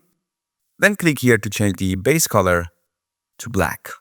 Notice that I didn't drag the slider all the way down to pure black. If you're aiming for a realistic result, just try not to use pure black. I won't get into the technical reasons now, it's beyond this video's scope, but trust me, it makes a difference. Okay, now we could simply adjust the roughness slider to control how glossy the plastic looks, but before that, let's add some micro details. These tiny surface details will make the plastic feel more realistic, and they'll also affect the roughness. To create these micro details, we can use different types of noise texture nodes in Blender. If I press Shift A and go to Texture, you see several different noise textures here. These noise texture nodes are incredibly versatile and fun to experiment with. By tweaking their properties and combining them together, we can create endless variations of interesting results. Now, let's create the detail we want for our plastic material using the powerful noise texture node. First, I'll add it by selecting it from the list and placing it here. Then Shift Ctrl and click on it to preview the result directly on the object. As you can see, this node has several properties, and one of the most important ones is this drop-down menu. Clicking on it reveals different noise types, which can be customized using these settings. For our material, the default noise type, FBM, works well, so I'll stick with that. Now, I increase the scale significantly. Let's set it to 4000. See how tiny the details look right now? Let me zoom in closer so you can see better. The reason they're so small is because we haven't told the node how to map the texture onto the object yet. To fix this, I press Ctrl T to add the texture mapping nodes. And keep in mind that for this shortcut to work, you need to enable the Node Wrangler add-on in the Preferences and Add-ons section. Okay? By default, the generated output is connected to the vector input of the mapping node, meaning it's not using the object's UV data for mapping. To fix this, I connect the UV output to the vector input, and immediately, you'll notice the texture isn't too tiny anymore. Alright. Now, I lowered the detail value of the noise texture to 0, and this setting increases the empty space between the noise patterns. Okay, now let's connect this texture to the normal input of our material to give it some surface detail. To do this, we need to convert the grayscale texture into normal map data because normal maps have that weird purple-blue appearance, right? They use colors like blue, red, and green to represent depth information. So usually we'll convert our grayscale image into a normal map using the bump node. Let me add the bump node by pressing Shift A, typing bump, and placing it here. As you can see, the bump node has two inputs at the bottom, normal and height. Our texture is grayscale, which means it doesn't contain any normal data. It only represents height information. So we'll connect it to the height input, and the bump node will convert it into normal data for us. If I hold Ctrl Shift and click on the bump node, you see that it successfully converts our grayscale texture into normal data. Now, the bump node only has one output, normal. That means we can now simply connect its normal output to the normal input of our principled BSDF shader. Let me do that now. And finally, a Ctrl Shift click on the principled BSDF shader to preview the result. Okay, right now, the strength in the bump node is way too high, which is why we're getting this extreme result. So first, I'll set the strength to 0, then, while holding Shift, I'll click and drag to slowly increase it until I get the look I want. Let me zoom in a bit more on the object. Now I'll fine-tune the strength. And there we go. Look how cool that looks. If you want, you can also hold Shift and slightly increase the distortion in the noise texture, and that will add a bit more variation to these micro details. Now let's take this even further and refine these details a bit more. For example, we can tweak the contrast of this noise texture to get an even better result. Usually, we'd use a color ramp for that, but this time, let me introduce you to a new node for adjusting contrast, Map Range. I'll press Shift A, search for Map, select it, and place it between the noise texture and the bump node. Now I'll simply hold Shift and slightly increase the from min value, and look at that. The noise patterns are spreading apart a little, creating these beautiful little gaps and rough spots. So simple, yet so effective. And there we have it. Our first material is complete. Okay, now let's see how it looks in the Cyclist render engine.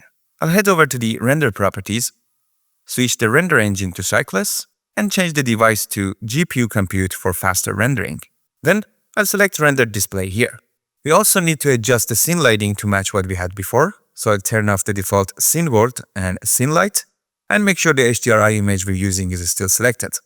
And there it is, the final result in Cyclist render engine. Alright, now I'll press Z, switch back to material preview, and let's move on to creating our second material, metal. I'll exit local view by pressing /. Now, I'll select this object, this one, and the ones in the back, Then I'll click New to create a material and name it metal_matte. Right now, the material is only assigned to the active object, the last one I selected. So while my mouse is over the 3D viewport, I'll press Ctrl L and choose Link Materials to assign it to all selected objects. Alright, first things first. I'll simply crank up the metallic value all the way to 1. Okay, let me adjust the viewport angle a bit so we can see the material better on the object. Alright, now if I adjust the roughness, you'll see how easily we can control the shininess of the metal material. But let's take it a step further. Using the noise texture node, which we just learned about, we can add some variation to the roughness and make the metal look more realistic and interesting. Before continuing, if you haven't watched this video, I highly recommend watching it first to understand how roughness maps work.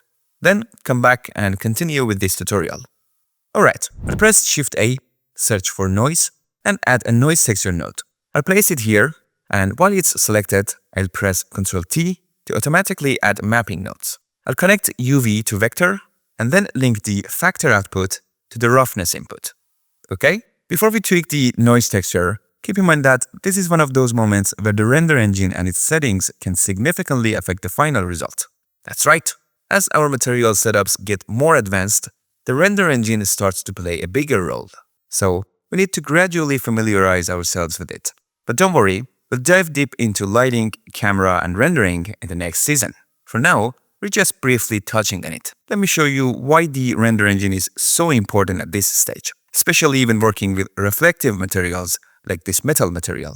Right now, we are in material preview mode, which means the scene is being rendered with EV. However, since we previously set our render engine to cycless in the render properties, the settings we're seeing right now belong to cycless, and we don't have access to EV's settings. So I'll temporarily switch the render engine to EV to access its settings. Now in EV, one setting that makes a big difference is ray tracing. If you've watched the previous episodes, this option should already be familiar to you, right? So far, we've been enabling ray tracing for more accurate lighting and shadows. Now, if I toggle ray tracing on and off, you can clearly see how much it affects the reflections. Now you see why enabling ray tracing allows for more accurate shadows and reflection calculations, making the render look much more realistic. So, whenever you want realistic reflections, don't forget to turn on ray tracing before working on your materials. This applies to any reflective material, like glass, water, metal, and similar surfaces.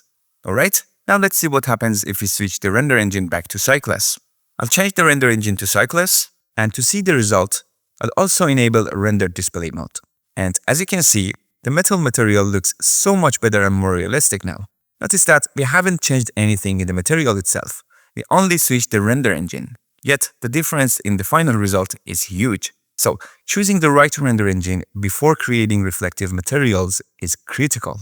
Since we plan to render in cycless, I'll leave it set to cycless. Now, let's finish our metal material by tweaking the noise texture properties. I'll hold Ctrl Shift and click on the noise texture node to preview it directly on the object. To speed things up, I'll switch the viewport shading to material preview. Alright, let's start by increasing the scale value. There we go. Let me zoom in a bit so you can see more clearly. Next, let's increase the contrast a bit. Let me move this node down slightly. Now, I'll add a map range node, place it after the noise texture, and let's tweak its values. I'll slightly decrease the to mean value while holding Shift for precise adjustments, and I'll also lower the to max value a bit. Then I'll head back to the noise texture node and crank up the detail and roughness values all the way. Okay, now let's connect the map range node to the roughness input of the Principled BSDF shader and see the result. Let me arrange these nodes a bit to make everything look cleaner and more organized.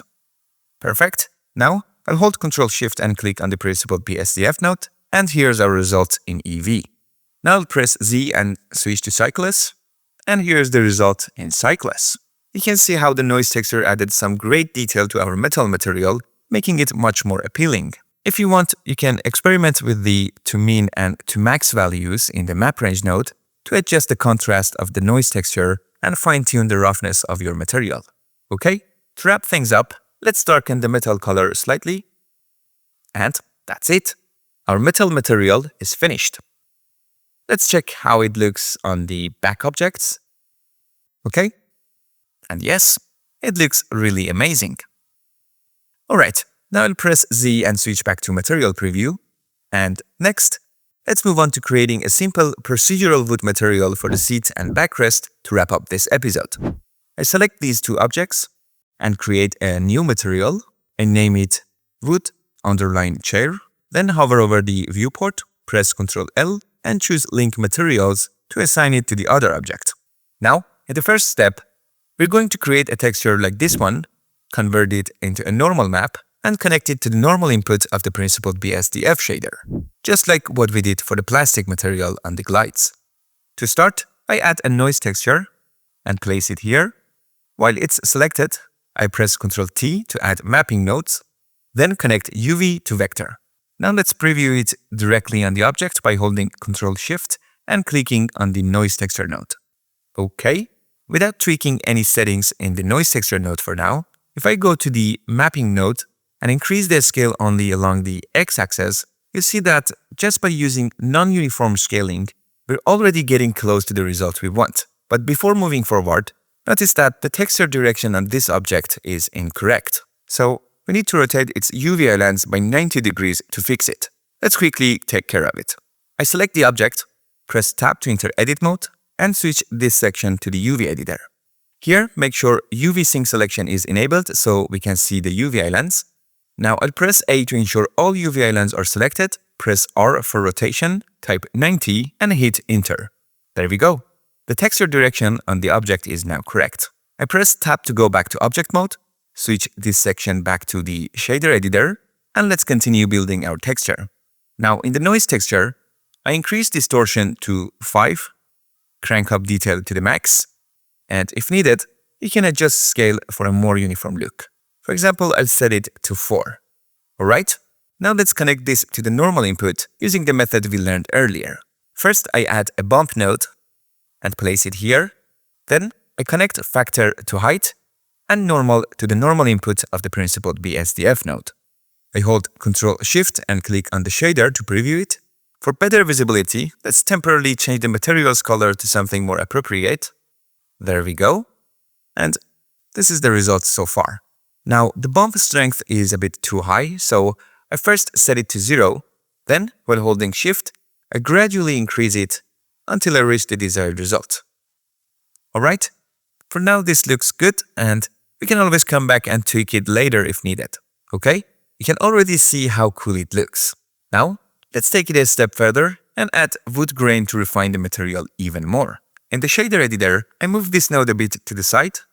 Then I select all these nodes, press Ctrl J twice to frame them, making everything look more organized. Alright, let's continue. Once again, I'll add a noise texture, place it here, and press Ctrl T to add mapping nodes. I'll connect UV to vector, and with Ctrl Shift, I'll click on the noise texture to preview it. Now, I'll set the scale value in the noise texture to 6, but listen guys, there's no need to enter the exact same numbers as me. You can use these values for practice, but once you've built your material, feel free to tweak them based on your own style and preferences, okay? Alright, now I want to introduce a super cool technique here. If you've been paying attention, we've always connected the vector output of the mapping node to the vector input of our textures. But have you ever wondered why? What exactly is this connection doing? Well, it's actually pretty simple. The mapping node applies 3 transformations, location, rotation, and a scale to the texture, right? And all these changes happen using a bunch of numerical values across different axes. Remember in earlier episodes I mentioned that when we build materials, we're basically working with numbers, and when we connect a texture to a property, that texture is made up of pixels with different numerical values, or grayscale values. By using textures, we could randomly influence a property instead of setting it manually with a slider, giving us much more creative control. For example, instead of adjusting the roughness slider for the entire object, we used a grayscale texture where different black and white values change the roughness across the surface dynamically. Now here's the exciting part. Instead of using a mapping node, we can actually use a grayscale image with different black and white values to move our texture around. Sounds crazy, right? We don't usually do this, so it might seem a bit strange at first. But let's try it out so you can see exactly what I mean. and move these two nodes aside to create some space. Then press Shift A to add another noise texture. I'll place it between the mapping node and the previous noise texture. Now, instead of connecting color, I'll connect factor to vector. And if I select this node and press M to mute and unmute it, you'll see the effect it has on the noise texture after it. How cool is that? By holding Ctrl Shift and clicking on the noise texture, you can see that this new noise texture is distorting the one after it based on its grayscale values. It's amazing. Now, I'll reconnect it to the surface, adjust the viewport angle a bit. Okay. And there we go. Now, if you pay attention, the mapping node is still doing its usual job. You can still adjust location, rotation, and scale for the entire texture. So, let's change the scale on the x-axis. Let's try 5. Okay. Next, I'll change the scale of the first noise texture to 0.5, and for the second noise texture, I'll set the scale to 7. Okay, looks good for now. I'll also set distortion to 2.7. For this one, I'll increase roughness to the max, change linearity to 3, and set distortion to 5. And this is the result. You can tweak these settings to create any wood grain pattern you like. Now, let's work on the color for this material. I'll add a color ramp and place it on this connection. Then I'll connect it to the base color. Okay, as you can see, I accidentally placed the principled BSDF inside the same frame as the other nodes, but no problem. This is a great excuse to introduce a new shortcut. To separate the principled BSDF, just select it and press Alt-P.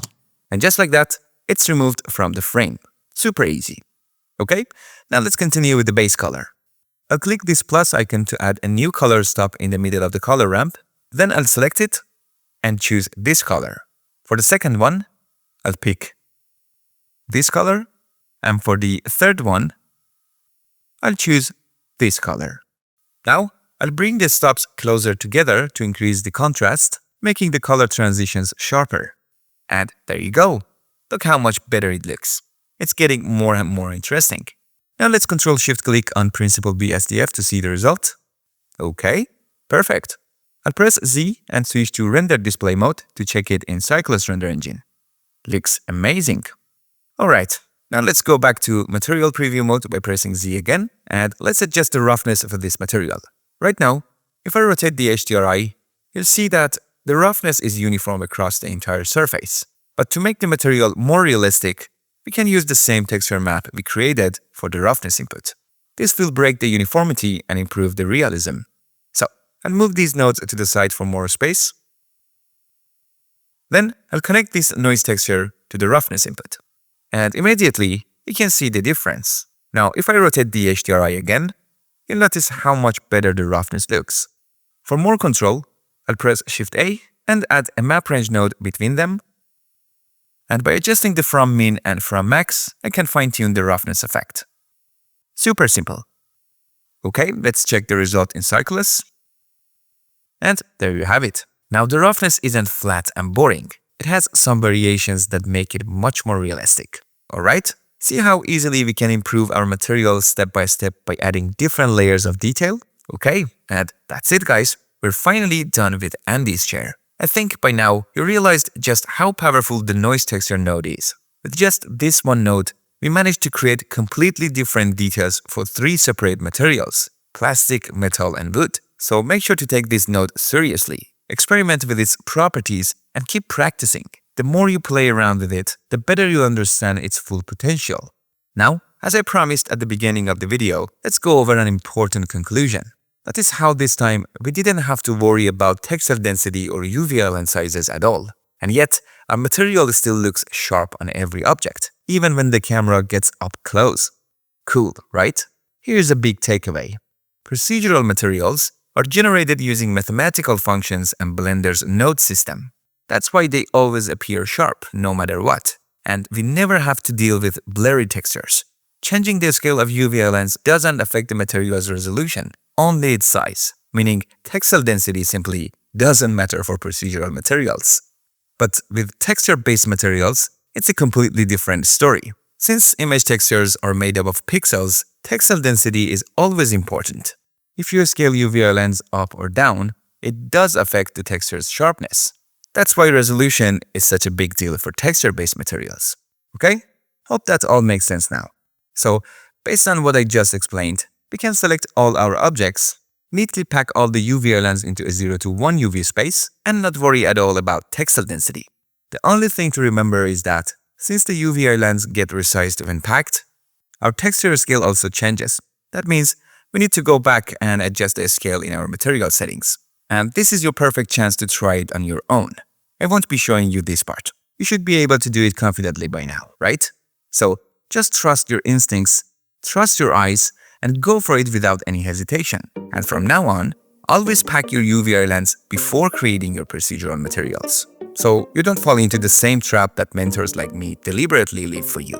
Alright everyone, if you found this episode helpful and learned something new, don't forget to hit that like button. It really gives me energy and helps the channel a lot. And if you haven't subscribed yet, I'd love for you to join this community so we can keep learning and improving together. Until next time, take care and see you in the next episode.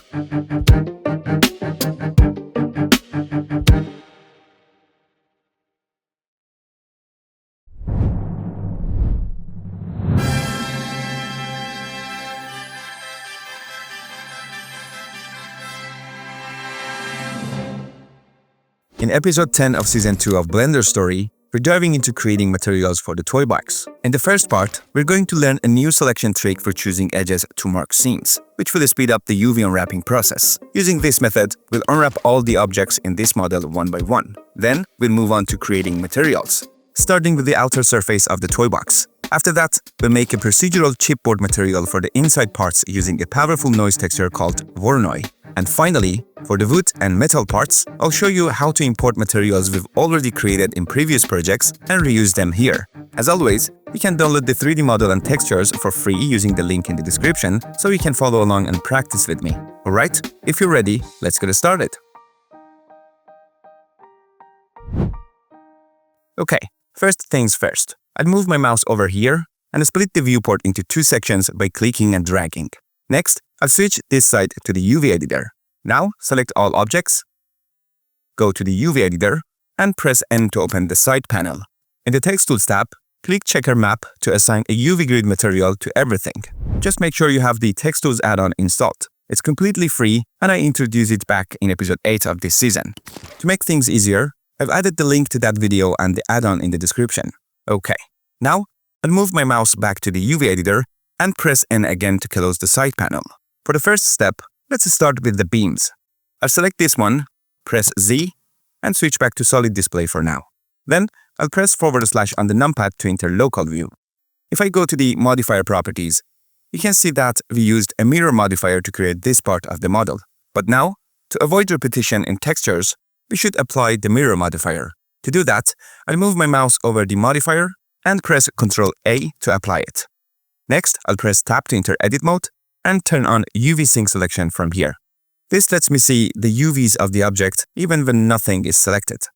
Alright, let's start making the seams. Now, instead of manually selecting edges one by one with Alt, Shift and click, we can use a faster method. There's a way to automatically select all the sharp edges of the object in just one click. To do this, first, make sure nothing, no faces, vertices or edges is selected. Then go to the Select menu and click on Sharp Edges. And just like that, Blender instantly selects all the sharp edges for us. But here's something important to keep in mind. If you have any components selected before using sharp edges, Blender will keep them selected and add the sharp edges to your selection. So, if you want a clean selection, make sure to deselect everything first. Okay, now I'll click on an empty space in the viewport to deselect everything.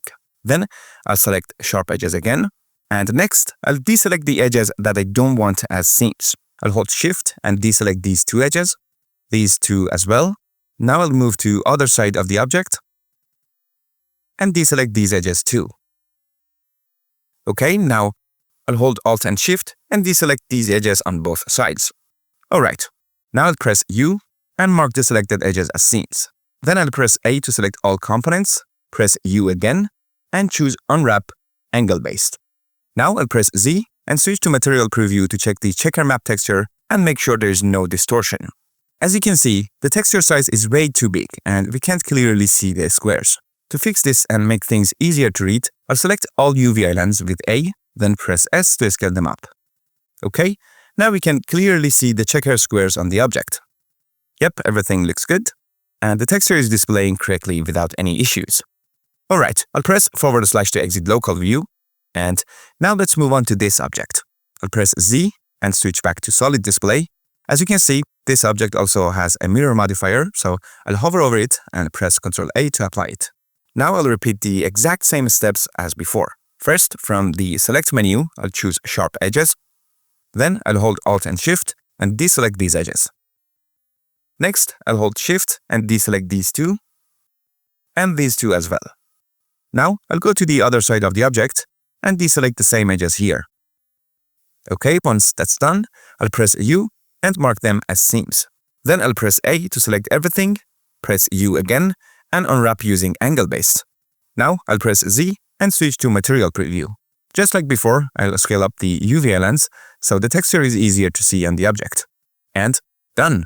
Okay, and press / to exit local view, press Z, and return to solid display. Now I'll select this next object, hover over its mirror modifier, and press Ctrl A to apply it. Then I'll press / to enter local view, and tap to switch to edit mode. From the select menu, I'll choose sharp edges again. Next, I'll hold Shift and deselect this edge and this edge. Then I'll press U to mark them as seams. And after that, I'll press A, unwrap them using angle-based, and scale up the UV islands. And that's it. Okay, I'll press / to exit local view again. Now for the middle beam, this one is super simple. I'll enter local view, switch to edit mode, and deselect everything. You know what? For simple objects like this, we don't even need to select sharp edges because there aren't any edges in the middle of this object. So instead, I'll just press A to select everything. Okay, then I'll deselect these two edges, press U, mark seam, and finally press U again and unwrap it. Super simple. Alright, I'll exit local view. Now let's move on to the vertical beams inside. Since these beams are placed inside the structure, we don't need to apply the mirror modifier. We also don't have to worry about texture repetition on them. Why? Because the chance of the camera showing them side by side up close, where the repeated texture might be noticeable, is very low. So, by not applying the mirror modifier, we only need to unwrap one of these objects. This saves UV space since only one object's UV islands will take up room, not all of them. That means we can scale up the UV islands for this object, which gives us more texture resolution and makes the details look sharper. Alright, I'll leave the mirror modifier as it is. Then, from the select menu, I'll choose sharp edges, or actually, in this case, I can just press A to select everything. Okay, now I'll deselect this edge, press U, and choose mark seam. Then I'll press A again and unwrap it. If we check the UV editor, you'll see that we only have the UV islands for this object, and since we didn't apply the mirror modifier, the other objects will inherit these UVs automatically. Now let's move on to the middle beam. If I check the object properties, you see that its scale on the x-axis is not set to 1. That means we need to apply the scale before unwrapping, just like we learned in the previous episodes, right? So, I'll go to Object Mode, press Ctrl A, and apply the scale. Now I'll switch back to Edit Mode, press A to select everything, then hold Shift and deselect these two edges. I'll mark them as seams, and finally, unwrap them. I'll press Tab to go back to Object Mode, hold Shift, and select this object as well. Then I'll go back to Edit Mode, go to the UV editor, and press A to select all UV islands. Now I'll press Z and switch to Material Preview. Okay, everything looks good. I'll just scale up the UV islands a bit, and done. That's it for the beam objects. Now I'll press / to exit Local View, and move on to this object. I'll enter Local View by pressing / on the numpad. Okay, for this object, we also don't need to apply the mirror modifier, so I'll press Tab to enter Edit Mode, and this part is super simple. I just need to select sharp edges from the Select menu, mark them as seams, select everything, and unwrap them.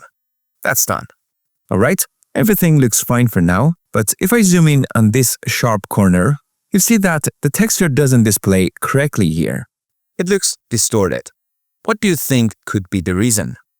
If I go to this section and turn on wireframe, you'll see the real problem. It's actually caused by the topology. Since we don't have supportive edges in this area, the texture gets stretched here. Now, let me turn off wireframe again. Okay?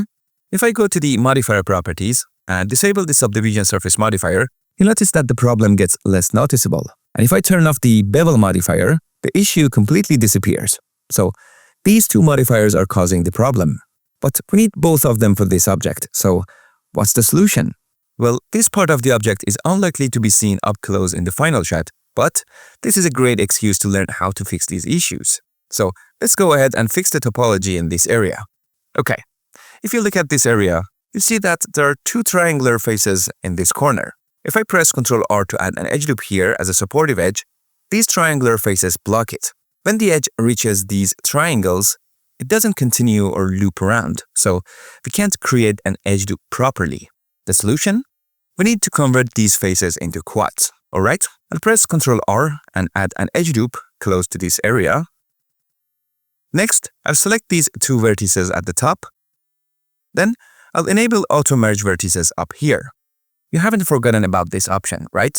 Okay, once it's active, I'll double tap G to slide them and move my mouse closer to these vertices and click. Since Auto Merge option is on, the vertices automatically merge together. Okay, next I'll select this edge. Then I'll move to the other side of the object, hold Shift and select this edge, the one connected to the corner. Okay, now I'll press Ctrl X to dissolve them. And just like that, this face has turned into a quad.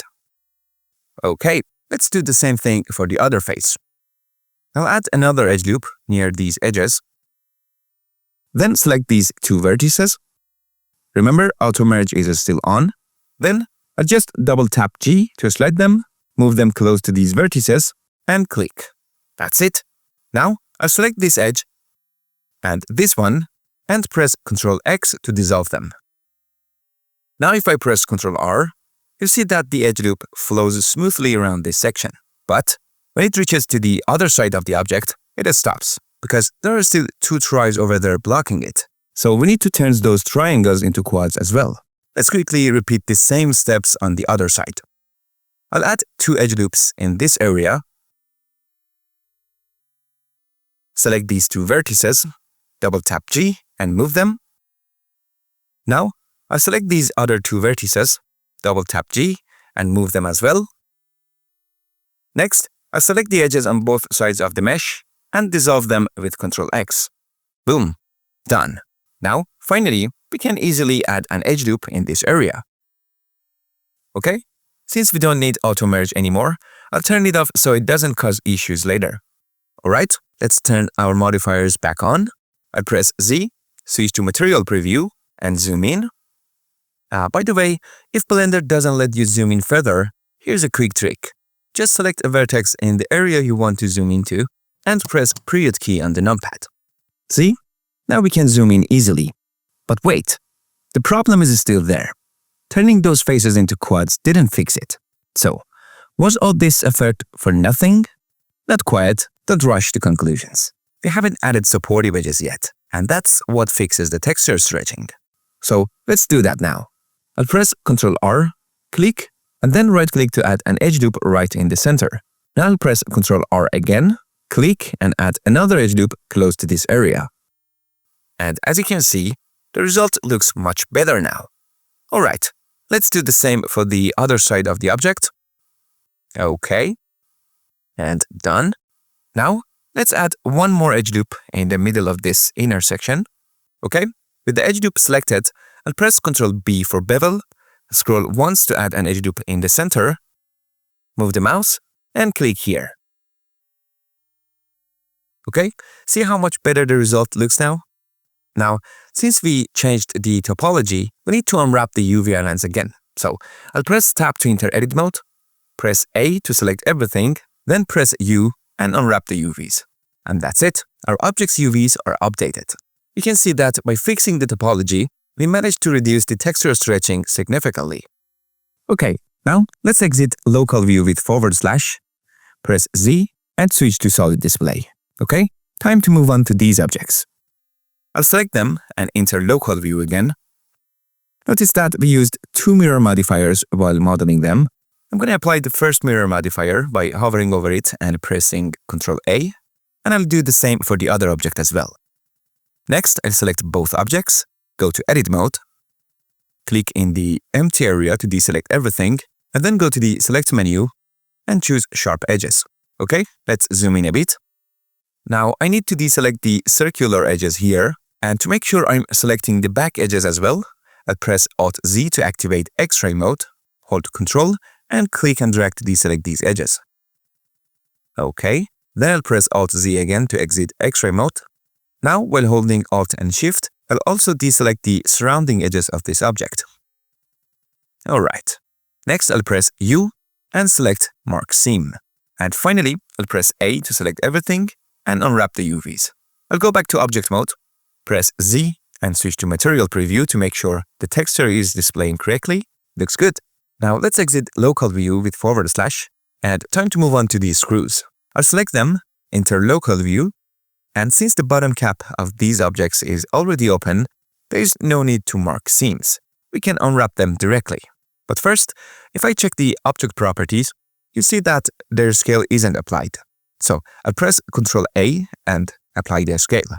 Now I'll switch to Edit Mode, press A to select everything, then press U, unwrap, and Angle Based. Done. Let's check the texture, Z, Material Preview. It looks like the checker map hasn't been applied. Okay, no problem. I'll select the screws again, hover over the UV editor, press N to open the side panel, and in the Text Tools add-on, I'll click Checker Map. Alright, press N again to close the panel. Let's zoom in on these screws. Okay, you can see that the texture is slightly stretched, but since this is a small object and we're not using a specific texture pattern for it, this tiny amount of stretching doesn't really matter. Okay? However, if you want, you can rotate the UV island slightly to make the texture appear straighter. Alright, that's it for the screws. Now, let's move on to the hinge. Select the object and enter Local View. Alright? As you can see, we've used two mirror modifier for this object as well. So I'm gonna apply the first one with Ctrl A. And now, let's move on to marking the seams. Switching to Edit Mode with Tab, zooming in a bit. Now I'll press 2 on the top row of the keyboard. To activate Edge Select mode, holding Alt, I'll select this edge loop. Then pressing the period key on the numpad, I'll center the viewport and the selection. Next, holding Shift and Alt, I'll click here, and with Ctrl click and drag, I'll deselect these edges. Then, holding Shift, I'll deselect these as well. Alright. Let's move over to the other side of the object. Again, using Ctrl, click and drag, I'll deselect these, and then with Shift, I'll deselect the rest. Okay, that's done. Now I'll press U and choose Mark Seam. Then I'm going to select everything and unwrap. It didn't unwrap correctly, and that's because I forgot to mark one of the edge loops, so no problem. Holding Alt, I'll select this edge loop, mark it as a seam, select everything again, press U, unwrap, and choose Angle Based. There we go. I'll press Z and switch to Material Preview. Alright, everything looks good. Now exiting Local View with /. You know what? Before we move on, let's check the UVs to see if we need to straighten them. Okay, jumping back into Local View, switching to Edit Mode, zooming in on the UV editor, and yep, as you can see, the UV needs to be straightened. Just like I showed you back in episode 8, we can easily do this using the Text Tools add-on. So first, I'll click in an empty space to deselect everything, then switching to Face Select mode. I'll hover over this UV island, press L to select it, then press N to open the Text Tools tab. Okay, open the UV layout section, and now we need to click Rectify, but it's grayed out. If you remember, to enable it, we have to turn off UV Sync selection. Alright, I'm gonna select the UV island again with L, and now click Rectify. And there we go. The UV island is now straightened. I'll turn UV Sync selection back on, switch to Object Mode with Tab, and exit Local View with /. And that's it for the hinge objects UVs. Now we just have these two objects left. Since I painted the texture for these objects manually in Substance Painter, which is a specialized texturing software, you need to unwrap these objects exactly as I do to use the texture correctly. Just a quick note, texture painting can also be done in Blender. But that's a whole separate topic that requires its own dedicated video. And since we don't want to overcomplicate things right now, I've prepared this texture for you so you don't have to struggle with it too much. Alright, let's keep going. I'll select these objects and press / to enter local view. Then I'll press Z and switch to solid display. Now, if we check the modifier properties of this object, you see that we had a solidify modifier to add thickness to the mesh, and it's time to apply it. So I'll hover over the solidify modifier and press Ctrl A to apply it. Now let's move on to marking seams. I'll press Tab to switch to edit mode and press 3 on the top row of the keyboard to enable face select mode. Then I'll hold Alt and click here to select these faces. Next I'll press U and choose Mark Seam. Okay, the reason I selected faces instead of edges is that I wanted to ensure these edges at the corners of the object also get marked as seams. Okay? Next, I'll select this bottom face, press U, and select Mark Seam as well. This way, all the edges around the selected face will automatically be marked as seams. Now, I'll press 2 to switch to Edge Select mode. I'll select these inner edges, and these ones here as well. Then I'll press U and mark them as seams. That's done. Okay, we don't need to touch this edge, and this one as well, but I will select this edge and this one at the back of the object and mark them as seams. Alright, I accidentally marked this edge as a seam. No worries, I'll select it, press U and choose Clear Seam. Okay, finally, I press A to select everything and unwrap them. Alright, now in the UV editor, as you can see, these two UV islands need to be straightened. So I'll quickly use the same method I showed you earlier to fix them. I'll press L to select both islands, then disable UV sync selection, press N, select this island with L, and then click Rectify.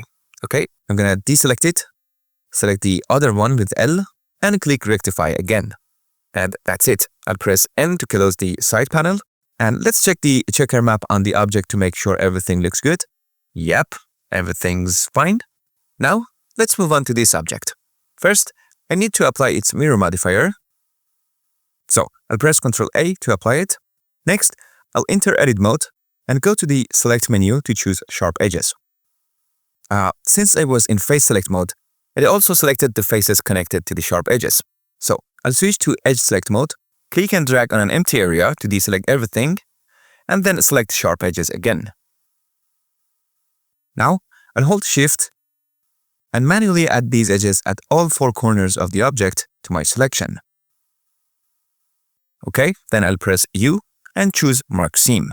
To see things more clearly, I'll temporarily disable the subdivision surface modifier. Now let me double check if I've marked all the necessary edges. Yes, everything looks fine.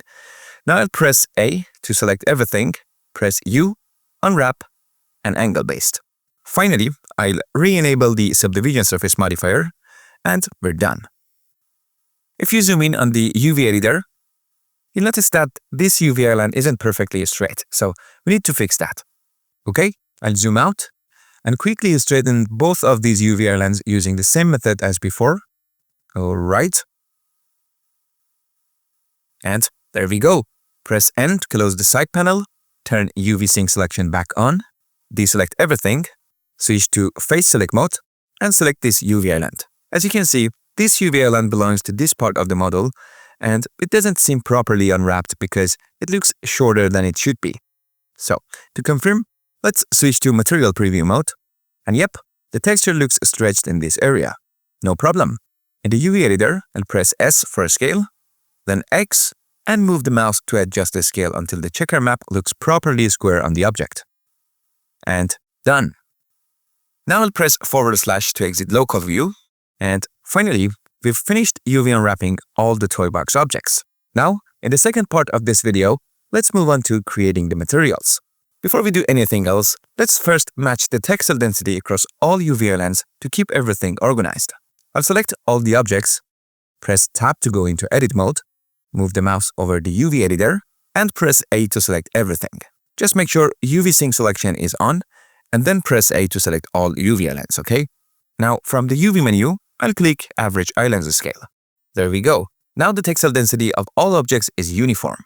To make things even neater, I'll go to the UV menu again and click Pack Islands. I'll leave the scale and rotation options enabled, then click Pack to fit all the UV islands nicely within the UV grid.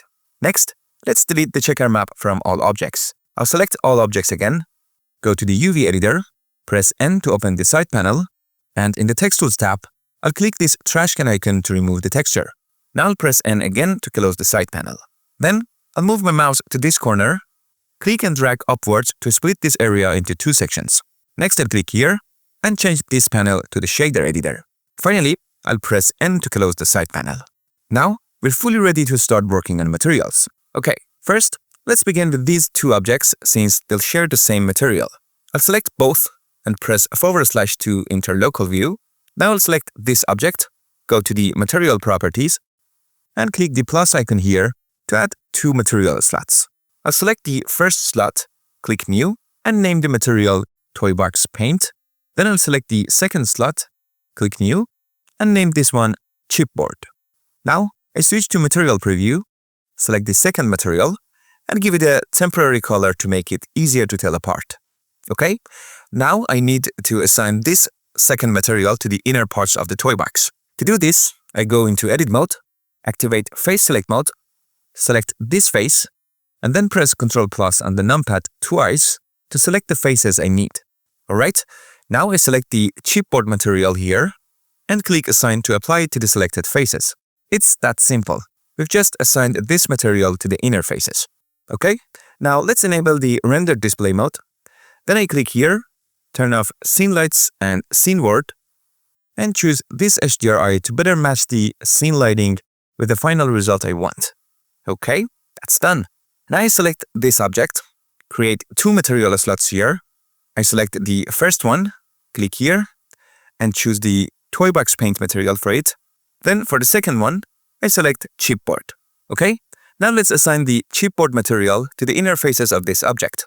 I go into Edit Mode, select these middle faces, then press Ctrl+ multiple times to select all the inner faces. After that, I hold Alt-Shift and click on these faces to deselect them. Okay, now I make sure Chipboard is selected and click Assign. That's done. Now, we need to work on these two materials to get the result we want. Let's start with the Toybox Paint material. Here, I select the Toybox Paint material so I can work on it in the shader editor. I click on the base color input and drag it to this side, and a search window appears. I type in Image Texture, select it, and drop it here. Now, I click Open and select the texture. I've included this texture in the exercise file with two resolutions, 2K and 4K, and the link is in the description. I recommend using the 2K texture if you don't have a powerful system. Okay, I choose the 4K resolution texture, and you can immediately see it on the object. But as you can see, it's not properly applied, and we need to adjust the UV islands to match the texture. First, I select the Image Texture node and press Ctrl-T to add the mapping nodes, and just make sure the No Triangular add-on is enabled for this shortcut to work. Okay, now make sure that the UV is connected to the vector input of the mapping node. Next, let's move on to properly placing the UV islands. I go to Edit Mode, click on this icon in the UV editor, and select the texture we added from the list so I can see it in the UV editor. Now let's move on to properly placing the UV islands. Alright, I select all the UV islands with A and move them over here. Then I press L to select this UV island. Make sure UV Sync selection is active because when you select a UV island, the corresponding faces in the viewport are also selected. This way, you can easily see which part of the object the island belongs to. So, to find the correct UV island, ensure UV Sync selection is active and select the face on the object in the viewport, which makes it easier to find the corresponding UV island in the UV editor. Okay, after selecting the UV island, I press G and move it over here. Okay, this part of the texture is exactly where this UV island should cover, so I need to rotate the UV island. I first select this edge, and you can see that this edge corresponds to this edge on the object. So I need to rotate the UV island this way. So I activate Face Select Mode, press L to select it, then press R and type 90 and hit Enter to rotate it by 90 degrees. Now I press G and move it up. Okay, now as you can see, I need to scale this UV island and enlarge it to cover this part of the texture. But since I've seen earlier episodes of the second season of BlenderStory, a warning comes to mind that says, hey, you used average islands scale to make sure the textile density of all objects was uniform. If you scale this UV island alone, you'll mess up the textile density, and it won't be consistent across all objects anymore. To prevent this, I need to scale all the UV islands together so the textile density of all the objects remains consistent, right? Now, if I exit Local View, select All Objects, and go to Edit Mode, you'll see that the UV editor is quite cluttered, so it's better to organize the UV islands a bit to better understand what belongs where and which UV island corresponds to which part of the object. So, for this, first I press A to select all UV islands, go to the UV menu, click Pack Islands, and make sure Rotate is turned off so the islands don't rotate. Then I click Pack. Okay, now everything is organized. Please note that we had already selected average islands scale earlier, and now all the islands have been scaled down proportionally to fit into the UV grid. So the textile density remains consistent across the entire object. Okay, next I press Tab to go back to Object Mode, select just these two objects, press Tab to go into Edit Mode, and press A to select all their UV islands. Okay, I move them and place them here for now. I press Tab to go back to Object Mode. Okay, now I want to select the remaining UV islands of the other objects. So when these two objects are selected, I press Ctrl I to invert the selection. So this time the remaining objects are selected. Okay, next I press Tab to go into Edit Mode, select all the islands with A, press G to move them, and place them over here. So this way, the UV islands for the parts where we want to apply toy box paint texture are separated from the other UV islands that will have different materials, making it easier to find the ones we're looking for. Okay, I go back to Object Mode, select these two objects again, go to Edit Mode, and now let's go through the UV islands one by one and place them in the right spots. I select this face, and in the UV editor, I notice that its corresponding UV island is this one. So I press L to select it, press G to move it, and place it here. Next I select this face, and this face as well. In the UV editor, I find their UV islands, press L to select them, and move them here for now. Next, I select this face as well, find its UV island in the UV editor, press L to select it, press G to move it, and place it here for now. I select this face, find its UV island, press L, then G to move it, and place it here. Okay, now we need to straighten this island as well, so let's do it quickly. I press N, turn off Sync Selection, press L to select it again, and then in the UV Layout section, I click on Rectify. Next I press N again and re-enable Sync Selection. That's done. Now I go back to Object Mode, select all the objects again, press Tab to go into Edit Mode, and press L to select this UV island. To focus more easily, I press Ctrl Space to expand the UV editor. Let me zoom in a bit. Okay, now I move it a little and try to place it in the center. Alright, now, instead of changing its scale on its own, to keep the textile density uniform, I press A to select all the UV islands for the objects. Keep in mind, I had already selected all the objects and UV Sync Selection is active, so I can see all the UV islands in the UV editor. Now, I press S and I scale all of them together. Simply just with Move and Scale, I try to position this UV island exactly in this part of the texture so it covers this entire area. Guys, just pay attention that the goal of this exercise is to help you really understand textile density and UV mapping. Keep in mind, what we're doing now is purely for practice, and it's not something you'd usually do in real projects. So there are more standard and reasonable methods for this. Alright, that's done. I press Ctrl Space, and in the 3D viewport, I check if the image is displayed correctly in this part of the object. Okay, to make it easier to see, I click this icon and temporarily turn off the viewport display options. This way, you can see that the selection highlight is turned off, and it's easier to see the image. Okay, now I need to adjust the UV island's position more precisely. While keeping one eye on the image on the object, I move the UV island to make sure the image is displayed correctly on the object. Alright, that looks good now. I might need to tweak the scale a tiny bit. Alright, just keep in mind that when you want to change the scale, always make sure all the islands are selected to keep the textile density consistent. I need to move it a little more. Alright, now it's good. You can see that the image is now displayed correctly on the object. Alright, let's move on to the remaining UV islands. Since we already scaled the UV islands together and used this UV island as a reference for scale, there is no need to adjust their scale anymore. Now, we just need to position the remaining UV islands according to the texture. So, I click on an empty area to deselect everything, and now let's move on to the backside of the model. Okay? First, I select this edge to see which part of the model it belongs to. I turn on the viewport overlay, and you can see that it corresponds to this edge of the object. And this edge here belongs to the upper edge of the object. So, I select the UV island with L, press R for rotation, and type -90, and then press Enter. Next, I press G to move it, and place it here. Okay, it looks almost right. Now to fine-tune its position, I press Ctrl Space, zoom in a bit more on this area, and try to position it more precisely. Okay, I pan upward and adjust its position a bit more.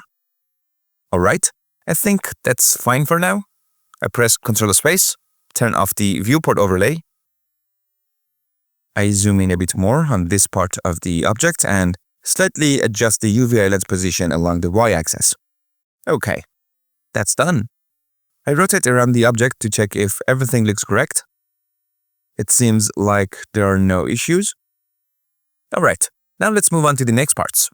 I turn the viewport overlay back on, select this face, move my cursor over this island, and press L.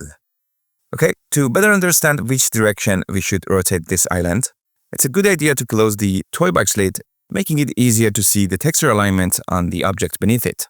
Okay, if you remember, in the episode where we modeled this, we made the lid a child of the hinge object. So, I select the hinge object, press R, then X, and type 180, then press Enter. Alright, that's done. Now I select the lid object, go into Edit mode, make sure its UV island is selected, press G to move it here, press R, type -90, and press Enter. Okay, I expand the UV editor with Ctrl Space and fine-tune its position. I move it up a little, slightly increase its scale along the x-axis, and reduce the scale a bit along the y-axis. So this way, I try to make sure it fully covers this part of the image. Alright, I press Ctrl Space. As you can see, in the 3D viewport, I didn't rotate the UV island in the correct direction. So I rotate the UV island by -180 degrees and press Enter. Alright, that's fixed. Now I'll fine-tune its position again. Okay, let me turn off the viewport overlay options. Alright, I need to adjust the UV island so that these lines align properly. I simply do this by moving and scaling it. Alright, and that's done. I check the back as well. Alright, that's good. Now, let's move on to the two remaining UV islands. I select this one, turn on the viewport overlay, and you can see it belongs to this part of the object. Okay, I move it here, press R to rotate it in this direction. I zoom in more and adjust its position precisely. Okay, I turn off the viewport overlay. It looks almost correct. I zoom in a bit more and fine-tune its position again. Alright, now let's move on to the last UV island. I select it, correct its rotation, move it here, zoom in, and adjust its position precisely. I refine its rotation again, and adjust its position once more. Okay, let me rotate around in the viewport to check how it looks. Seems fine. Alright, finally, I turn the viewport overlay back on, and here's the final result. Okay, now let's reset the rotation of the toy box lid. I select the hinge object, press R, then X, type 180, and press Enter. That's done. Now I select these two objects, press Tab to enter Edit mode, zoom out in the UV editor, click and drag to select these UV islands, hold Shift to add these to the selection as well, and make sure that I'm in Face Select mode when doing this. Okay, these UV islands correspond to part of the object that will only display the chipboard material. Looks like I missed some UV islands, so I hold Shift and select them too. Okay. These belongs to the inner parts of the object, so we can pack them into the UV grid. Since the inner parts have a different material, they won't show the toy box paint material anyway, right? So, after selecting them, I can simply go to the UV menu and click on Pack Islands.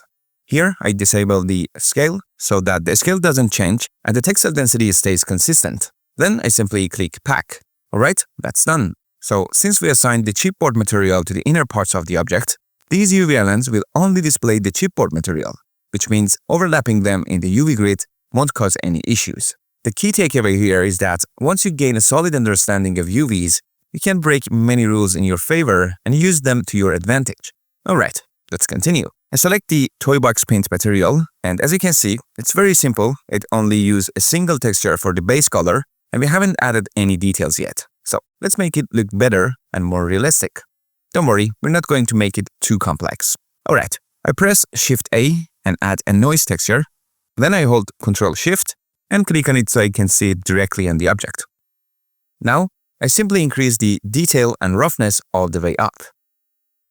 That's it. Let's connect it to the normal input using the technique I showed you in the previous episodes and see the result. It's really simple. First, I add a bump node, connect factor to height, and connect normal to the normal input of the BSDF shader.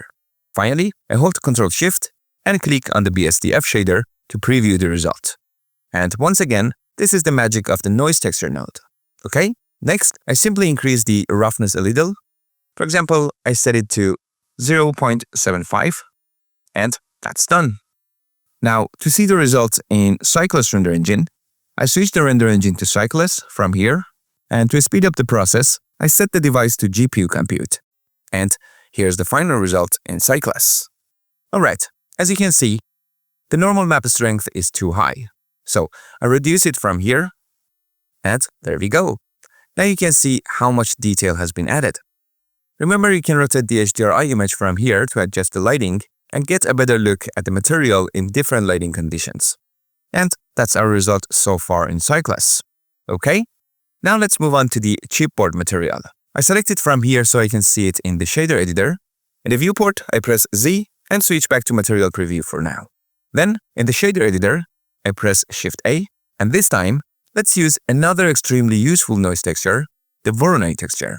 So, I go to Texture, select Voronoi texture, and place it here. Okay, I hold Ctrl Shift and click on it, and you can see that it creates this type of pattern, and by changing its parameters, you can easily control how it looks. However, we're not going to change any of its parameters for now. Instead, I select it, press Shift D to duplicate it, and place it here.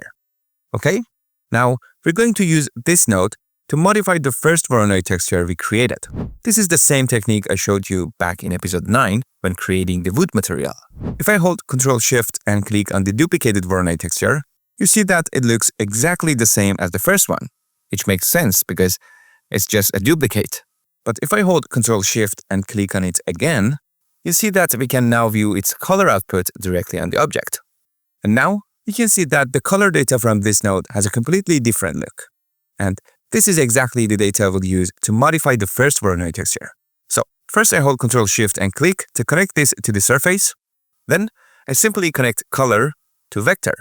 And here's the result. Now if I increase the scale significantly, for example, I set it to 2500, you'll see that we're getting closer and closer to the look we want. I also set the detail to 6, and you can see how the particles become even smaller, making the overall result look much better. Now, let's connect it to the normal input first and check the result. So, I add a bump node, connect distance to height, and connect normal to the normal input of the BSDF shader. Then I hold Ctrl Shift and click to connect it to the surface. And you can see how much detail has been added. I press Z, switch to render display, and here's the final result in Cyclist. Alright, now I reduce the strength value. Okay, now if I connect distance to base color, you'll see that to make the material look more realistic, more natural, actually, we need to add color variations to these tiny particles. So I add a color ramp and place it on this connection. Next, by clicking on the plus icon here, I add 2 more color subs and choose these colors for them. Then you can move these color stubs around like this and adjust the contrast between the colors to get the result you want. And here's the final result. Lastly, I increase the roughness to reduce the shininess of the material. Alright, as you can see, now it looks much more appealing and realistic. Alright, I press Z and switch back to material preview, and now it's time to create the wood and metal materials for the remaining parts of our object. But since we already created procedural wood and metal materials for the chair in the previous episode, we don't need to start from scratch again. It's super simple. Just go to the File menu, click on Append, and navigate to the folder where you worked on the chair project. Double-click on the Blender save file, open the Material folder, and select the materials you need. Here, I'm selecting Metal Mat and Wood Chair. Then I click on Append. Alright, now I select this object, and if I go to the Material Properties and click on this icon, you can see that the selected materials have been added to this project. So, I choose a wood chair, and that's it. Next, I select all the other objects that should have the wood material, making sure that this object is the last selection.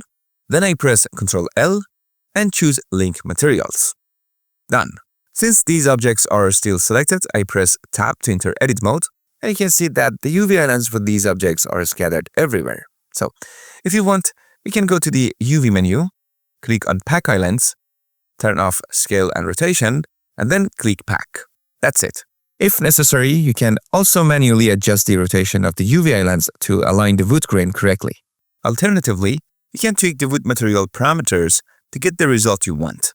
I won't go over that again since we already created this material in the previous episode. I don't want you to just copy my settings.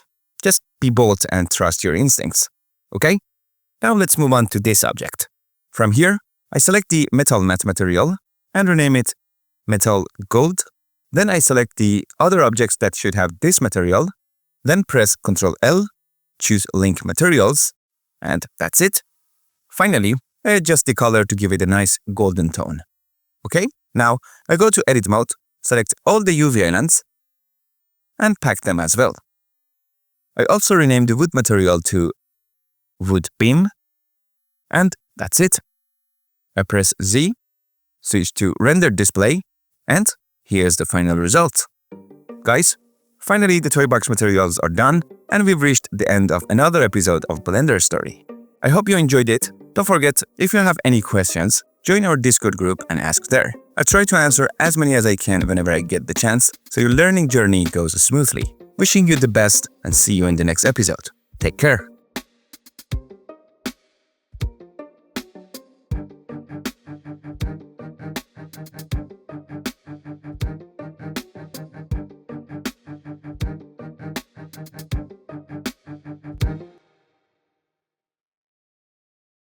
Making materials is usually one of those steps that takes up a lot of time. On top of that, even though creating materials is a super exciting part of 3D design, for many beginners, it can feel like a complicated process compared to other tasks like 3D modeling. A lot of people struggle with it when they're just starting out. That's why in this episode, I'm going to show you a new method for making materials, one that makes the process way faster. And we'll use this technique to create the material for our 3D model in this episode, which is the rug. Okay, now don't forget, you can download the free practice file for this episode from the link in the description. Just grab it and let's get started. Unfortunately, I caught a cold, so my voice might sound a bit off in this episode. I just wanted to apologize for that, but the show must go on. So let's jump right in. Alright, before we jump into anything, we need to UV unwrap our model. But before we do that, if you remember back in Season 1 when we were modeling this rug, we scaled it down on the Z-axis. Now, as I'm looking at it, I realize it doesn't look quite right. It's feeling a bit flat. So, let's fix that first. I'll select the object, press S for scale, then press Z to lock the scaling on the Z-axis. Now, I'll increase the scale just a little bit so the rug gets some puffiness. This way, it'll look more stylized and visually interesting, right? Okay, now, since I changed the scale in object mode, if I check the object properties, you'll see that we need to apply the scale. So, I'll make sure my object is selected, press Ctrl A, and choose Scale to apply it. You can see now that the scale values for all axes are reset to 1. Perfect. With that fixed, let's move on to the UVs. I'll move my mouse here, click and drag to split the viewport into 2 sections, and change this section to the UV editor. Then I'll press Tab to enter edit mode.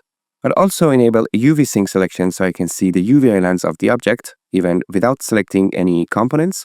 Next, I'll move my mouse back to the viewport, press Ctrl 7 to switch to bottom view, and press 2 on the top row of my keyboard to activate Edge Select mode. I'll click on an empty space to deselect everything, then press Ctrl space to maximize the 3D viewport. Now holding Alt and Shift, I'll select these edge loops. Alright, then using middle mouse and drag, I'll switch to perspective view and zoom in a bit on this part of the object. Again, I'll hold Alt and Shift to add this edge loop to my selection. Alright, then I'll press U and choose Mark Seam. Now, I'll press 7 on the numpad to switch to top view, then I'll press Alt Z to enable X-ray mode. Next, I'll click and drag to select these edge loops, zoom in a bit, and hold Alt and Shift to add these 2 edge loops to the selection. Now I'll press U and choose Mark Seam. With Ctrl space, I'll minimize the 3D viewport, then I'll press A to select everything, press U, unwrap, and select Angle Based. Alright, as you can see, each UV island needs to be straightened. So, I went ahead and straightened each one. Since I've covered this process multiple times in previous episodes, I'll skip explaining it again here to keep things concise. Just a heads up, sometimes the Rectify option in the Text Tools add-on doesn't work perfectly. If that happens, you'll need to manually straighten the UV islands. I explained the manual method back in episode 5 of this season, and I introduced the Text Tools method in episode 8. I've linked both episodes for you in the description. So, if you're not sure how to straighten UV islands, pause this video, check out those episodes first, and then continue. Once all the UV islands are straightened, I select them all and choose Average Islands Scale to make sure their textile density is uniform. Finally, I click Pack Islands, disable Rotation option, and click Pack. And that's it for the UVs. Now, let's move on to Materials. I'll press Tab to switch to Object mode, press Alt-Z to exit X-ray mode, and use middle click and drag to go back to perspective view. Next, I'll open the Material properties and click this icon to add 2 material slots. I'll select the first one, click New to create a material, and name it Light Blue. For now, I'll temporarily pick a light blue color. Okay, then I'll press Tab to enter edit mode, click on an empty space to deselect everything, and ensure the Face Select mode is active. Now, I'll skip these 4 middle ones, move my cursor here, and press L to select the next 4, and click Assign to apply the light blue material. Alright, to preview the material, I'll press Z and switch to Material Preview mode. Okay, I'll press Tab to go back to Object mode, and as you can see, since we haven't assigned the second material yet, the first material is still covering the entire object, so let's fix that. I'll select the second material slot, click New, and name this one Dark Blue. Again, I'll temporarily pick a dark blue color. Okay, back in edit mode, I'll press Ctrl I to invert the selection, then click Assign to apply the dark blue material to the remaining faces. And that's it. Now let's set up the materials for our object using the new method I mentioned at the beginning of this video. The method I want to introduce involves a very useful and important add-on called BlenderKit. Just to be clear, I'm not getting paid to promote this add-on. I just want to show you different ways to work with materials. Okay? First, let's install the add-on. It's super simple. Just click the link in the description, which will take you to the BlenderKit website. Then click Download BlenderKit here. And again, on this page, click Download BlenderKit to start the download. After that, just follow these 4 installation steps shown here to install the add-on. As you can see, BlenderKit offers 3 plans. Feel free to check them out. But with the free plan, you get access to a huge collection of assets at no cost, which is amazing, okay? If you've installed it, let's continue. Once BlenderKit is installed, you'll see its logo up here. I'll click on it, and just keep in mind, you must be connected to the internet to use this add-on, okay? It's very simple to use. On this site, you can select the type of asset you're looking for by enabling its icon. From left to right, the icons represent 3D models, materials, scenes, HDRI images, and brushes. Since we're looking for materials, I'll enable the materials icon. On the other side, clicking the filter icon lets you choose whether you want procedural materials, texture-based materials, or both. I'll leave it set to both for now. And finally, in the search bar, I'll type knitted fabric and hit enter. As you can see, a variety of materials appear. Clicking this arrow lets you browse even more options. Okay? If you hover over any material and right-click, a window pops up showing extra details about the asset, like the author, license type, resolution, and more. Alright, I'll close this window by clicking the X icon in the corner, and we're ready to continue. Okay, the material I want to use is this one, and applying it is incredibly simple. I can simply click and drag it onto my object. As I drag, you'll notice a guiding line next to my cursor. This shows which object will receive the material. For example, if I release the left click here, the material will start downloading instantly, and once it's done, it will be automatically applied to the object. You can see that the material is applied only to the part of the object where we had previously assigned the dark blue material.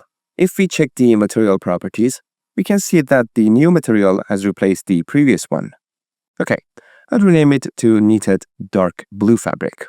And that's it. You can see how quickly and easily we found the material we needed without having to manually set up textures.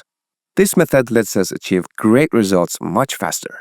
Just one important thing to remember, whenever you assign a material to an object using BlenderKit, all the related files get downloaded into a folder called Assets, located in the same directory where you saved your Blender file.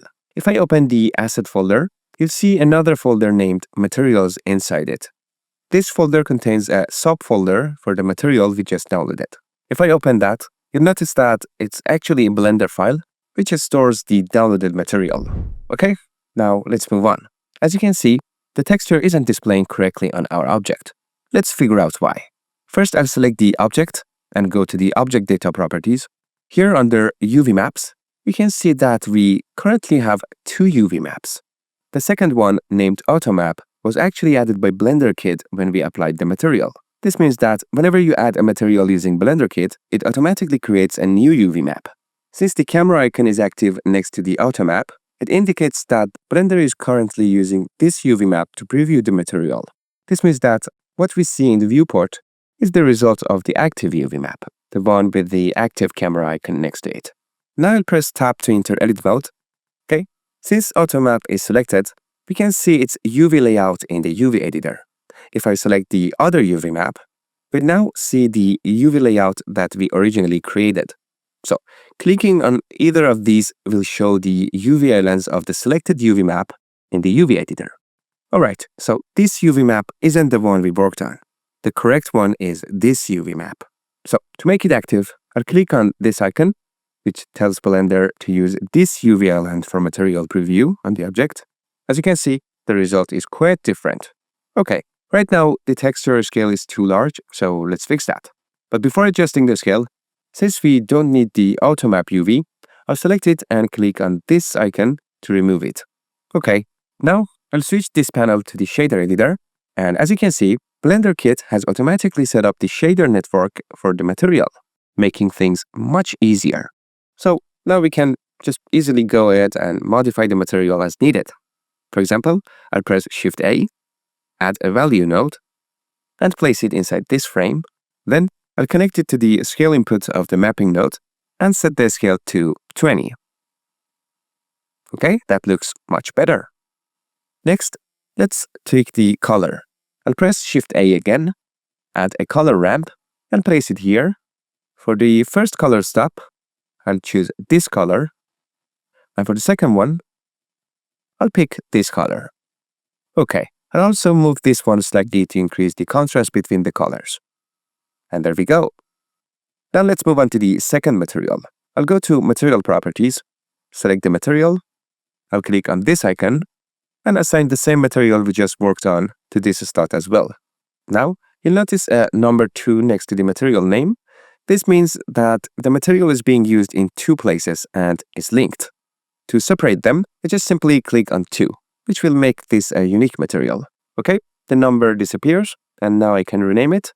And finally, in the shader editor, I'll quickly change the colors of these color stubs. Okay, I'll also move this one a little bit to this side, and that looks good. Now let's take a look at the final result. I'll move my cursor here, scroll a bit, and enable Render Display Mode. Then I'll click this small arrow, disable Scene Lights and Scene Word, click here, and choose an HDRI image to light the scene. You can see how much better the material looks under proper lighting. Okay, let's preview it in Cycles. I'll go to Render Properties, switch the render engine to Cycles, and set the device to GPU Compute for faster rendering. And here's the final result. You can see how quickly we applied materials using BlenderKit, making texturing much faster and easier. Alright, that's it for this episode. Hope you enjoyed it, and I'll see you in the next one.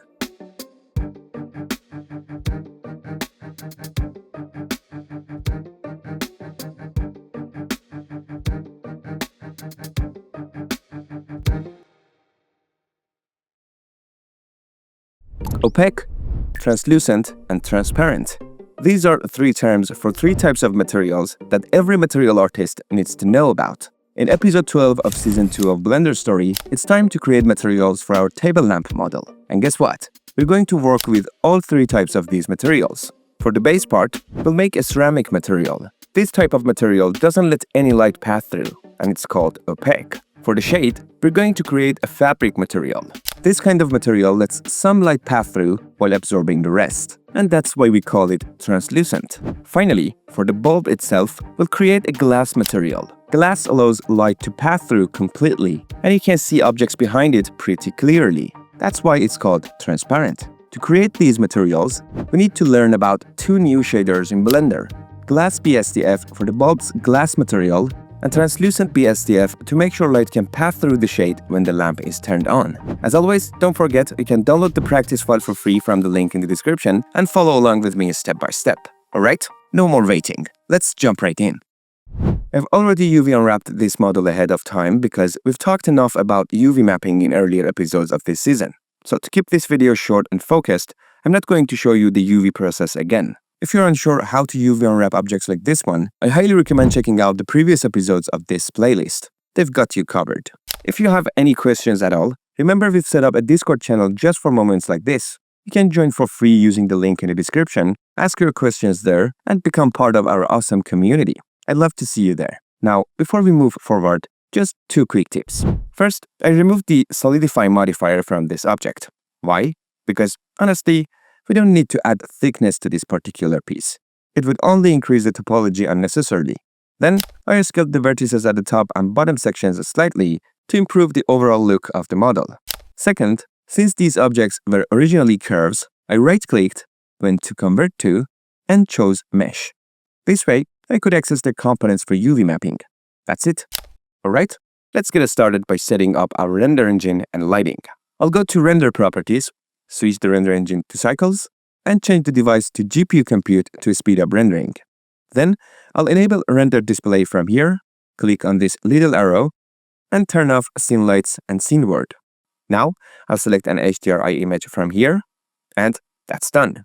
Next, let's move our model above the grid so we can work on it more easily. I'll click and drag to select all objects, press G to grab them, then press Z to move them up along the Z-axis. Now, I press 1 on the numpad to switch to front view, and I'll adjust the position carefully to make sure it sits exactly on the grid. Done. Now, let's add a ground plane. I'll press Shift-A, add a plane, then press S to scale it up and make it larger. Perfect. Now comes the fun part, creating materials. I'll move my mouse to this corner, click and drag to split the viewport into two, then change this new section to the shader editor. I'll also press N to hide the side panel for more space. Alright, let's start with this object and create a ceramic material for it. I'll select the object, click New to create a fresh material, and name it something simple like Red Ceramic. Now I'll choose a color, I'll set it to red for that bold, eye-catching look. And now, it's time to introduce you to a brand new property in the principled BSDF shader that we haven't used before, Coat. Let me open it up for you. Alright, so what does Coat do? It's super simple. It simply adds an extra clear, reflective layer on top of your material. Think of it like real-life varnish, glaze, or car paint. This layer gives your material a smooth, shiny finish, making it look much more realistic. Cool, right? So, coat works separately from roughness. That means you can still control how shiny or matte your material looks using roughness, while coat adds an extra reflective layer on top. This makes it perfect for simulating materials like ceramic, where you want that glossy, polished finish. So, I'm going to crank the coat weight all the way up, and look at that. See how it instantly gives our material a more realistic and vibrant shine? Awesome, right? Now, notice that inside the coat section, we also have a roughness slider. This lets us adjust how reflective this extra layer is, separately from the base material. For now, I'll leave it at its default value because it already looks great. But wait, there's more. In coat section, there's also a normal input. This lets us add tiny imperfections to the reflections of the coat layer, making it feel even more realistic. Let me show you how. I'll press Shift-A, add a noise texture, and let's keep its default setting for now. Now let's use a technique we learned in previous episodes to connect it to the normal input. I'll add a bump node, connect the factor to the height, and then connect the normal output of the bump node to the normal input of the coat, not the main principal BSDF normal, but the one inside the coat. Alright, now as you can see, the strength value is way too high, so I'll bring it down to something subtle like 0.01, and look at the result. It adds just a tiny bit of distortion to the reflections, making them less perfect and much closer to what you'd see in real life. It's amazing. You can also adjust the roughness if needed, and if you want to take it a step further, you could use a grayscale texture, plug it into the coat roughness input, and add surface imperfections like scratches and dust for even better results. But to keep this video short and simple, I'll skip this part for now. If you've watched the previous episodes of this series, I'm sure you can easily do it yourself, right? Okay, now let's move on to the upper part of this object. We're going to create a metallic material for this part. Over in Material Properties, I'll click this little plus icon to add a new material slot, click New, and double-click to rename it. Let's call it something like Brass.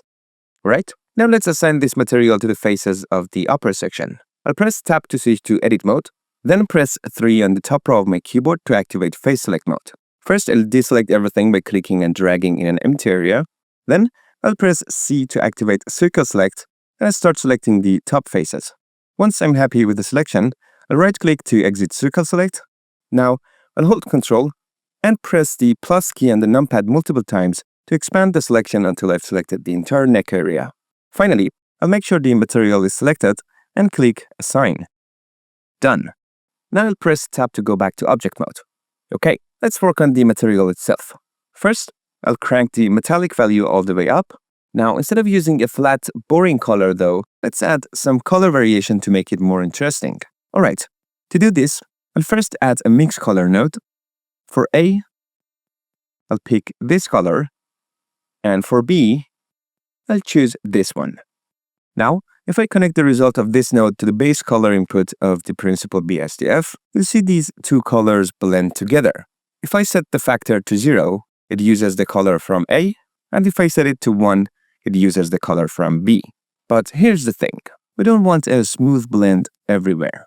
Instead, we want some areas to show color A and other areas to show color B.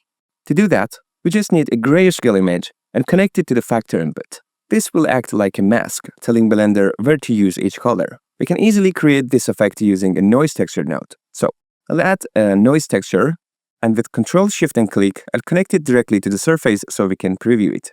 If this hotkey isn't working for you, just make sure you've enabled the Node Triangular add-on in the Preferences under the Add-ons tab. Alright. Now, while the noise texture is selected, I'll press Ctrl-T to automatically add a mapping node and a texture coordinate node, and connect the UV output to the vector input. Next, I'll increase the detail slider all the way up, and I'll also crank up the roughness. Okay, let me zoom in a bit here. Okay, there we go. Now, using this grayscale map, we're going to mix the two colors we created earlier. With Ctrl-Shift-Click, I'll connect the Mix Color node to the surface. Then I'll connect the output factor of the noise texture to the input factor of the Mix Color node. Alright? You can see how the two colors are blending based on the grayscale values of the noise texture. But it's not very noticeable yet. Let's fix that and make the colors stand out more. If I click on the mix here, you'll see a drop-down menu with different blending modes. Now, if you're familiar with blending modes, you already know where this is going. But if this is your first time hearing about them, don't worry, it's a big topic and explaining it fully would need its own video. But here's the simple version. Each blending mode combines pixels in a slightly different way. For now, don't stress about understanding the technical details. Instead, just try them out one by one and visually check the result to see which one you like best. That's it. Super easy, right? Okay, to make things even easier, you can hover over the drop-down, hold Ctrl, and scroll with your mouse wheel to quickly switch between modes. This shortcut works everywhere in Blender, and trust me, it's a game changer. Okay, now for this example, I'll select Multiply. Now look at that. Now the two colors are much more distinct, and the blending looks way better. To make the separation even clearer, I'll add a color ramp in between. Okay? By bringing these color stops closer together, I'll increase the contrast between the colors. See how much more noticeable the color variations becomes? Okay, finally, with Ctrl Shift and click, I'll connect the principled BSDF back to the surface, and boom!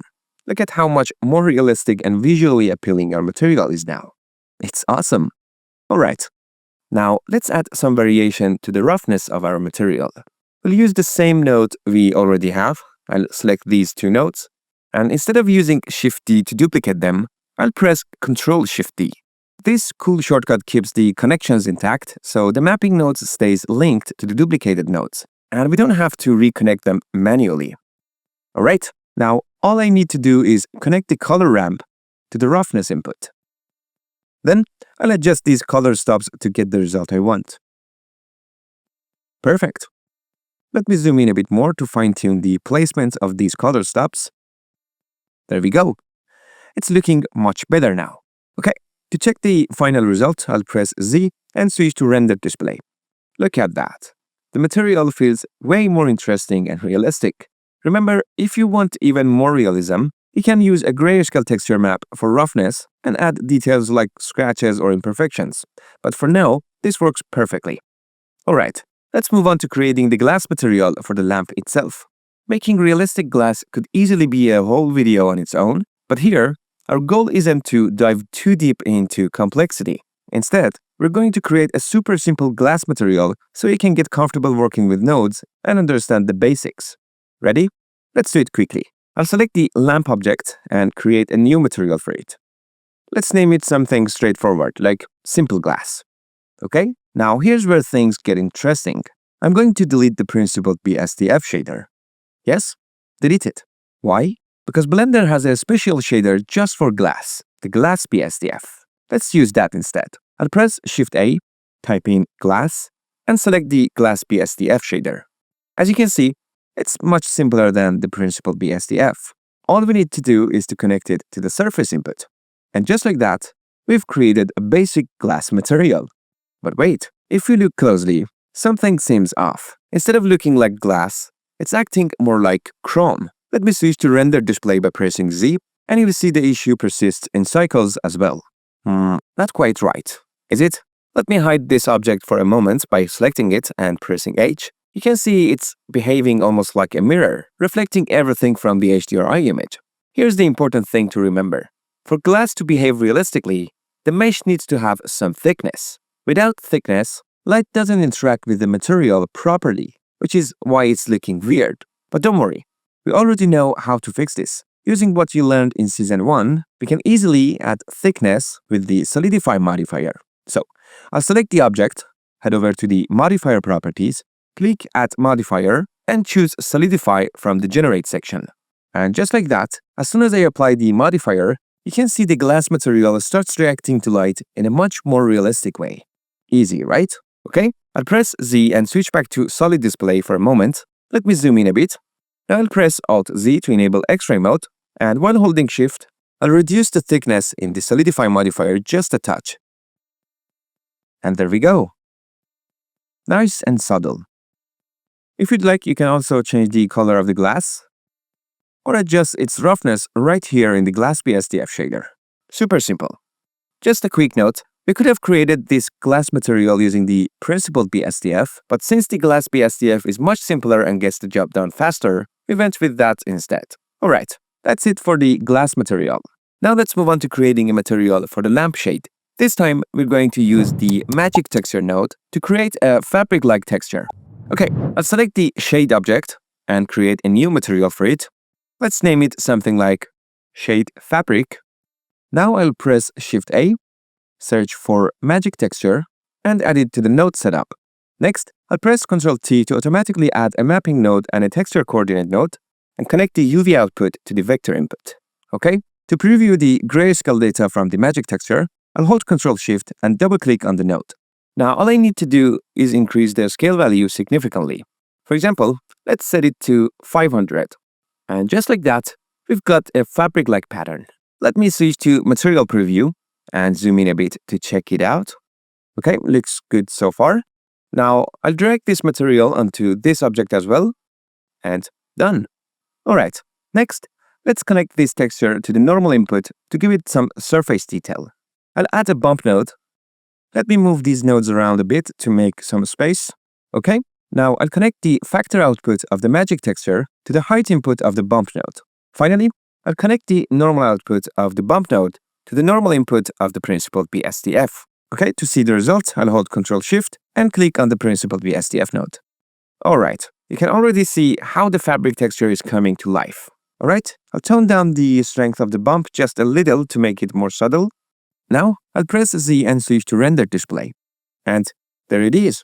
Look how easy it was to create a fabric material using just one node, the magic texture. It's really amazing. Okay, finally, I've tweaked the color a bit to make it more interesting. Let's pick something soft like this warm tone. Perfect. That's it for the shade material. Okay, now imagine this. The lamp in our table lamp is about to turn on. When we light up the bulb, the shade should let sunlight pass through it, right? But the material we've created so far doesn't have that ability. Looks like it's time to get familiar with lighting in Blender. But don't worry, we're not diving deep into lighting just yet. That's coming up in the next season. For now, we'll take a quick peek at how lighting works and see how we can make our fabric material react more realistically to light. Okay, I'll press Shift A, go to the Light section, and choose Point Light.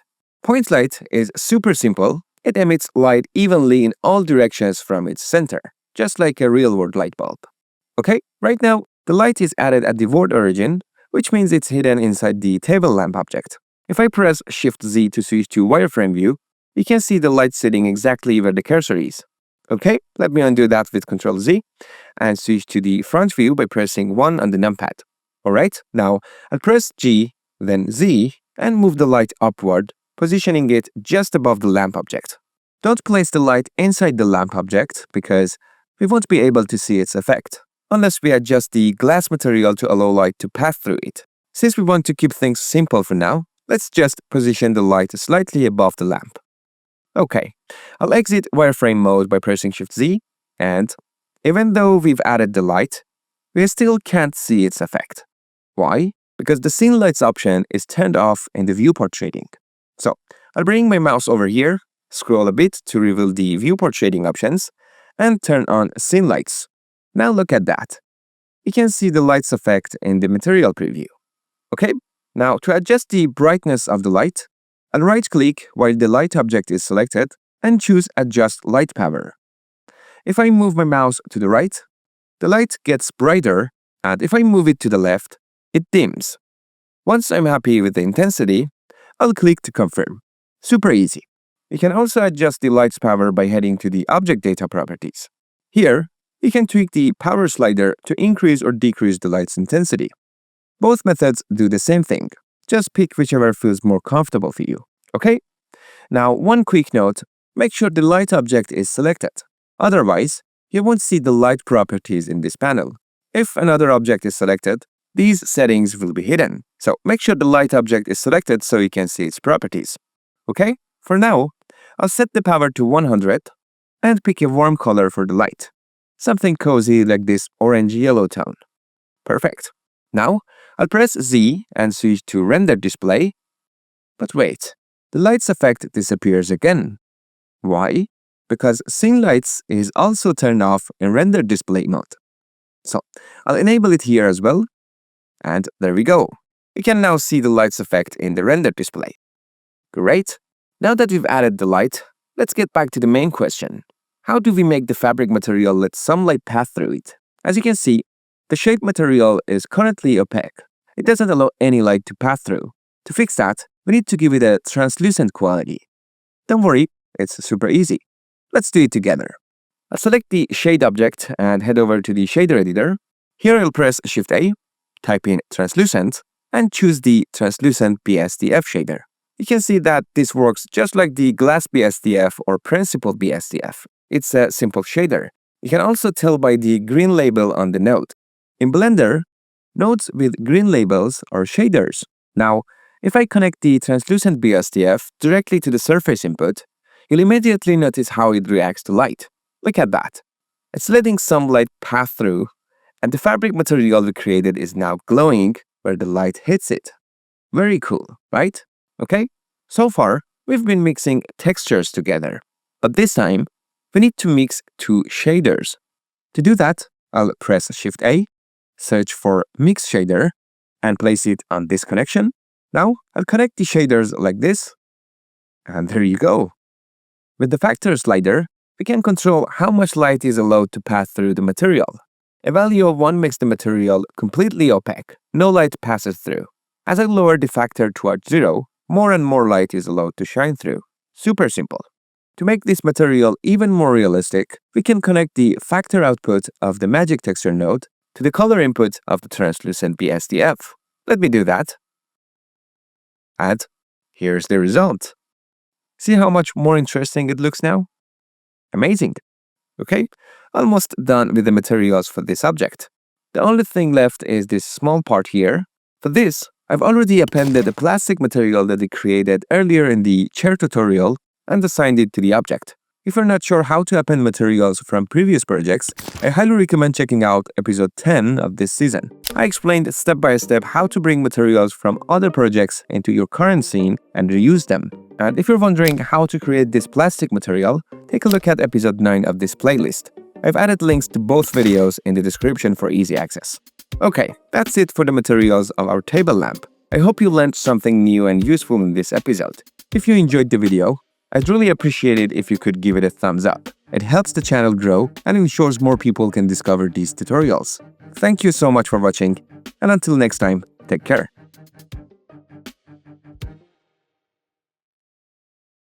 Have you ever found yourself stuck in this loop? You feel that spark, you're inspired, excited, ready to dive in. You open Blender, full of energy, fingers hovering over the keyboard, but then you freeze. Wait, how do I even start this? So, like many people do, you head over to YouTube and start typing how to model in Blender, how to create this, how do I make that? It makes sense, right? You watch the video, see the final result up front, and instantly know what you're working toward. You hit play, open Blender, and slip into copy mode. Play, pause, switch to Blender, repeat again and again. Step by step, you follow along, no guesswork, no confusion. This way, you save time. Someone else has already done the hard part, the trial and error, so you don't have to. It's quick, it's smooth, it works. But here's the question that could change everything. Until when? This is a crucial question. If you answer it honestly and take a firm decision, I promise you'll escape the endless cycle of watching tutorials much faster. Why? Because while it's a solid way to start, it's not how you grow. At some point, you need to break free from this habit. Think about it. On YouTube alone, there are hundreds of videos showing how to model a chair, for example. Each creator uses a different approach, and no two results are exactly the same. Some meshes might be simpler, others more complex. But here's the truth. There's no single perfect or 100% correct method. And that's the beauty of it. There's no single right way. That's why you need to trust yourself, take the leap, and start projects on your own. You don't always need to someone tell you exactly how to build the object in your mind. Start, face challenges, and get stuck sometimes. That's where real learning happens. Over time, your unique workflow will emerge, shaped by your own experiences, and someone else might achieve the same result using a completely different method. The real skill, it's not memorizing steps. It's learning to make decisions on your own, to think like an artist, to trust your gut and experiment. That's when you stop being a follower and start becoming a creator. Nothing bad will happen if you make a mistake. Your computer won't explode. No disaster will strike. Now picture this. You land your first job, first day on the team, you sit down, open Blender, and what? Search YouTube for how to create a cube in Blender. Sounds ridiculous, right? But if all your experience comes from step-by-step tutorials, this could be your reality. So, what's the solution? Simple. Trust yourself and start before you're ready. There is no perfect moment. Technology keeps evolving and new tools and techniques emerge every day. No matter how hard we try, we'll always be a few steps behind. You'll never catch up if you wait until you know everything. So just start right now with what you've got. Introduce yourself to the world as soon as possible. Show people who you are, what skills you have, and what services you can offer. Turn your skills into a real business so you can sustain yourself and keep doing what you love. If you remember, I showed you this exact mindset in Season 1, the secret behind Pixar and Disney's success. They knew there were countless things they didn't know and that their work could always improve, but they didn't wait for some magical moment to start. Imagine if Pixar and Disney had said, "No, we're not ready yet, we need to learn more." What if they had waited until they reached the quality of Toy Story 4 before even releasing Toy Story 1? Well, that would have taken 24 years. Can you imagine waiting 2.5 decades to get started? Of course not. That wouldn't make any sense. Same goes for creators like Andrew Price. Many of you probably know him. With millions of subscribers and years of experience, he still discovers new things in Blender. In one of his recent short videos, uploaded November 2024, he discovers a feature in Blender that's been there for years. This is a hidden feature, is as you go to change a value, if you hold down Alt and then move the value, all of the objects that have a bevel will now have that value altered. Did he panic?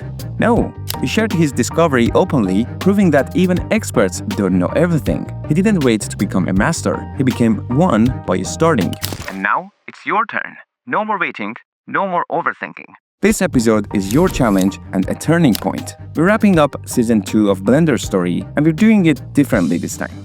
I won't walk you through every click and step. Instead, we'll jump into creating materials for 5 models you've already built. The wall shelf, dresser, Andy's desk, Molly's bed, and Andy's bed. No hand-holding, no step-by-step walkthrough. Just sharp, powerful tips for each asset, and the rest is all you. This is where you stop following and start owning it. You're not just learning anymore, you're doing. Okay? Time to flex your skills and say, "Right, Blender, let's dance." And hey, if you hit a roadblock, our free Discord community is there for you. Links in the description. You're not alone. So, ready to prove how far you've come? Download the free practice files below, fire up Blender, and let's make some magic. Alright, let's jump into the first model for this episode, the wall shelf. Now, we've already talked a lot about UV unwrapping objects throughout this season. So, if you're not sure how UV unwrapping works, make sure you've watched this playlist, especially the earlier episodes. Okay, so I've already UV unwrapped this model ahead of time, so it's fully ready for adding materials now. I move my mouse to this corner, click and drag to split the viewport into 2 parts. Then, I switch this part to the shader editor. The material we're about to create is super simple. We've worked with wood materials several times already in this season. So let's quickly create a wood material for this shelf. I'll switch to Material Preview, create a new material for my object, and name it something like Wood _ Wall Shelf. Okay? I press Shift-A and add a noise texture.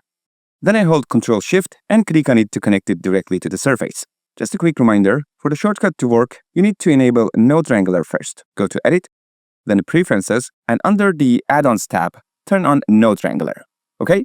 Next, I'll select the noise texture, press Ctrl-T to automatically add the mapping and texture coordinate nodes, and connect the UV output to the vector input. I'll slide these nodes a bit to the side, then press Shift-D to duplicate the noise texture and place it here. Now, all that's left is tweaking the values of these properties until we get the result we want. I'll tell you the values I'm using here, but promise me this, you'll try your own numbers too, okay? Because the UV layout you did on your object might be different from mine. So, if you copy my values exactly, your result might not look the same. Alright, first I hold Shift and lower the Y scale in the mapping node to 0.03. For this noise texture, I'll set the scale to 3.5, detail to 5, roughness to 1, and lacunarity to 10. Now let's go to the second noise texture. I set the scale to 20 and roughness to 1. That's it. Now, we need to connect the map we've created to the normal input of the principled BSDF shader. So, I add a bump node. I plug the factor output from the noise texture into the height input of the bump, and the normal output from the bump into the normal input of the principled BSDF. With Ctrl-Shift-Click, I'll connect the shader to the surface. Okay, you can see that the bump effect is a bit too strong. So, I lower the strength in the bump node to 0.1. Much better. This looks fine for now. We don't want it to be too intense. Now, I change the color of the object to something like this. Alright, now I click and drag to apply this material to this part of the object as well. Okay, that's done. Now let's go to the render properties and switch the render engine to cycless. Okay, I also switched the device to GPU compute to make the render faster. Then I go into render display mode. Here, I turn off these two options and choose this HDRI image for lighting. I also adjust the rotation of the HDRI just a bit, so we can see the reflections on the surface more clearly. Alright, this is the result so far. Now let's tweak the material's reflection settings too. To do that, I first connect this noise texture to the roughness input, then I add a color ramp and drop it here. Now I move this color stop to the left a bit, and that helps adjust the roughness, just like that. Super simple.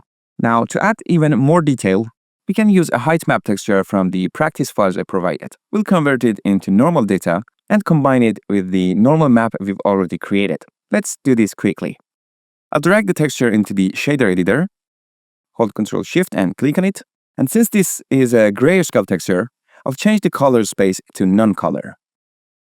Next, I'll press Ctrl-T to automatically add the mapping nodes. Now I press Shift-D to duplicate this bump node and connect the color output of the texture to the height input of this new bump. Then I connect the normal output of this bump node to the normal input of this one. Let me rearrange these nodes a bit to make more space. Okay, perfect. Finally, I take the normal output from this node and plug it into the normal input of the principled BSDF. And with Ctrl-Shift-Click, I'll connect the shader to the surface. So here's what we did. We converted the grayscale image into normal data using a bump node, combined it with our existing normal map, and connected the result to the shader. And you can already see this added some really cool detail to the surface. The effect is a bit strong though, so I'll lower the strength to 0.85. Nice. That looks much better. Now, if you want to take it one step further, make it feel even more real, we can use a super powerful node called ambient occlusion. So, I add the ambient occlusion node, then I move my cursor over the color here, press Ctrl-C to copy, then move here and hit Ctrl-V to paste. Now I connect the output to the base color. Okay, let's see what it does. I switch to render display mode, and as you can see, this node darkens the areas where two parts of the object are touching, like right here. It mimics what really happens in the real world. Those tight corners and overlaps don't get much light, so they naturally appear darker. That's what ambient occlusion does. It fakes that effect. Alright, that's it for the wall shelf. Now let's move on to the next model, the dresser. After creating the material for the wall shelf, making materials for the remaining objects is super easy. All we need to do is append the material we just made, and by tweaking a few settings, we can quickly get the result we want. So, I go to the File menu, click on Append, and bring in the material we made for the wall shelf. Now I select this object, switch to Material Preview, go to the Material Properties, and apply the appended material to it. Then, while holding Shift, I select the rest of the objects, and the last selection should be the object that already has the material on it. Now I press Ctrl-L and choose Link Materials to assign that same material to all the selected objects. Cool. Now let's change the color first. Okay, this one is good. Then, in a bump node, I lower the strength to 0.05. Nice. Looks good. Let's switch over to Render Display so we can get a better view. I scroll down here, open the Viewport Shading panel, turn off these two options, and choose this HDRI image. Alright, now I rotate the HDRI a bit. Yes, this looks good. Now, for the inside parts of the drawers, I went ahead and selected all the interfaces first. Then, I added a new material slot, chose the same material again, clicked on this number here to make it a unique copy, and renamed it to Wood Inside. I also changed the color to something like this, and in Edit mode, I clicked Assign to apply this new material to the selected faces. Then I repeated this process for each drawer one by one, adding a material slot, choosing the material, and assigning it to the selected faces. Alright, now let's move on to the material for the drawer knobs. I'll create a new material for it and name it Knob Matte. Then I add an ambient occlusion node and connect it to the base color. I pick a color like this. Now for the roughness, I've included the texture in the practice files, so I drag that into the shader editor. I place it here, then press Ctrl T to add the mapping nodes. Since it's a grayscale image, I change the color space to non-color, and finally connect it to the roughness input. Next, I Ctrl-Shift-click on the texture and adjust the scale in the mapping node to get the right texture size. Alright. Now again, Ctrl-Shift-click to plug the shader back into surface. Okay, next I add a color ramp, drop it here, and put this color stop to the side to fine-tune the roughness value.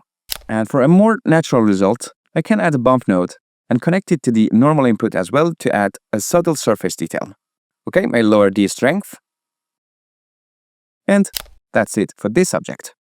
Alright, now let's move on to the next model, Andy's desk. For this object, I followed the exact same steps as before. First, I appended the wood material we created for the wall shelf and applied it to this object. Then, I simply changed its color. Next, I brought in the same texture we used earlier to add scratches to the knob. I combined it with a normal map I already had using a bump node, and then connected the result to the normal input of the shader. And here's how it looks now. Finally, I adjusted the strength to get the exact result I wanted. Then I moved on to this object, applied the same material, clicked this number to make it a single user copy, renamed it to Wood_Red, and changed the color to red. After that, I selected all the objects that should use this material and assigned it to them as well. For the drawer handle, I reused the same knob material we made earlier for the dresser, changed the color, and then used color ramp to tweak the roughness.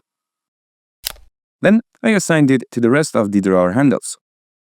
For the inside of the drawers, since we modeled them as separate mesh objects, it was super easy. I just selected them and applied the same material we used for the desk surface. And that's it for Andy's desk materials. Looking super nice and clean. Alright, let's move on to the next one, Molly's bed. For the wooden parts of the bed, I used the same material we made for Andy's desk. I appended the material, applied it to this object, renamed it properly, and picked a color like this. Then I selected all the objects that needed this material and assigned it to them. Next, I selected this object, added a new material slot, chose the same material, clicked this number to make it a unique copy, and renamed it to Wood Pink. I changed the color to pink and assigned it to all the relevant objects.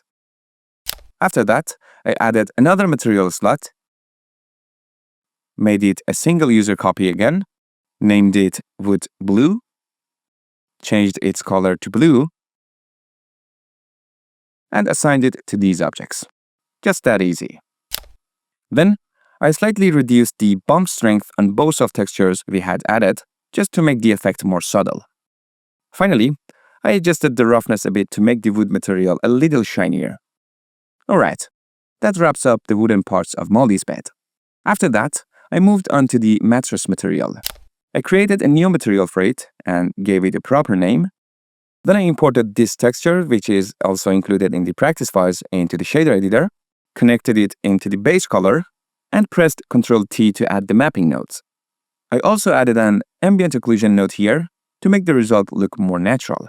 Then I changed the scale to 3, so the texture would display at the correct size on the object. Okay, for the fabric texture of the mattress, I added a magic texture, set the scale to 1500, and used Ctrl T to add the mapping nodes. Then I connected UV to the vector input. Finally, I added a bump node, connected the texture output to height, and plugged the normal output into the shader's normal input. Then I reduce the strength on the bump node. Alright, that's the result so far. For the metal parts of the wheels, I appended the material we used for the toy box hinges and assigned it to these objects. Then, for the last object, I appended the knob material we created earlier, assigned it, and simply changed its color. Now, the only thing left is to apply this design on this part of the object. And that's actually the main challenge in this episode. To create a design like this, we need to explore a new feature in Blender: Texture Paint. Texture Paint in Blender is very powerful and also a big topic on its own. So, in this section, we're not going deep into all the details. I'll just give you a basic introduction, enough to help us complete the task for this object. We'll definitely talk about Texture Paint more thoroughly on this channel later. So, if you've never used it before, it might feel a bit challenging at first. And that's totally normal. Many others have left the same way. So, don't worry at all. And if you get stuck, don't forget to check the Discord channel. So far in this course, we've gotten to know Object Mode, Edit Mode, and Sculpt Mode. Now let me give you a very basic introduction to Texture Paint Mode. After selecting Texture Paint Mode from here, you'll see a circle appear around your mouse cursor. That's simply our brush, and we can use it to paint directly on the object. But as you can see, when I click and drag, nothing really happens. And that's totally expected, because we haven't created a texture yet. Without a texture, there's nothing for the paint to be saved on. So before we start painting, we need to create a texture. Since we want to paint on this object, I first switch to Object Mode, select the object, then press Ctrl-Tab to open the Pie menu, a quick way to switch between all of Blender's modes. Now, I choose Texture Paint Mode. In the shader editor, you see the material of the selected object. Here, I add an image texture node, click on New, and name the texture something like Ornament. Then, I multiply the width and height by 4 to get a higher resolution. Okay, we don't need to change the color now. We can do that later. Leave the generated type set to blank, and click New Image. Now, back in Texture Paint Mode, when I click here, I should be able to see the new texture we just created in the list. But instead, I only see the old textures already linked to this material, and not the new one. That's because the list hasn't updated yet. To update this list, switch the mode to Single Image, then switch it back to Material, and now the new texture shows up in the list. Great, just select it. But again, if I try painting now, still nothing. That's also expected, because the new texture we made isn't connected to any socket yet. So Blender doesn't know where to display it. Let's fix that. I connect the texture to the base color, and immediately you'll see everything turns black. That's because the default color of the texture we created was black. So now all the objects using this material are showing up as black. Now, if I click and drag again, you'll still see nothing really happens. And that's because the current brush color, as you can see here, is black. So we can't actually see it making any changes. But if I hold Ctrl and then click and drag, you'll notice I can now easily paint with white.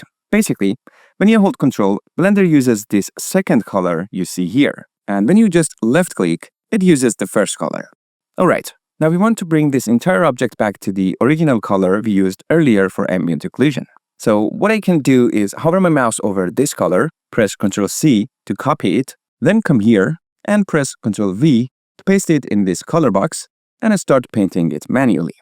But that doesn't really sound practical, right? It could take a lot of time. That's why Blender gives us this tool here called Fill.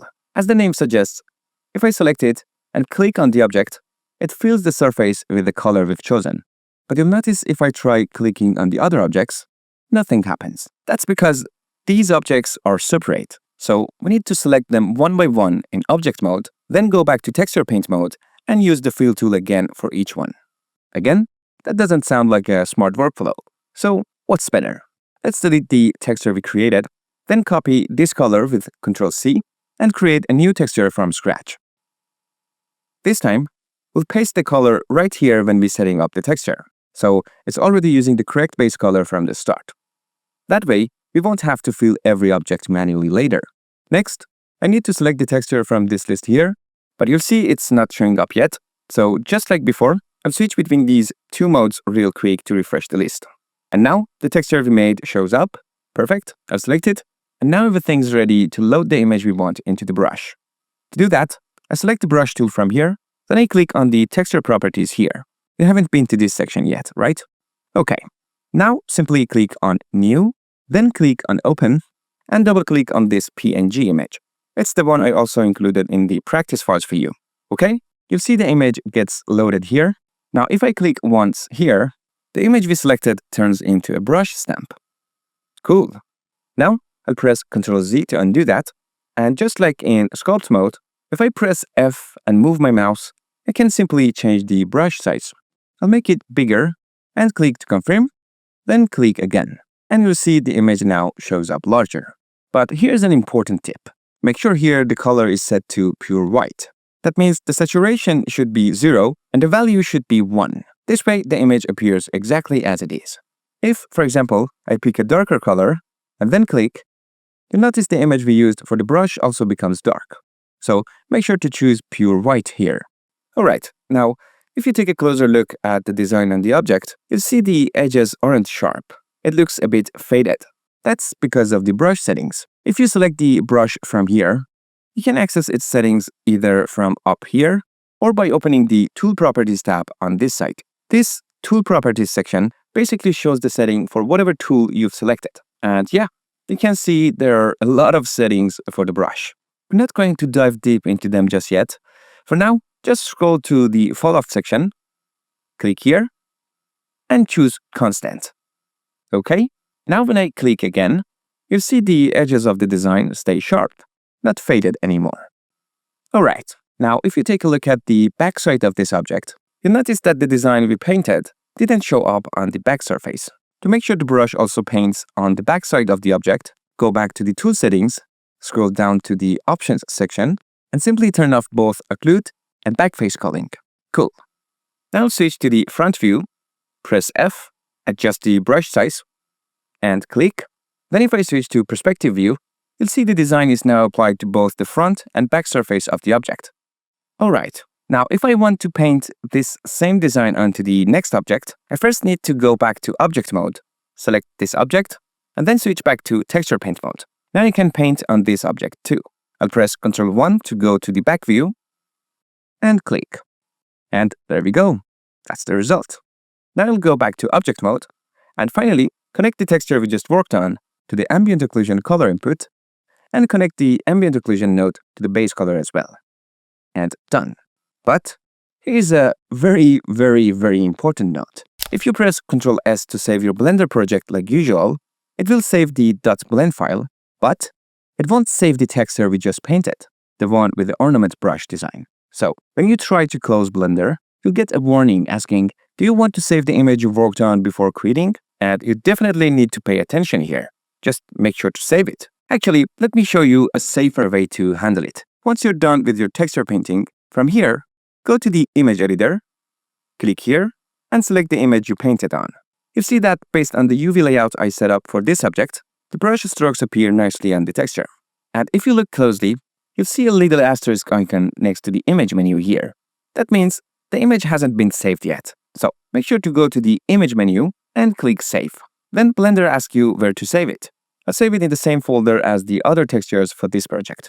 Now, if you open the Textures folder, you'll see the new image file right there with the rest. Alright, that wraps up this object. Now let's move on to the last object, Andy's bed. For the wooden parts of the bed, I appended the wood material we created for the chair model back in episode 9 of this season. Then, I assigned it to all the wooden parts of the bed and also renamed the material. After that, I slightly reduced the scale on the y-axis to stretch out the wood grain a bit more. Next, I moved on to the material color and adjusted the color stops in the color ramp node to tweak the tones. Then, I added an ambient occlusion node here to make the shadows look more natural. After that, I added a hue and saturation node, and by lowering the value to 0.8, I made the overall wood color a little darker. Then, I added imperfections and scratches textures, set their color space to non-color, used Ctrl-T to add mapping nodes, and connected the mapping vector output to both textures. Just like we did for the wooden materials in previous objects, I combined the textures, connected them to bump node, and adjusted the bump strength to get the surface details right. Okay, to make everything look even more realistic, I turned the coat value all the way up. And for the coat roughness, I added a noise texture. I connected it to the coat roughness input, set the scale to 1, and cranked both the detail and roughness all the way up. To control the contrast, I added a color ramp between them and adjusted the color stops to fine-tune the roughness look. And that's it for the wood material of the bed. Now, for the blanket material, I appended the fabric material we made for Molly's bed. I renamed the material, clicked here, and swapped in this new texture instead. In the mapping node, I changed the scale to 1 and rotated it -90 degrees on the z-axis. And that's it. After that, I brought the normal map for this material into the shader editor. Then, I connected the mapping node's vector output to it. Now, we need to combine this texture with the previous normal map we were using for the fabric surface. Okay, so first, I changed its color space to non-color, and now, if I connect it directly to the normal input on the bump node and switch to render display, you notice this weird artifacts showing up. That's because we need a middle node to process this normal map properly. Super simple fix. I press Shift-A, type normal map, and drop it in right here. Now if you look at the object, you'll see it's working correctly and that glitch is gone. Okay, we can see that by adding this new normal map, we've got some really nice extra surface detail that makes the material look a lot more interesting. And that's it for that part. Finally, I set the roughness of the material to 0.85. Now for the underside of the blanket, I create a new material slot, select the same material again, click this little number to unlink it from the original one, rename it, and then delete these nodes that were part of the original material setup. Okay, I also delete these ones. Alright, now I switch to edit mode, and I need to select the faces under the blanket. To do that, I'll use the UV editor for help. Yes, UV editor. Temporarily, I change this panel to the UV editor, enable sync selection from here. Then in the viewport, I select one face from the bottom of the blanket so I can figure out which UV island it belongs to. Then I move my mouse over here, press L, and it selects the entire island. Now I hold Alt-Shift and click here to select these faces as well. Okay. Then I pick the new material and hit Assign. That's done. And now I simply click and drag this same material onto this object as well. Okay. For the pillow material, I create a new material slot. Then I select the material I had just made for the underside of the blanket. Next, I click here to make a duplicate. I rename it properly. Okay. I import the pillow's texture into the shader editor. Connect it to the ambient occlusion node. Press Ctrl-T to add the mapping nodes. Then rotate the texture 90 degrees on the z-axis. Okay. While holding Shift, I also tweak the y-axis so that the texture fits nicely on the object. And that's it, guys. Finally, the material for our last object is done. We've officially reached the end of another season of Blender Story. And once again, we've proved to ourselves that when we start something, we stick with it all the way to the end. Huge congratulations to you for sticking with it and completing this season. I truly hope you've enjoyed the journey as much as I have. If this course has helped you grow or inspired you in any way, don't forget to drop a like and leave a comment. Your support means the world to me. And if you're able to go a step further, you can find the Gumroad link in the description. Every bit of support helps fuel the next season of this journey. Okay, we're taking a short break, but I'll see you soon in the next season. Until then, I'm wishing you all the success in the world. Take care and keep creating.